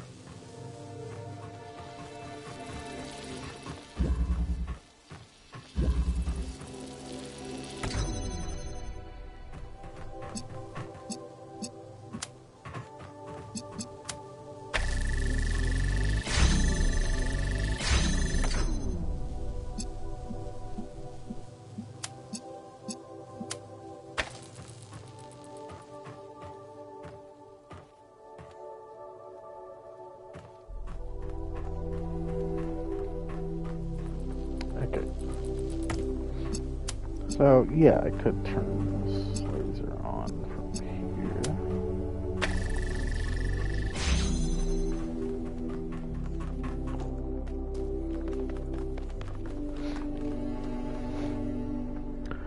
Huh.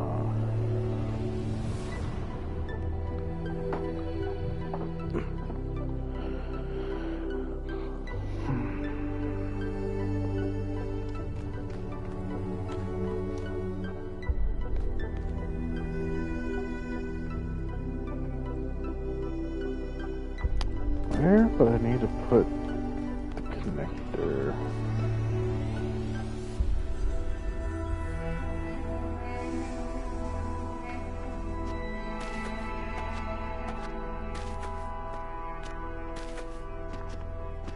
Do I even have this open still?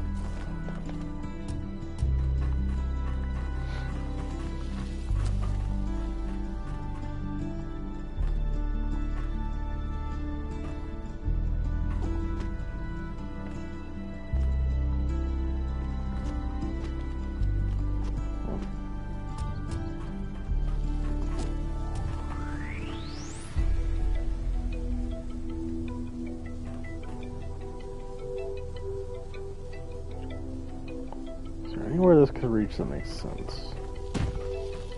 Because this fence blocks a lot of locations.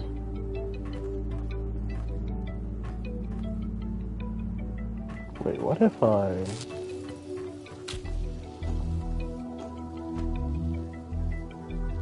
What about like here? Is this too awkward of a spot?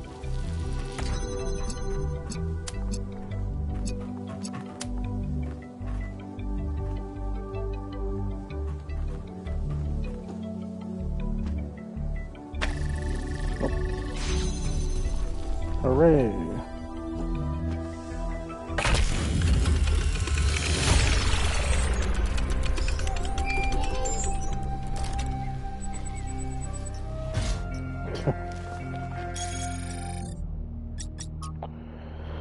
The environment has been modified to allow life to spread. Most of the life forms can be found in other parts of the island as well, but some appear to be endemic to this region. It's possible they were genetically modified to be able to survive here. There are some particularly gorgeous dragonflies that I cannot help but think they were deliberately designed to be beautiful. But maybe I'm making the same mistake our ancestors made, seeing intent where there was none. Get pooped.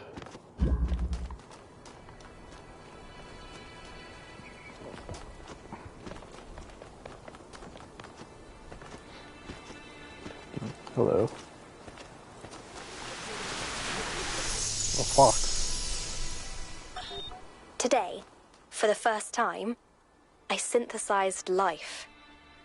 It was just a unicellular cyanobacterium, but the sheer complexity of even such a simple organism is breathtaking.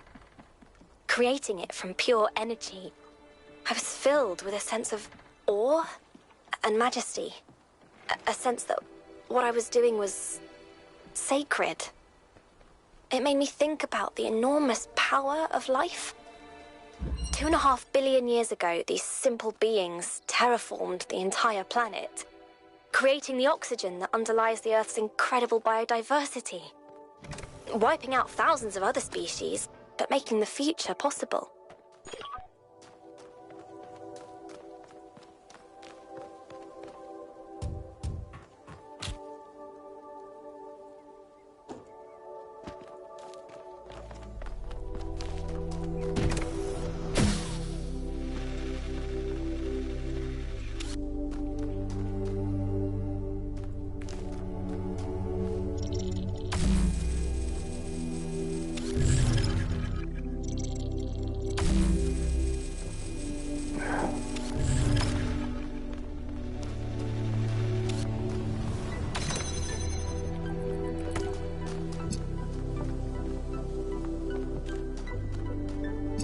There was a laser thing?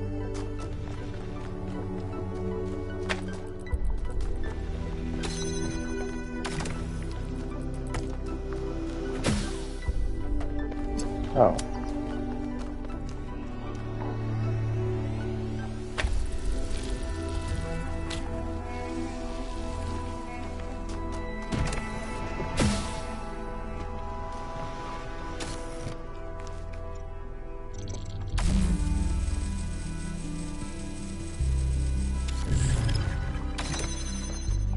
Yeah, then one more. Which would have to be the cube.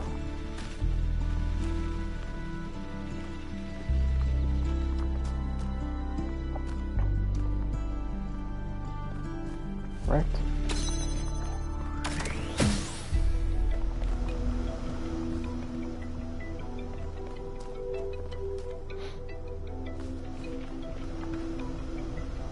Oh, I know what to do. Give me that.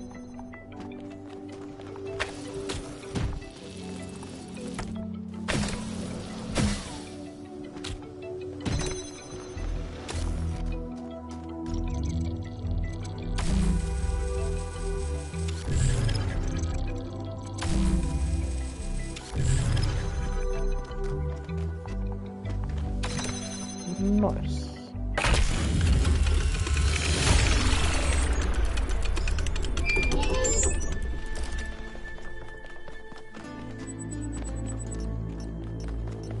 Wait, oh, weird.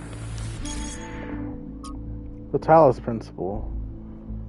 There's a movie based on the Talos Principle, an international co-production written by Robert Harrison Blake, the pseudonym, and directed by young Sergio Leone. It stars Peter Ustinov as Stratton Stagira, Zero Mastel as his comedic sidekick, Nicomakis, and Angel Aranda as the earnest Amintus. It is not a realistic biography of Stratton, but a kind of sword and sandal fantasy epic that culminates in Stratton building a replica of the mythological robot Talos to defeat the war-crazed Spartans. That part is fun and surprisingly well done for a tiny budget, but the movie also contains a number of fascinating dialogue scenes inspired by Stratton's work. Ustinov as Stratton has a line I really liked. There are always hard times in human history, Amintus. Do you think we are the first to be besieged by enemies, or to doubt the wisdom of our allies? But while yesterday is set in stone, a better tomorrow is always within our grasp. That's fascinating. Thank you for sharing. However, this film is not better known. It's what Trevor said in that audio file 1K found. Great art isn't always appreciated in its own time. It's not like people particularly love Stratton himself, but we can appreciate it now.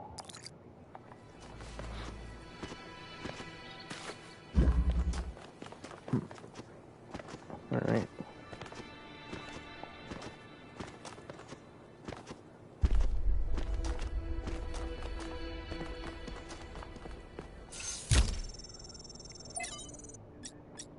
How it was before.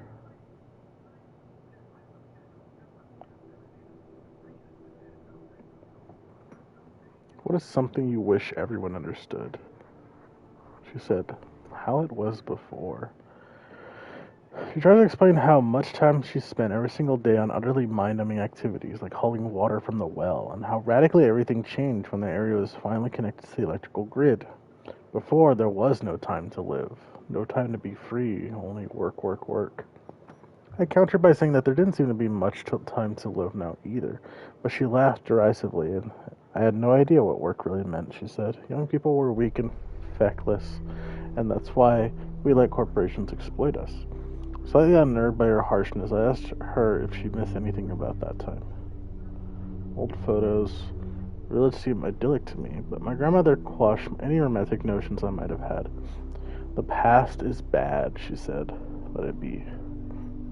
So many thousands of generations of suffering, even a single life full of tragedy seems outrageous and unacceptable to me. That's why we have to make it have meaning. Return to monkey. I just think people are dumb, like relentlessly stupid, absolute fucking morons. Human history is a fucking clown show from beginning to end. The average person is a slobbering buffoon, bumbling through life like a drunk gorilla in a china shop, breaking stuff left and right, throwing poop at the walls, and never understanding a single thing that happens. I mean, just look at this software putting asterisks where swear words would be. People are afraid of words like they have magic powers, but the real world, shit, that is ruining their lives, that's fine, because they're too dumb to do something about it. Return to monkey, brother, we never left. A curious inversion, the return to the mythical state of monkey is usually portrayed as a material return to earlier stages of development, but here the author instead portrays it as a mental state that has never been surmounted. I would like to meet Uncle Eustathius one day. He sounds like someone who's always curious about everything. L2 profile. Very interesting. From Hypatia's Journal, Volume 1. Day 421. The first new human arrived today. Calls himself Arkady, after Chernyshevsky. Spirits are still dampened by the loss of Yema, but everyone is making an effort. I feel a little sorry for him. He's still so curious, jumping at shadows and staring up at the sky at night, just like I used to do. And here we are, a bunch of grouchy old humans that have seen it all and are weary and tired and sad. I wonder what he makes of it all. But be that as it may, we're making good progress in the new living area, although Arkady will have to use Yema's old quarters for the next few weeks.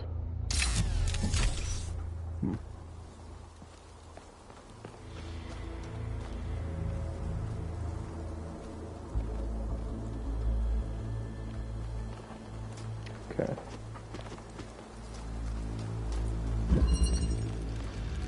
Other side. Does this mean you can combine the two? Probably.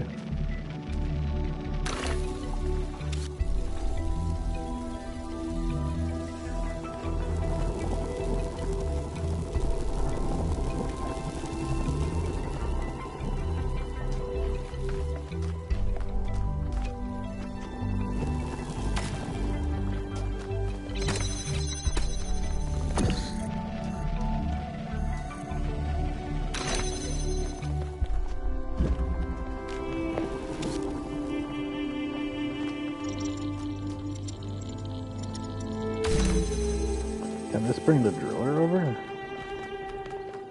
Wait, then I'll get stuck.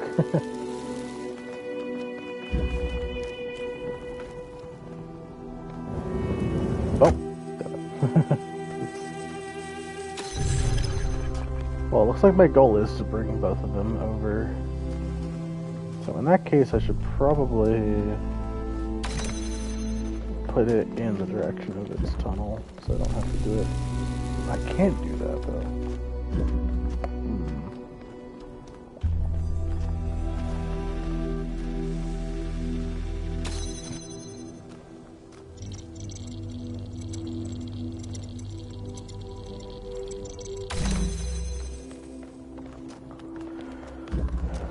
Let's get to the light and see what happens. There we go. Can I get put through? Ah, I did not know I could. Well, in that case.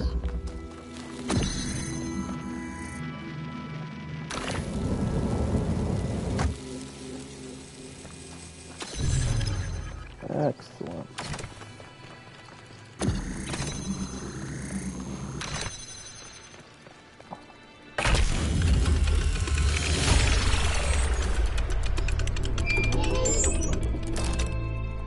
I guess that makes sense, since it essentially changes gravity.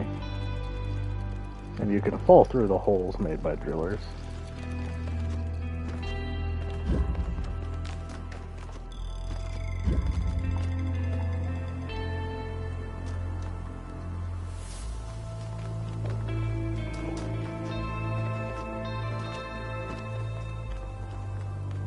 Oh, there's the lab.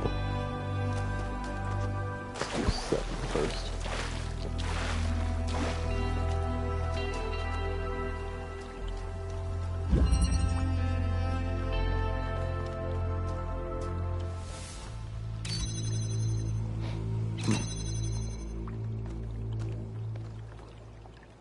Oh, is that like a knot? Whatever it's called. Logic gate. This game doesn't really use logic gates. I guess it makes a lot of sense what that one would even do.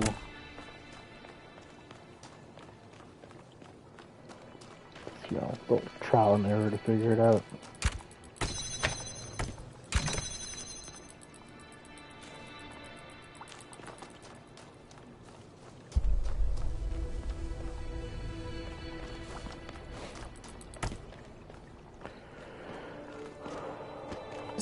Connector. Also have a cube. Well, let's see what I can use this for real quick.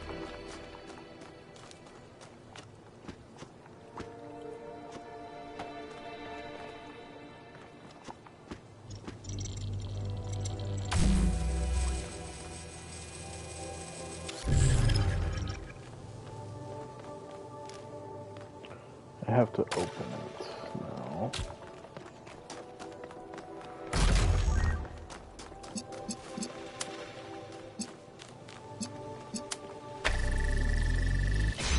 And then do this.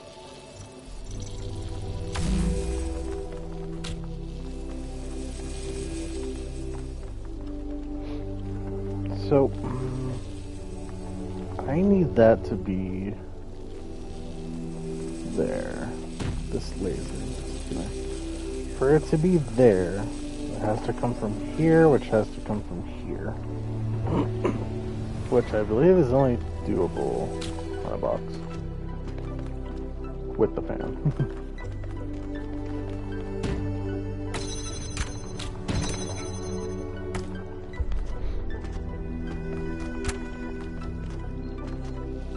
I no longer have the box.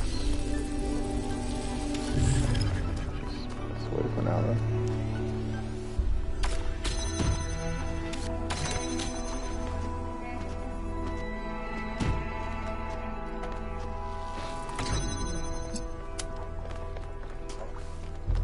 Next, over here. When I do this.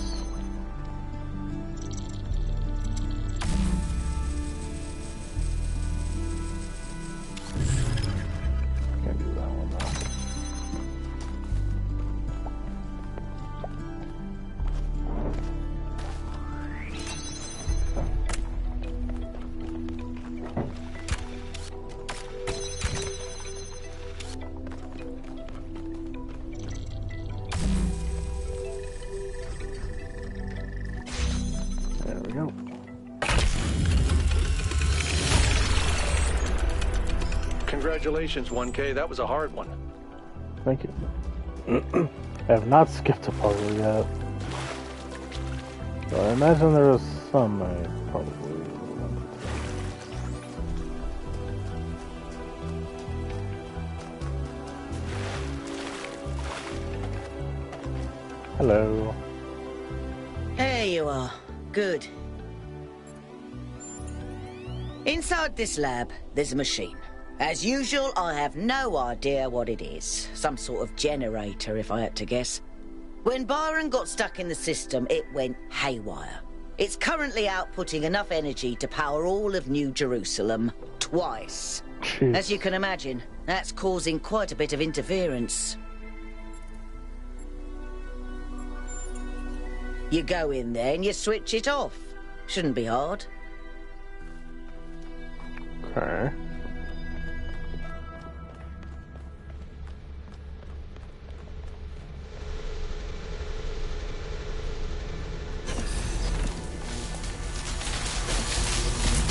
Oh my.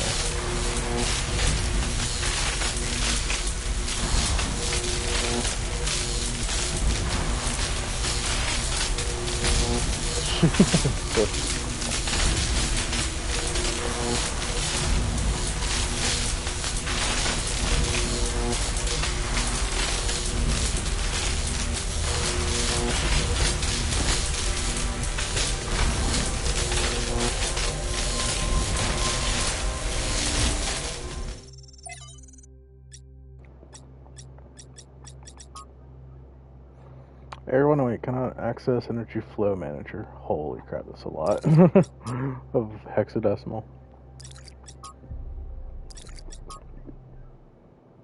Oh, they're not the same either. Oh my god. Actually, so they look similar in some parts. Emergency shutdown. Warning, output max parameter safety protocol 2C settings. Error, cannot adjust output max. The correct setting. Access denied. Automatic shutdown has been disabled by user 50414E444F whatever. Identify user. Unknown user. Initiate emergency shutdown.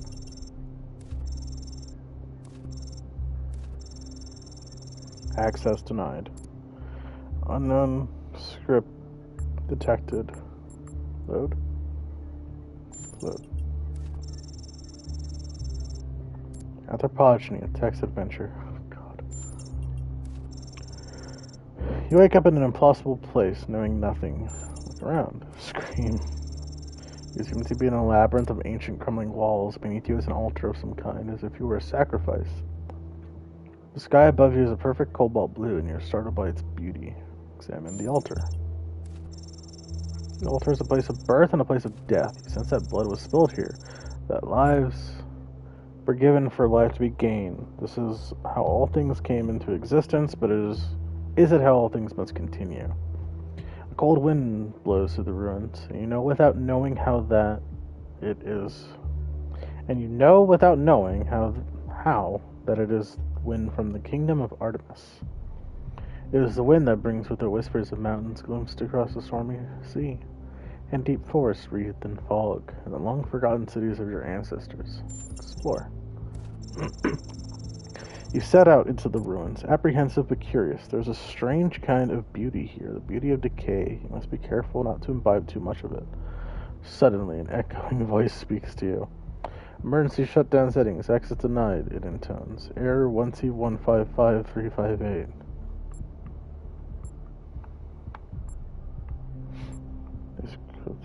Let's put on incorruption.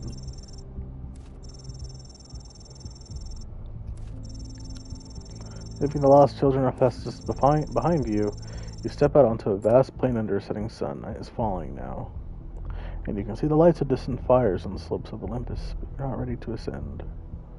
Only once you have found all three sigils will the path to the divine flame be opened. A path leads to the south to the buried city, another leads north to the Garden of the Hesperides. Let's go to the Garden of the Hesperides.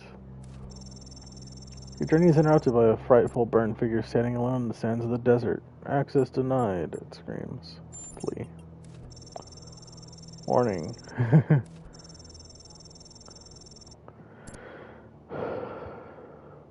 The nymphs lead you to a place where the crowns of the brass trees seem to grow together, forming a kind of chamber strangely reminiscent of a chapel. In the middle of the chamber grows a smaller tree, made of bright blue steel. Upon this tree grows a single golden apple.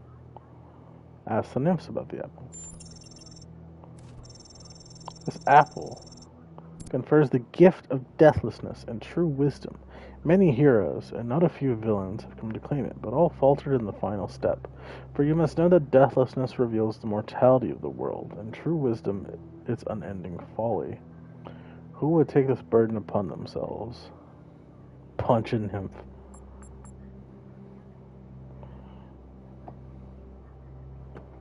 Five, 3, 5, 8. Okay. Offer to trade part of yourself for the apple. Which part of yourself would you give up then? The nymphs ask. My name. Dangerous choice. What is a man without a name who cannot speak of himself? You have gained a sigil. Journey to the buried city. The buried city leads to the south. It's once a place of great wisdom. The philosophers of old strolled in its walkways, debating the nature of virtue and the soul. Now the sands of the desert have claimed its streets, even its famed temple upon a hill slowly eroding. Search the ruins. As you walk through the lost avenues of the buried city looking for a sigil, you come upon a strange sight. A procession of ghostly figures, echoes of a forgotten past or an unimaginable future, trapped in a moment of celebration. They are smiling, happy, at the peace with the world. How do they make you feel? Happy.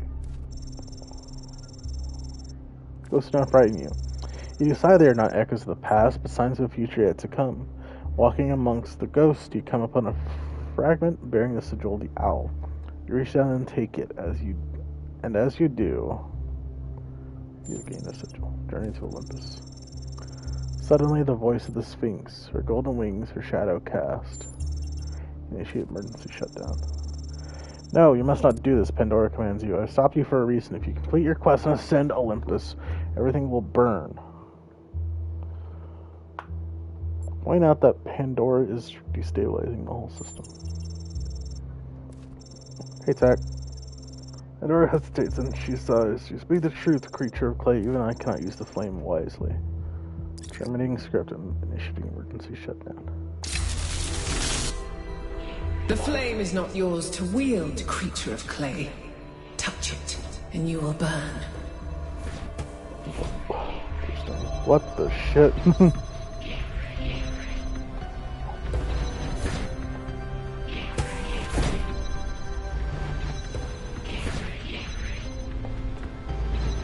This looks complicated.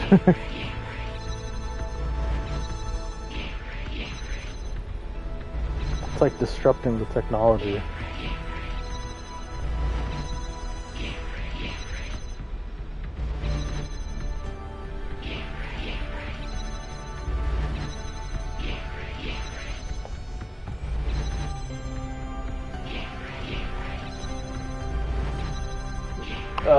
Game's still going good. What's up?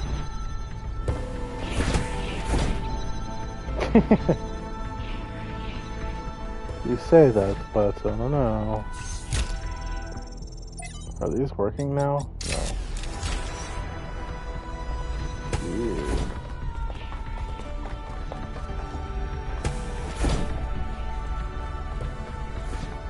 Apparently this generator is producing enough energy to power the city twice. So, you know, that's interesting. From Thecla to Athena, beloved founder, Mayor Hermanubis has done much to bring your vision to life. We've almost reached the goal. Sadly, there are still those who refuse to believe. They want to spread their filth across this world, defile all that is beautiful, and that we are meant to protect. Although you can fulfill the goal, you'll return and change their hearts, or cast them out if there is no way. It's so, like, sheep. Like, really sheep thinking. Breakthrough. Quadrupled size of primary set device. Energy output exceeds expectations. Contains singularity. Must revise safety protocols. Halting main device tests.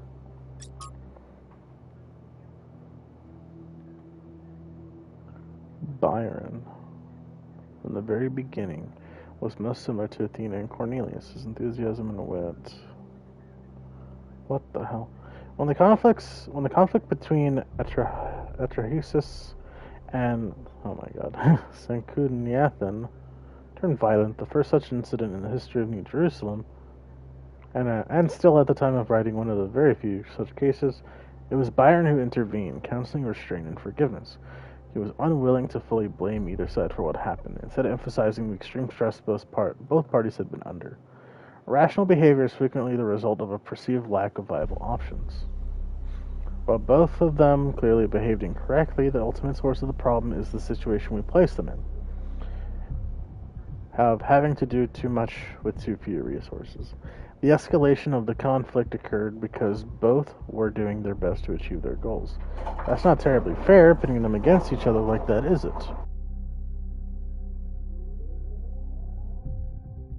That said, I do suggest we acknowledge that they are both hot-headed idiots and make them apologize. After Method and New Alexandria disaster, Byron argued unsuccessfully for the rebuilding of the colony. If Byron mattered so much to you, why didn't you tell him where you were going? I would have loved to have an older brother. No response. Oh, well, not a response I can see.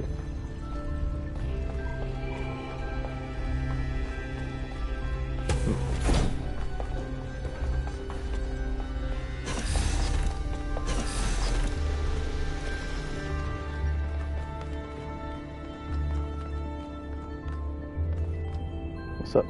You know, dealing with this hyper-advanced technology is quite challenging enough without the place also being bloody haunted. You know why you're tired? Oh. Come on. When I said it was outputting enough energy for 2 New Jerusalems, I wasn't kidding. It really was. And no emissions of any kind. I'd have to run more tests, but it seems like a perfect power source. Damn, that's very promising. But it was going, in your words, bananas. True, but that was user error.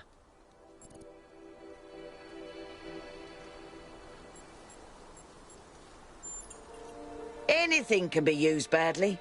Pellegrino once almost killed himself with a bucket. But I'm pretty sure I could idiot-proof this thing if they let me. Oh well, we'll see.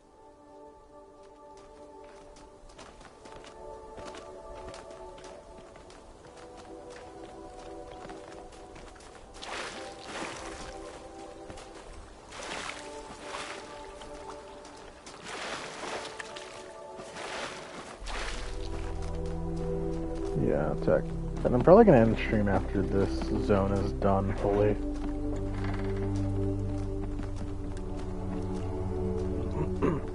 In which we have this puzzle, 2 more puzzles, and then we gotta figure out where the stars, or how to get the stars.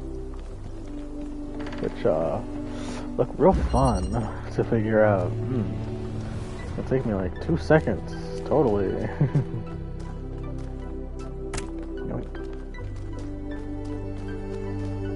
Hit.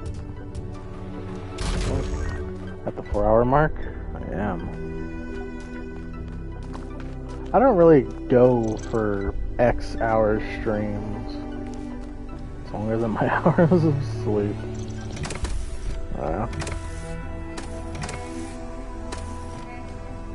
Oh wait, I know.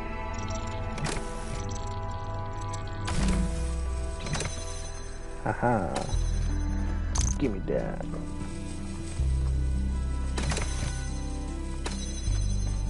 How do I turn on both of them?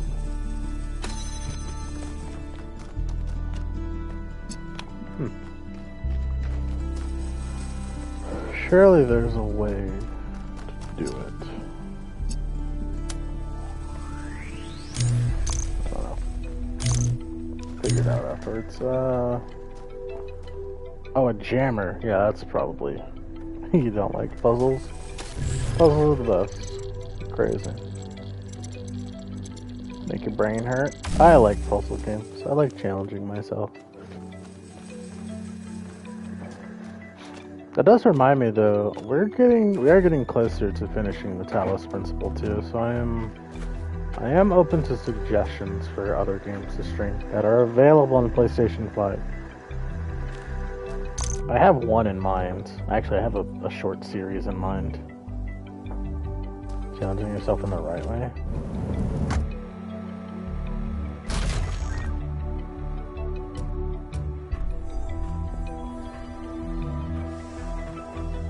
What can I do from up here?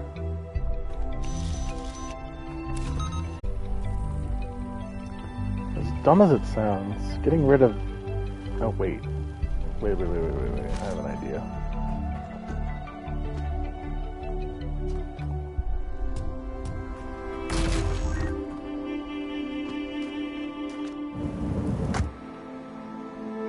These weird soul games. I guess I like challenging myself in, like, actual, like, cognitive thinking, mumbo-jumbo, in that sense. Puzzles, essentially. Oh, I have to end with the fan, too. Ew. Whatever.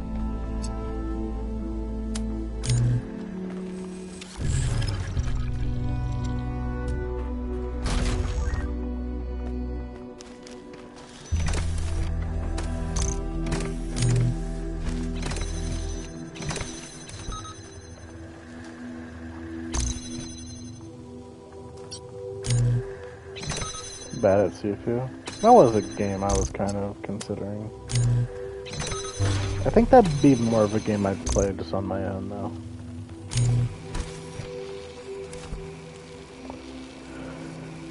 So now I need the fan, which is way away.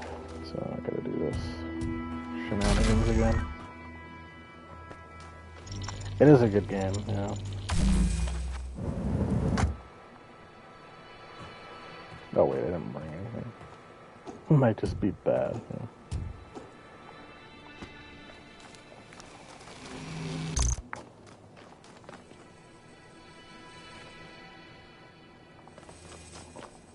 I'm gonna put something I don't need there. Maybe the jammer.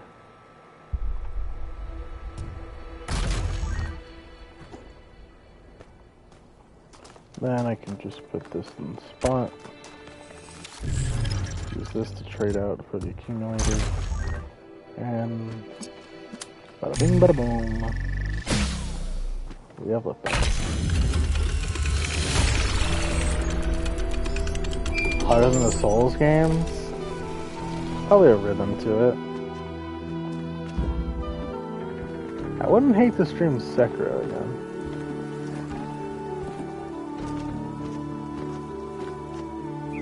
Because the fighting in Seafood kind of reminds me of Sekiro. Oh, this is one big, like, circle. Yeah. Make you want to replay Sekiro?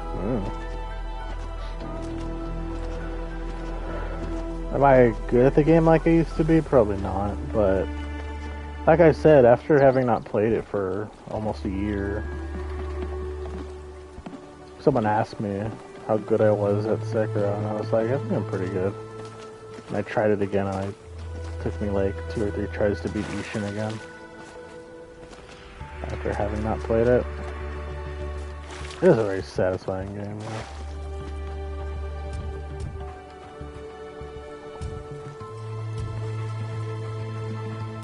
But it's kind of like these puzzle games in a way that some people just can't they just can't put the 2 and 2 together, you know. Except Demon of Hatred.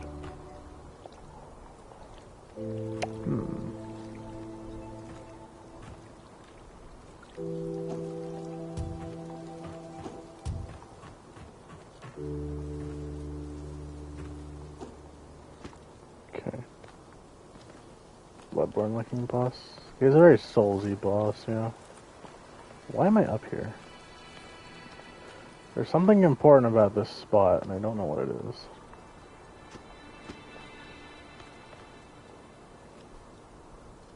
Oh, I'm just looking at it. Demon of Hatred probably is one of my least favorite fights. Even though I kind of still remember what to do for it. Solo Lawrence for you? I'd rather not.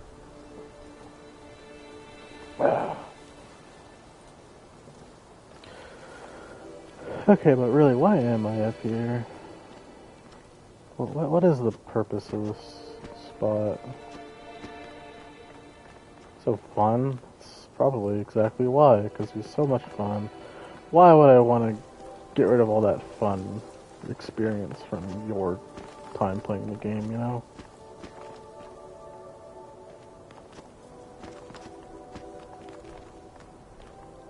Why would I want to do that?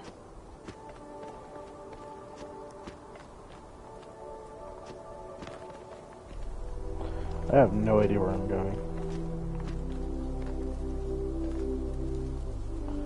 To share the fun? I don't have to share the fun.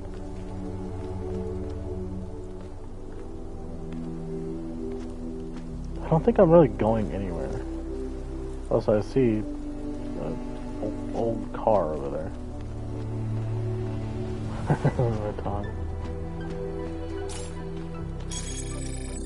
Ancient human personal vehicle. Also, I found an anchor earlier too. Is this the one with the... No, this is a different one. Oh, well, I know the other statue's a Prometheus statue. Yeah, I know. Which Radon you're talking about? Kitties.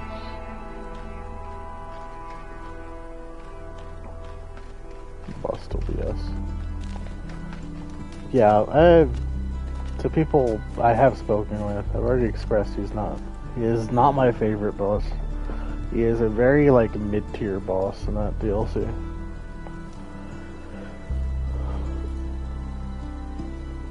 Worse ranking if you, like, view it as a waste of potential, in a waste of potential kind of way. Which I almost do. Like, something really interesting could have happened here. Like the sunflower more. Like, so I watched a video on... What the fuck? Why is it blocked off? I watched a video on his hitboxes for his swords, and like, they are quite large, which is why there's one attack that's like almost impossible to dodge.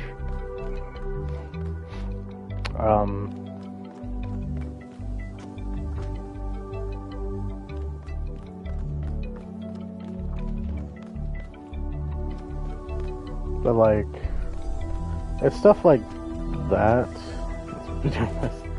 Wait, I kind of want to see if I can be cheeky with this.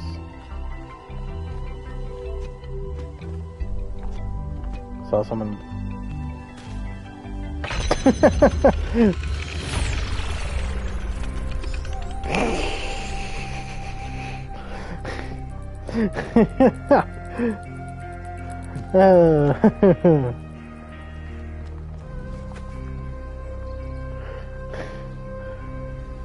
I don't know if you were fully paying attention, Tech, but I was not supposed to solve it that way.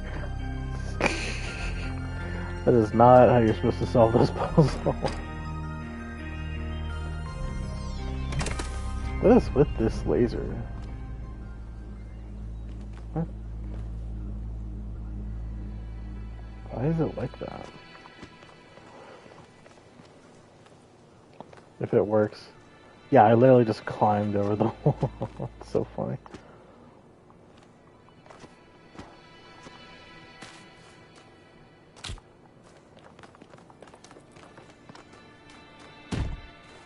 If it works, it's the optimal way. Hey, Occam's razor. It was the simplest solution. Literally just climb over the wall. So I'm kind of curious what the puzzle even like. What the solution even was.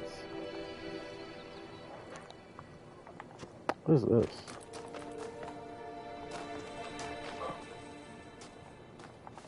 I don't follow this.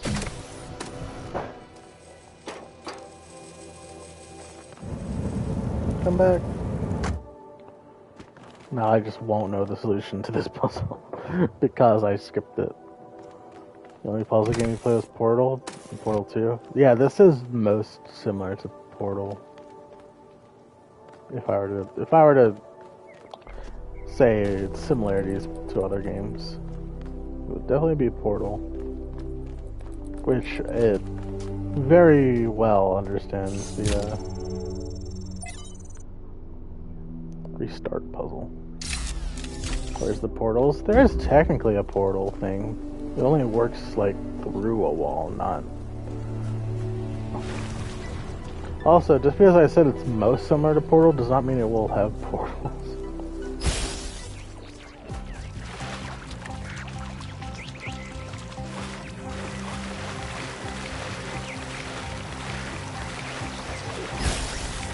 But it understands the influence.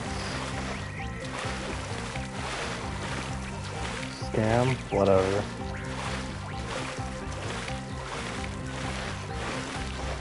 Oh! Okay, that's what this is for.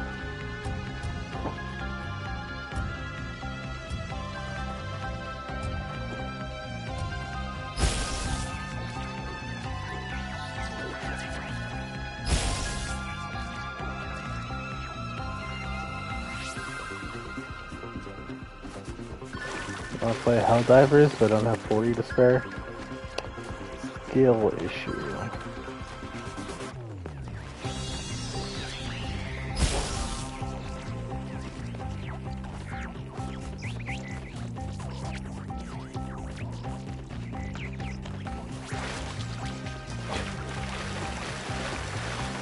I say that as somebody who does own Helldivers too. It's a very fun game, you should get it. It's definitely more exciting with friends. There's also crossplay.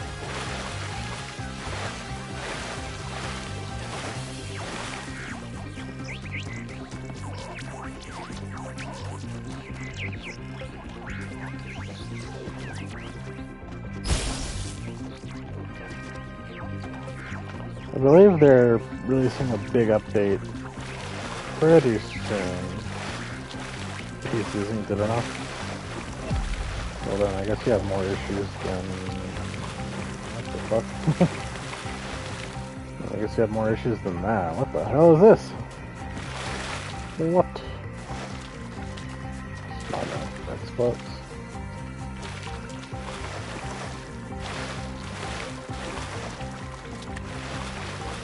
Okay, go behind puzzle 2.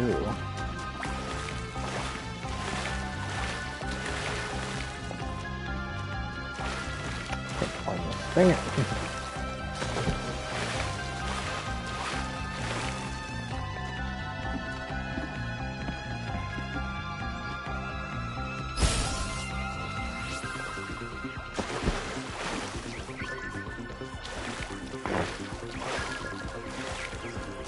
I don't know what to tell you.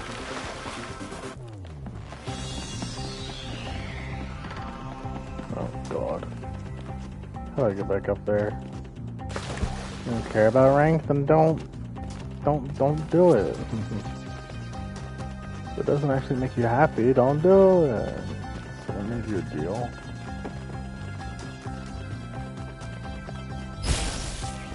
Where is this statue?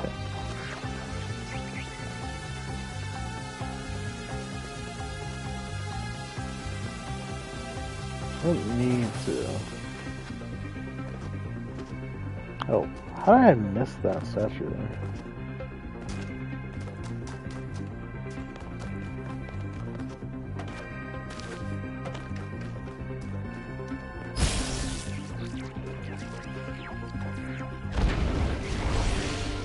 Chasing the light.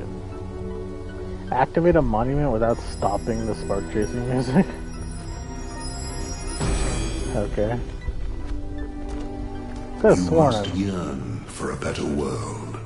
Yearn for it with such intensity that your heart suffers. Keep your eyes on that distant vision even when you know that you may never reach it. To fight Millennia in Sekiro? No.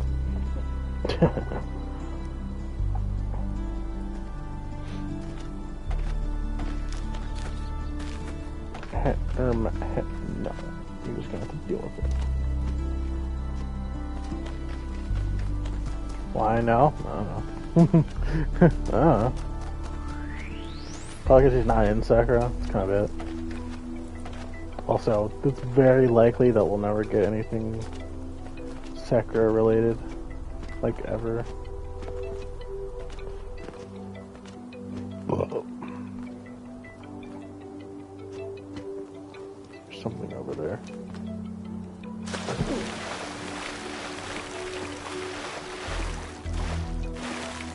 Well, unfortunately, Sekiro, I believe, is a Activision IP.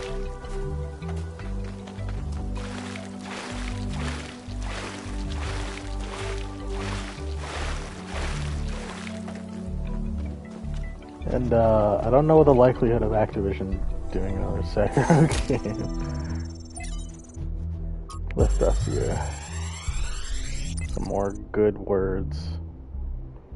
Oh, welcome back, Al.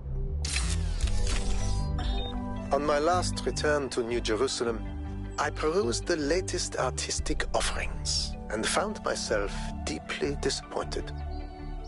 There is nothing more despicable to me than an artist who pursues the appearance of morality. Moral art is trash, garbage, not even good enough to be used as wallpaper. If art is a religion, then morality is for those who want to be seen in church. True art is for those who believe. Art must be ecstatic, a work of revelation, created in pursuit of the truth, no matter where it leads. An artist must be an agent of chaos in times of order, and an agent of order in times of chaos. Interesting. I don't know if I fully agree with that one, but it is interesting nonetheless.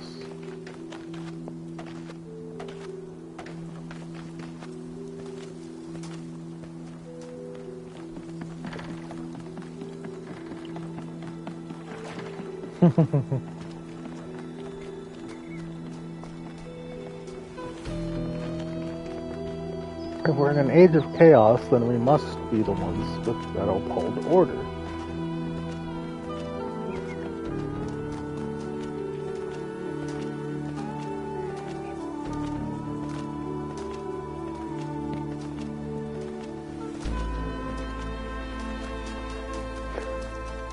I don't know what y'all, the two of you are on about, but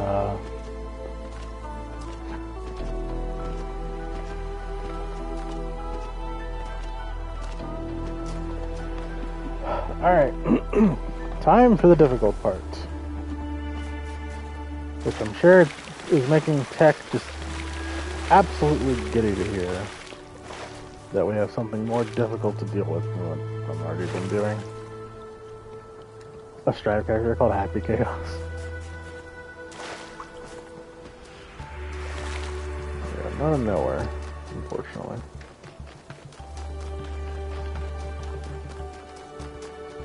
Hey, now that there's a 3v3 mode in Guilty Gear, you can have happy birthdays. Probably.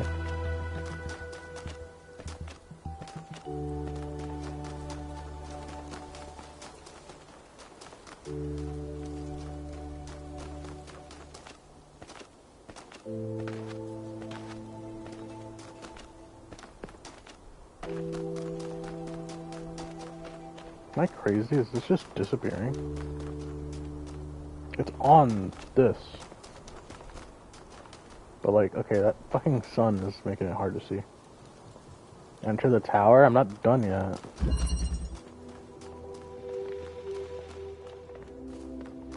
Do you know what a happy birthday is in fighting? The fighting game? I mean, it's only in like a tag type game. In which case, not all of them are even like that. I need a good view of this. Oh, it's just a connector. It's not a weird one. Oh! What is that? What is a happy birthday? It's when a character, like a person tags in another character, and the enemy doesn't attack or like times it well, that they hit both the person being tagged in as well as the person being tagged out at the same time. You found the Ark of the Covenant thing? I mean, it's the big thing. Oh wait, we already accessed the first tower. I don't know why it's called a happy birthday, but that is what it's called.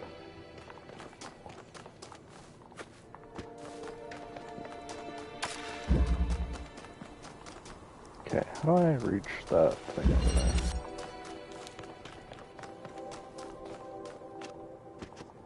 Where? Oh, there it is. It's kind of hard to see.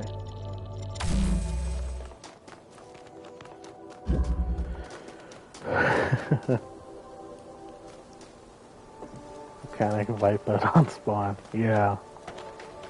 Not every tag fighting game even does it either. Oh, an inverter. Oh, interesting.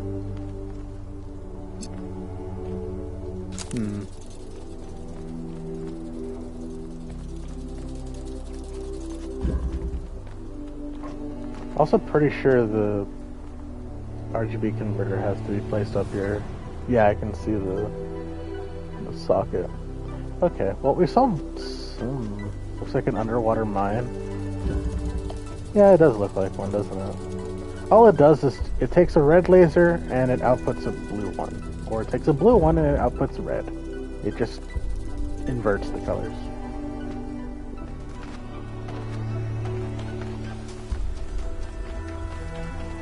But that monument needs a green laser. The only way to make green is combining red and blue. No, not literally. Just with how the color works, or the laser works.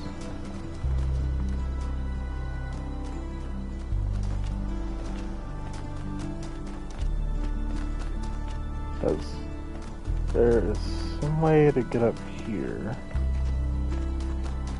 Actually, it looks like it's right here.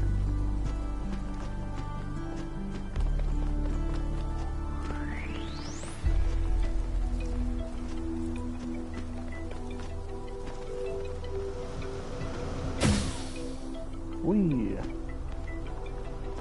Do I see something over here? No. But yeah, like, Dragon Ball Z Fighters and Marvel vs. Capcom are two games I know of that have happy birthday mechanics. Strange looking olive trees? Not really. I didn't even know olives grew on trees. Unless you're talking about like Greece, in which case I don't know.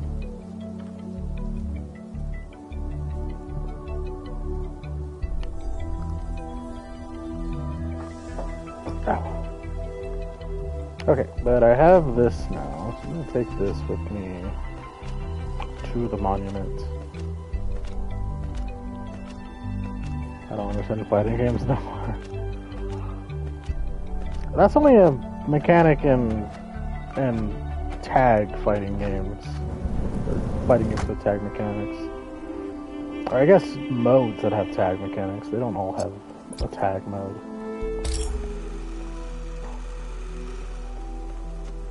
Still on 4-9. I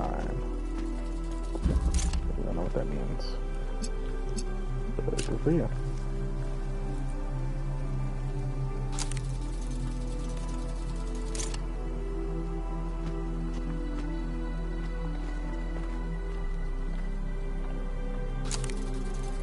I wonder if the laser would actually go through here. I kind of don't trust it, but I don't know. Oh, it might be that laser, actually. Like, I get one color from this puzzle, the one I'm right next to, and then do the opposite color. Oh no, it has to be the same color, because I have the inverter.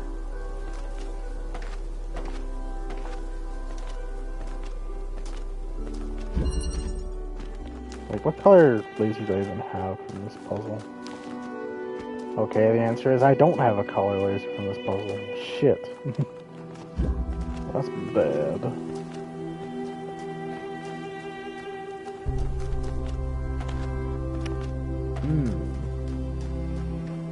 Well, what? Oh, gosh. Okay, what has to be that? In that case, where does this converter get another color from?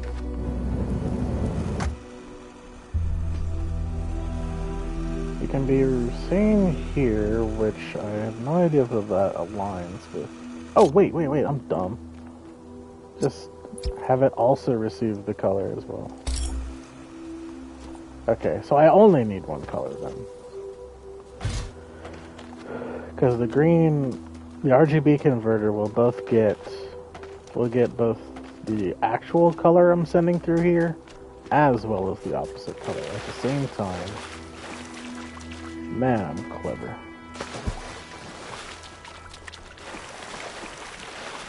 What's wrong with Johnny? Not the man Johnny Bravo. Surely not.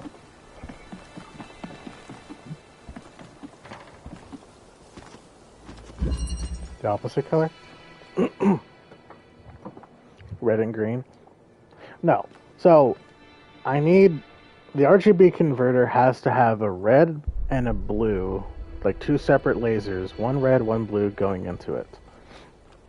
If I send this blue laser down the path I have over there, it'll send a blue laser to the converter.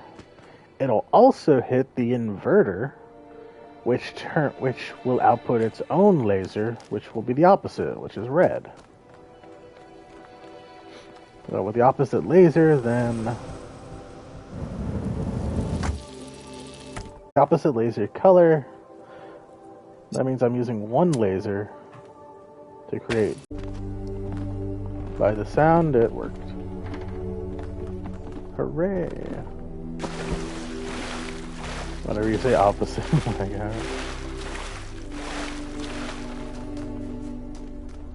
Does anyone hear now? Well, look, I send blue.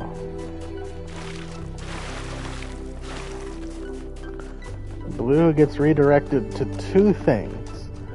That's the converter, which needs a red and blue laser, and then that's the inverter, which will output the opposite color. If I give it blue, it'll output red. So I'm using one color, and I'm turning it into two, that then gets turned into one. Which is green.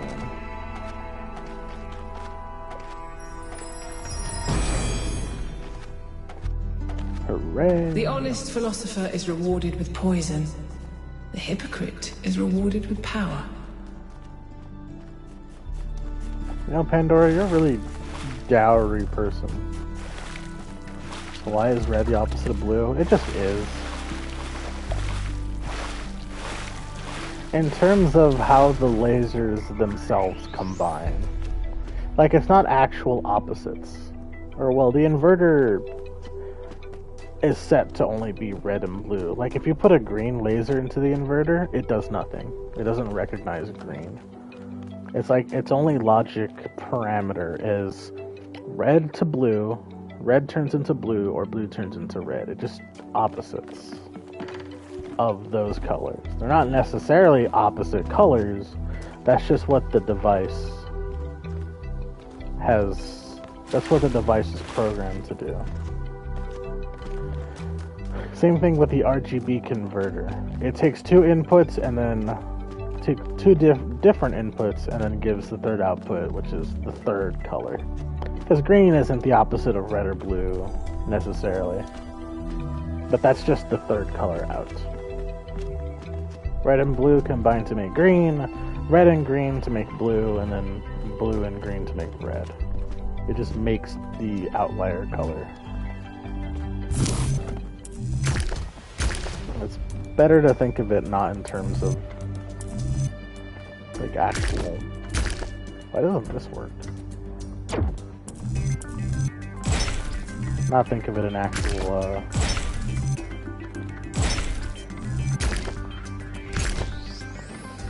like in terms of colors actually combining. Yep, Patronymous.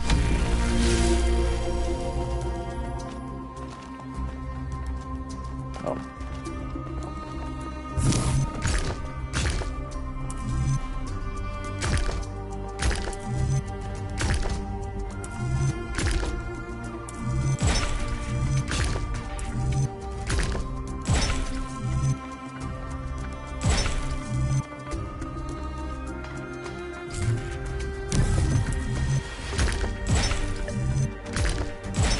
There we go.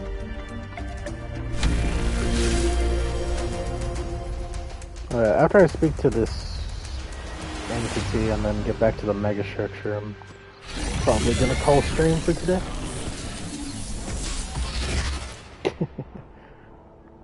Oh, this is a little different. I actually have to walk up somewhere. Guilty Gear. Why are they so ashamed of themselves? Hello, Pandora. The philosopher Straton of Stagira had little respect for the gods, and instead placed his faith in Prometheus. Driven by hubris, he asked questions that must not be asked, and revealed secrets that should have remained hidden. It is said that for these offenses, he was put to death by the people of his city. Can you see the folly of his actions? It's never folly to pursue the truth, even if there is cost. The folly was not his. There is no folly in pursuing the truth, there was only his methods. It was foolish of him to give his own life and pursue the truth. I can, you should have respected the traditions of others. I say the folly was not his. Yet he was the one who broke their laws. Why do you judge them and not him? How do you judge them and not him? The truth is the only thing the future can be built upon. You see this, and yet entire empires have been built on dreams, lies, and illusions. And where are those empires now? Ouch.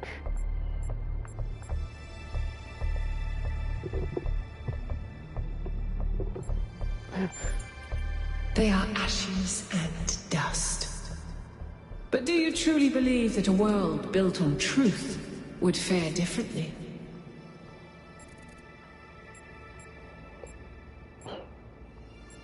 It's worth trying, at least. I used to think so too. No. All is lost. These characters deal in absolutes so much.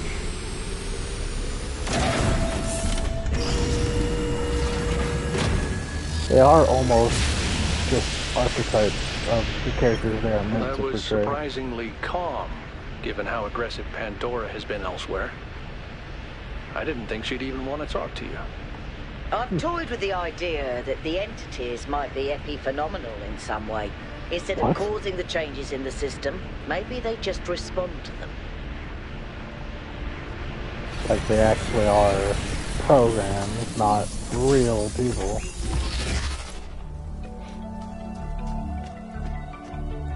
Kind of like Elohim. Elohim was not an actual god. He was just an artificial intelligence that gained sentience in a program.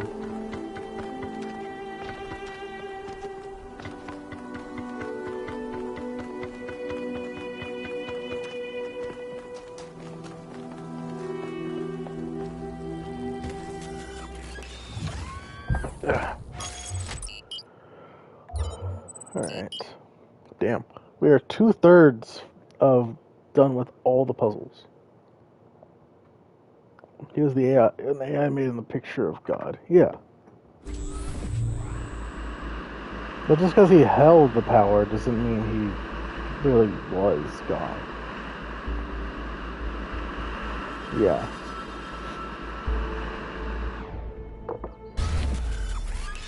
Granted, it's not 100% to say, considering likely the earliest iterations viewed Elohim a bit differently, since he was not yet sentient. And surely the way he functioned was slightly different. He was named after God. In a very weird sense, yes and no. But it's possible that the second half of his name is deliberately to give him the name of God. Since, like I said before, his name is also an acronym for the artificial intelligence program that he is.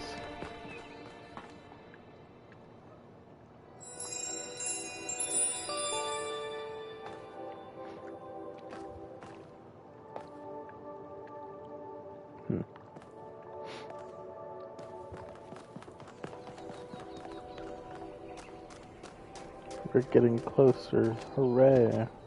Look at me jumping for joy. Yeah. Ooh, yeah. Yippee.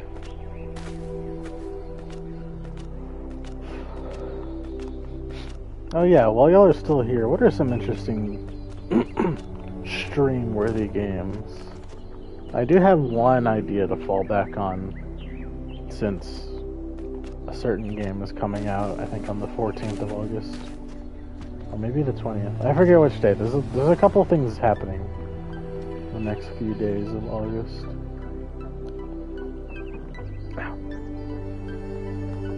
Okay, a game I can play on console. Shit, can you play DDLC Plus on console? Actually, let me look that up. And let me look up the store, see if it even is.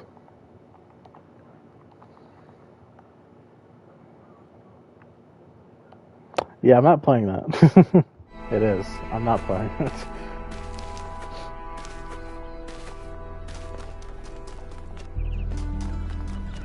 Oh god. We'll put a. How about this? We'll put a pin in that. Maybe another time, but not for the next few weeks.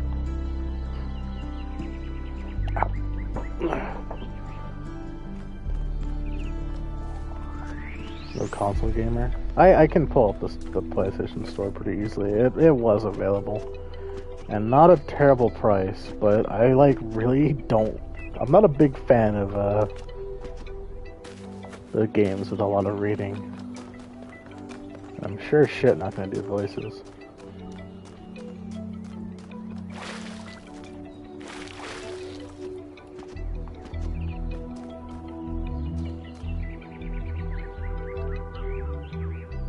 Render distance is interesting.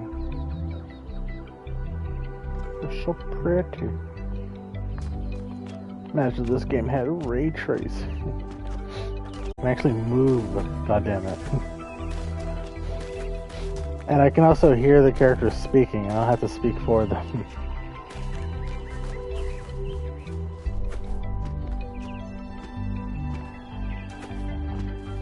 Also, you know, the spatial puzzles with lasers and gravity control and whatnot.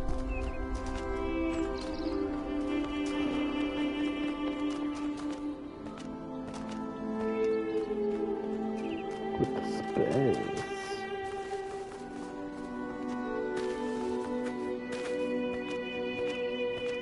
Woohoo. But yeah, if y'all have any other ideas for interesting stream games, let me know. Like I said, I have an idea for August, at least a good chunk of it, and there's still Pacific Drive, which I'll fucking get to one of these days. You can stop being so lazy with the editing.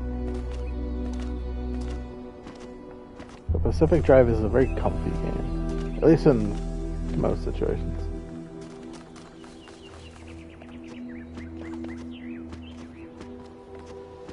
But I don't know.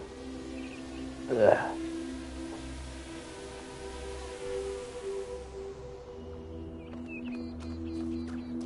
Yo, bro, sick drone. Dark Souls? I'm kind of done with streaming all the Dark Souls games. Helicopter.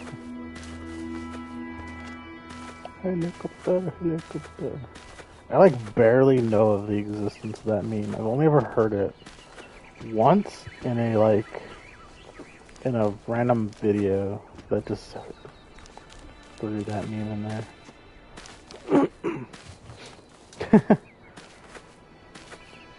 Listen, I don't watch Know Your Meme, okay? Even though there's surely a lot of good insight into that. I don't work with younger folks enough to really give a shit about being up to date on that stuff.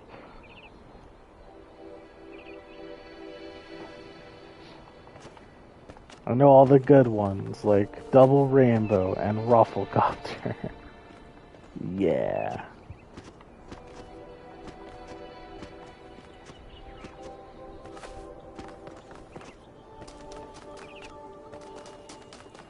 Like, I actually do remember those a bit better.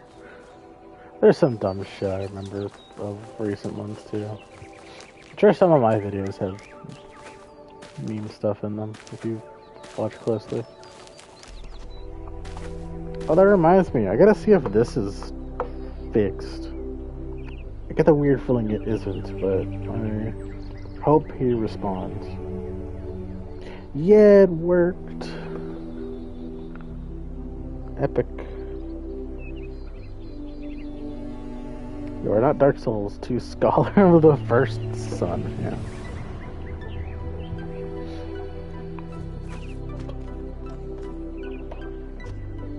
Hooray, I actually got wise butt to fucking recognize a command.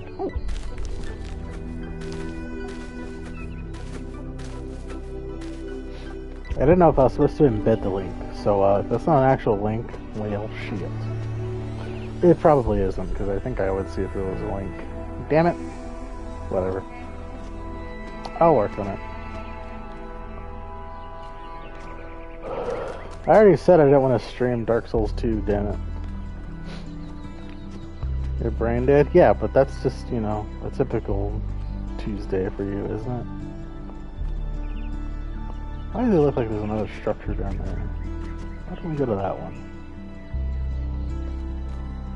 In fact, I'm gonna go to it right now.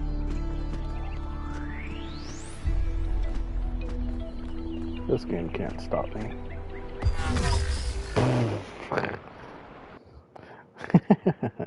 Falling for that long before the game was like, yeah, that's a death barrier. Also, it kind of looked like one of those things. It was just, I don't know. Wada. Every time I see, like, this game can't stop me, yeah.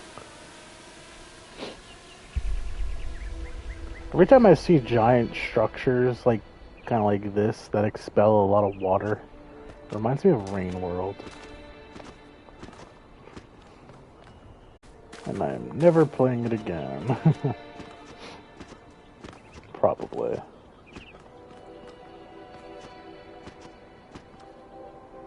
So I played the, like, base difficulty, and that shit was hard. That shit was, like, the shit was worse than Dark Souls. Like, Dark Souls 2 controls or whatnot, game mechanics being weird. Rain World is a whole nother creature.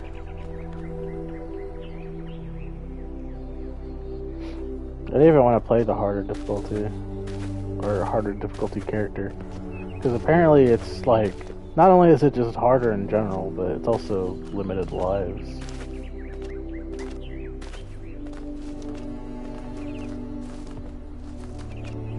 So like, yay.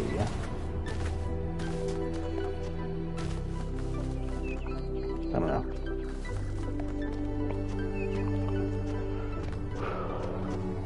But yeah, I posted the link to the YouTube. So go give that a look-see whenever you get a chance. I don't know, make it work as a link. But yeah, I'm just gonna end the stream here. Anyway, thank y'all for watching. Thanks for watching. If you watched, thank you for watching. Be sure to follow for more, be able to see future notifications when I'm streaming again. Check out the YouTube, or if you're watching the VOD, like, comment, subscribe, all that good stuff. And, yeah, thank you for watching. You'll have yourselves a nice day. See you, L Tech. Bye-bye.